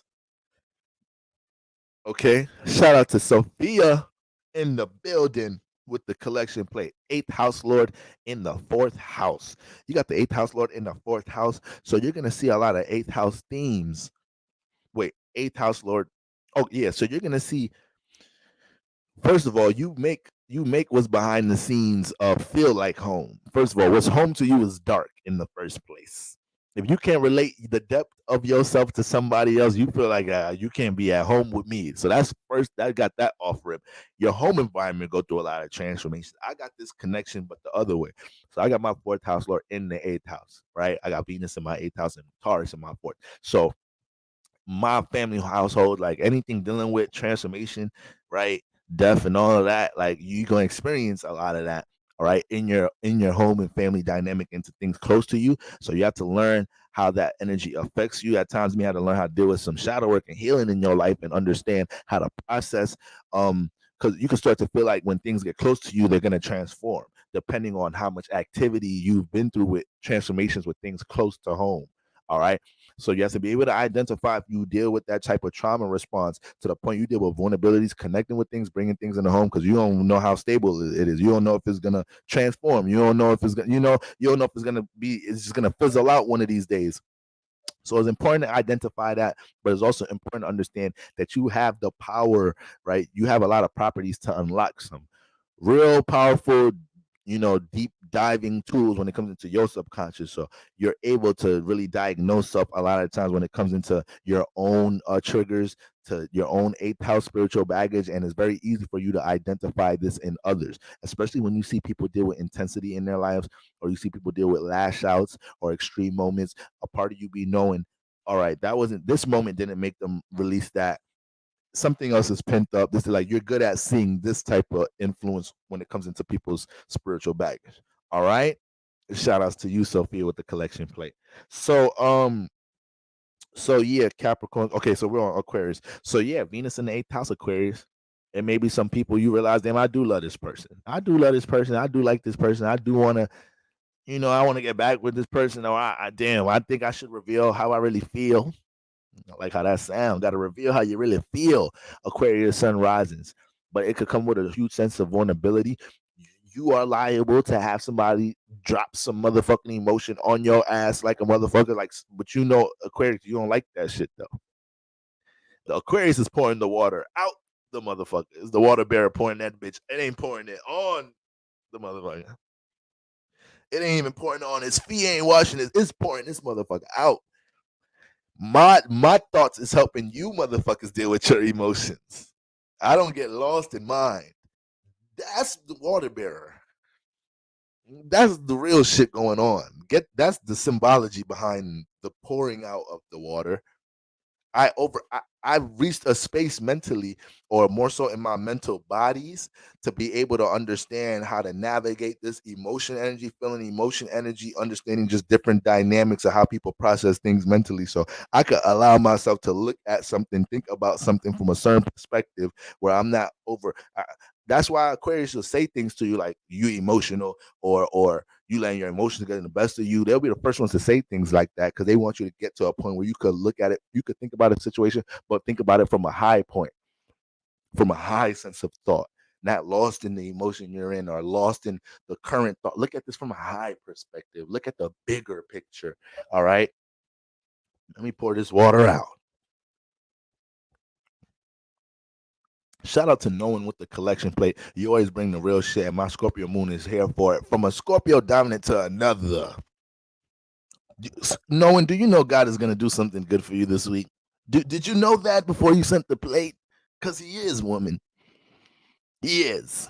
All right. That's what we got going on over there with that Venus in the eighth house. I think there's going to be a lot of Aquarius, Venus in the eighth house. That scared me for a second just now because I looked at Capricorn, think I was looking at Aquarius, and it said Venus in the ninth. I was like, I know I didn't just mess that up. But yeah, Aquarius. Right now I'm Aquarius, the divine mother is love. We have taken power back, not 30, boy. This is our second Saturday. Yeah. It's cycles on cycles, man. It's just cycles on cycles. All right. But we got that's what Venus got going on in the eighth house. A lot of deep revelations you got to come face to face around this time when it comes into how you really feel about love matters in your life, understanding how to bring some healing into the love space, understanding how to have a more optimistic point of view of transformative situations in your life while receiving some support and help through transformative situations right now. Other people resources. So we got other people resources, and we got love and support in some type of shape or form, very likely when it comes into you dealing with transformation, somebody helping you deal with a transformative situation in your life around this time, or any type of crises, or just, you downloading and processing how to, heal self, right? How to nurture self in certain spaces you feel like you might have been impacted from something from an emotional point of view. All right. So we got that going on there with Venus in the eighth house, but it's definitely a freaky deaky placement. So this is not the placement to just go. Let me tell you something. When Venus is in eighth house energy, Scorpio energy, this is actually for everybody. Well, actually, I'm bugging. This is Venus in the eighth. Yeah, Venus in the eighth house. You got that placement. Like, use not. You can't be jumping into one night stand energy all the time and shit like that. Like, your energy don't support shit like that. Like, you could dibble and dabble in some of that shit here and there. You can have your little experiences here and there, but you the first motherfucker to learn quick that life can transform heavily just jumping into the name of your desire and will make you feel good with this placement. All right. I don't know how at this point in my life God has been on my side, because I don't know how I have not extremely transformed my motherfucking life at times in my life being out of control with this placement, especially with being a Libra sun. So I give God grace every day that I'm still here. Do you hear me, church? Ashe. Ashe. Okay. But that's what we got going on there. Aquarius says hold it down, have discernment with everything dealing with intimacy around this time. I'm telling you. All right. Think twice when it comes into intimacy, because you don't want to create no dark cycles doing something in the name of a desire. Even, and when I speak in the name of desires or Venus in the eighth house, it doesn't have to be a sexual desire. It could be a desire for a whole bunch of things. If you catch yourself being too feeling like you got to do something extreme for a desire, cut it out right now. Cut it out, because you don't want to sit there with that lesson like, damn, I was doing too much just for a feeling, for something that was going to be temporary, for something like something I could have got doing it in a more just way, in a more patient way. So be easy. All right. So that Venus in the eighth house, but then we got Mars in the 10th house. Mars in the 10th house from our Aquarius sun rising is powerful placement, because Mars is exalted in the 10th house. So we can see a lot of new precedents being set in this area when it comes into my Aquarius sun rises, when it comes into career. You can see a lot of progression in the 10th house space when it comes into you setting intention of how you want to navigate this space. All right. When Mars gets into the 10th house, it creates a lot of opportunities for this person's passions and goals to be established in a career space in some type of shape or form. Your energies and what you bring to the table in your career space may get highlighted some more. You may feel a sense of exaltation in this mug when it comes into your career space. You know, you may get rewarded for some of your accomplishments and things you may have been doing in this space. Maybe you're an entrepreneur, you're building businesses in your company, this, that, and the third. But Mars does want you to get into an individual space here. So there's going to be a lot of things where you're going to catch a lot of influences of how to do for self, how to take more authority and independence over your workspace. While Mars is here, you could deal with a little bit, you could feel a little extra agitated and whatnot, dealing with authority around this time, Mars in the 10th house, because you feeling like the authority, you feeling like the boss. And you're going to want to start to feel like I could pay the cost to be the boss. I don't have to fake the funk here.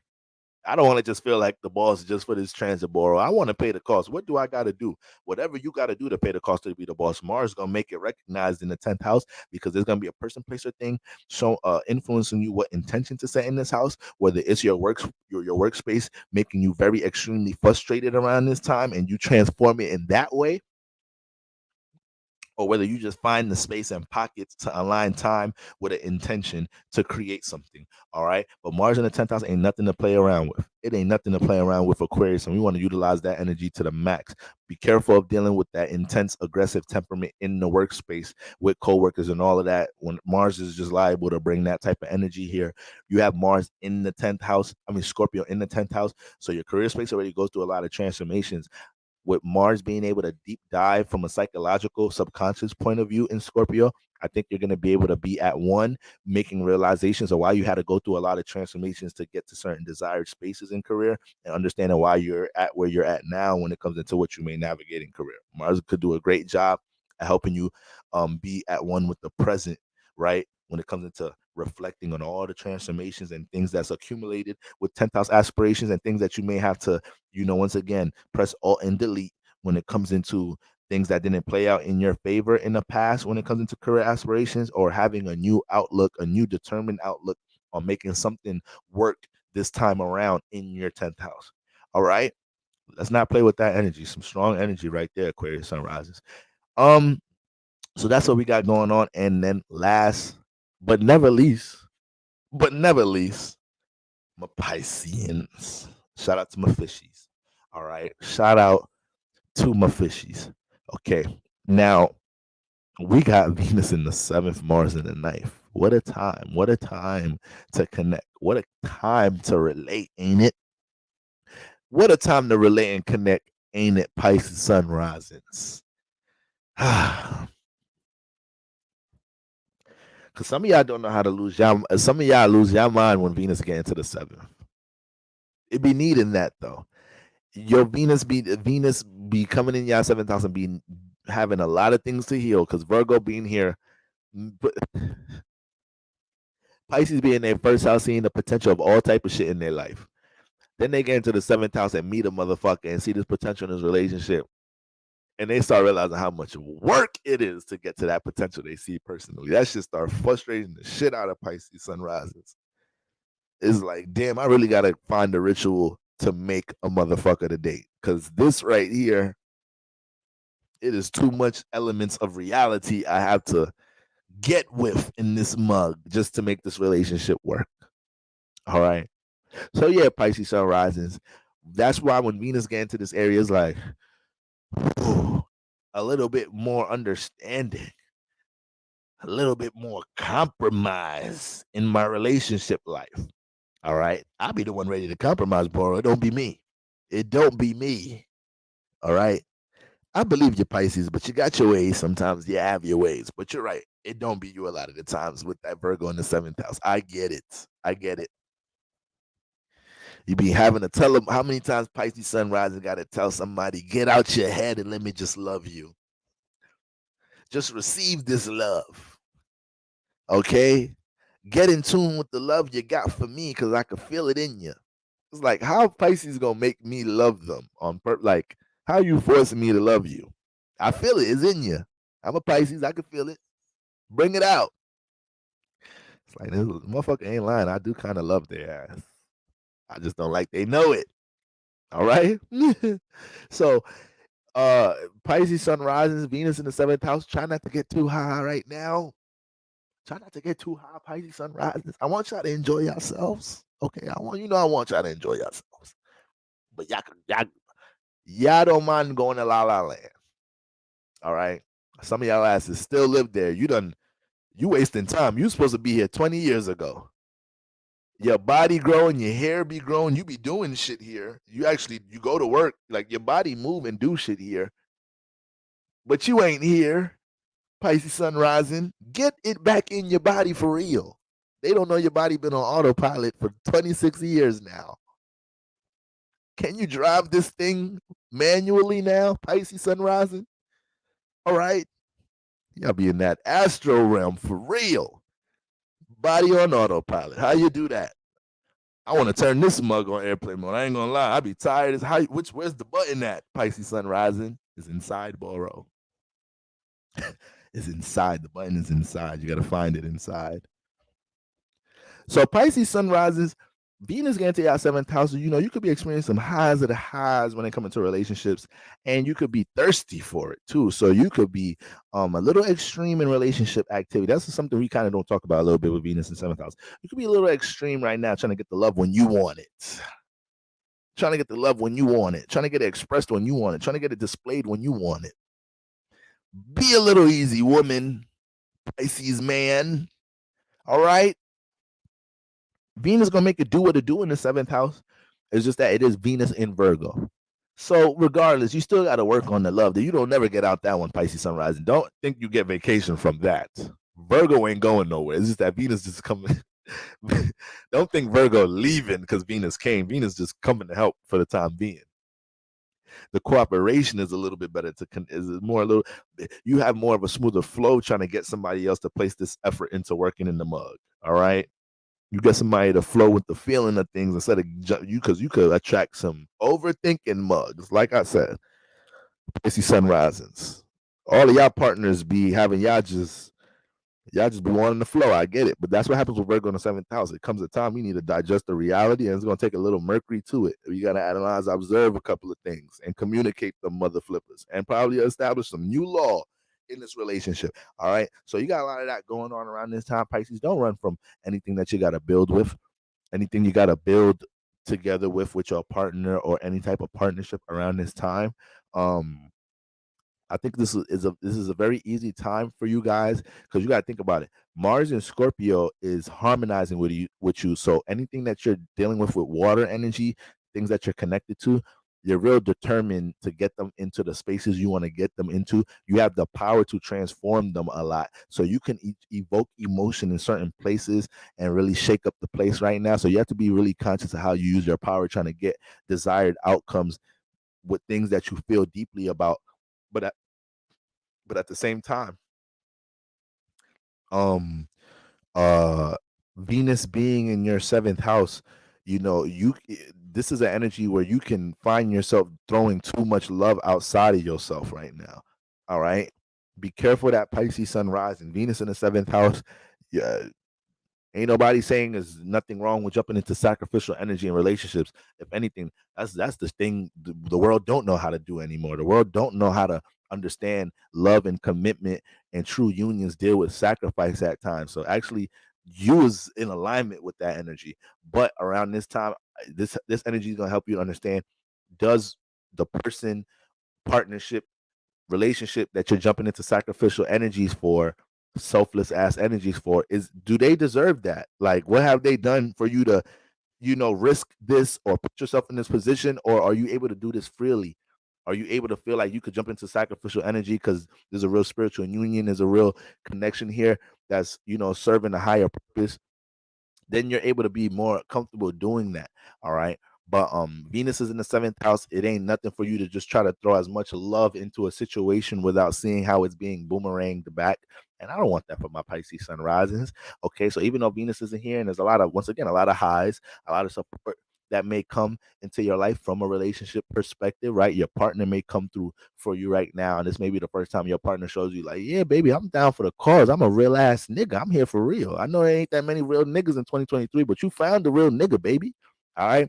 So Pisces sun rising, you might get that reinforcement that you got a real nigga or a real woman in your corner around this time. And this is a indicator for Venus to be like, you better value this relationship, you better nurture this, you better understand what it may take for you to embrace the commitment, or this continuing to see it's the rest of the potential this relationship, partnership has. So it's a lot of that type of energy going on with Venus in the seventh house. But of course, a very dope placement to bring positive influences, more cooperative, smooth, more of a smooth flow into all the relationships in your life. You'll find yourself, the people that is the hardest for you to connect to and relate to, they could jump into some type of understanding energy around this time. All right. So you need to take advantage of all of that. Okay. And then Mars in the ninth. Mars in the ninth house. All right. Um, Mars in the ninth house, um, aggressive towards experiencing, exploring new things that can also be at the detriment of what's already in motion in reality. So this is really a great placement for somebody that, they may allow themselves to be suppressed and restricted towards the confines of reality in some type of shape or form, and forgets to live a little bit, right? Mars is Venus transit towards the ninth. Who got the Venus in the ninth house? Who was that? That's Capricorn. So Capricorn be needing that shit. You be needing to tell your Capricorn co-worker, like, no, we not doing this. I'm not gonna stay in this office. This you're like, this be in the movies, be the two white co-workers working corporate America and shit. It's 7 o'clock. What you doing? I'm closing up. What are you doing? He's like, I'm gonna stay here and get some extra work. And he's like, nah, buddy. News flash, buddy.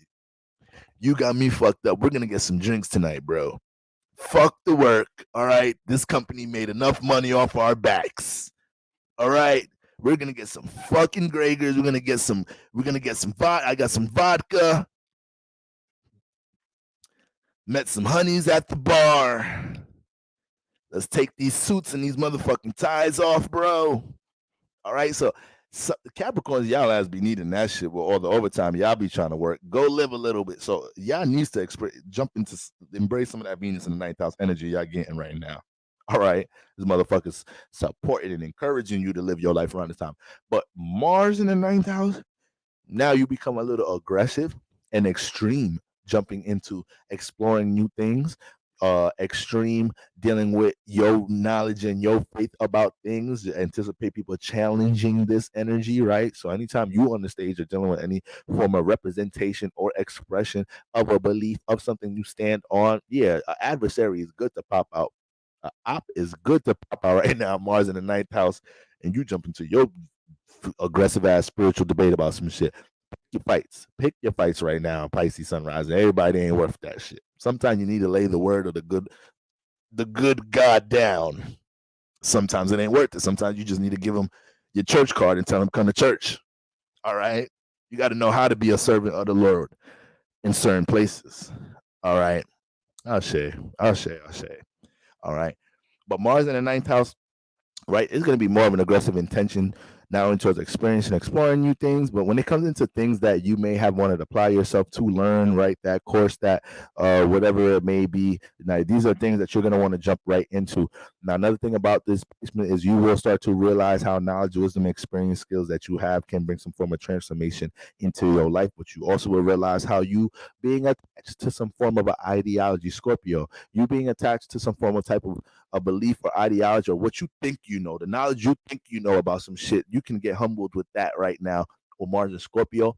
But a lot of the knowledge and wisdom that's stored in this area can start to be identified as something that can bring transformation into your life, but it's not a gem that you've been applying pressure with, right? You know, if you sustain this type of affirmation or this type of mentality in your life, you know spiritually that is going to yield great results in your life, right? And you know you've been experiencing a lot of things in your life that's most likely pushing you to learn how to embrace the certain concept ideology in your life. Mars in the ninth house gets determined about seeing how it can apply that ideology, that belief, in order to see transformation into your life. So let's say you truly believe that if you devote time into something that you're building, like let's just make it something simple, yeah. That if I really truly devote time into this, that, and the third, I just know it's gonna this, that, and the third is gonna happen. Like, it's no way if I put this much time into building this, that, and the third, it ain't no way. All right, with Mars transit in the ninth house, this may be a energy wave you can ride to really give that ideology some life and sustain that ideology so you can prove to yourself, yes, this form of knowledge you have, this gem you have, this affirmation, this ideology, this belief, it can bring transformation into your life.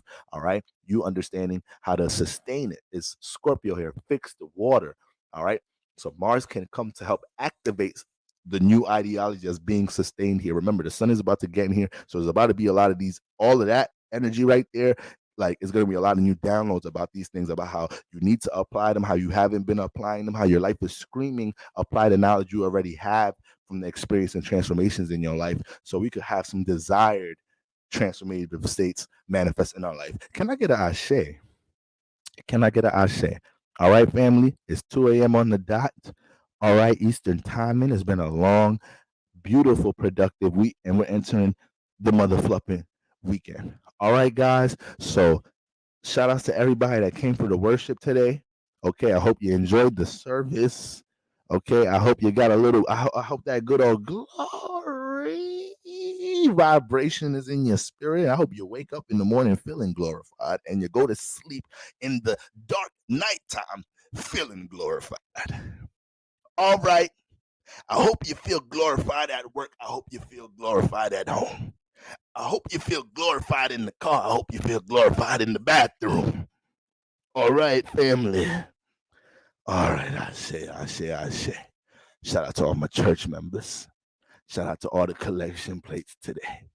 Shout out to all the glories. Shout out to Sister Johnson. All right. Glory is his name. That's what I'm trying to make Sister Johnson say this weekend on the Brother Solar Return weekend. All right. Who's finna say glory for Pastor this weekend? Yo, I love y'all, family.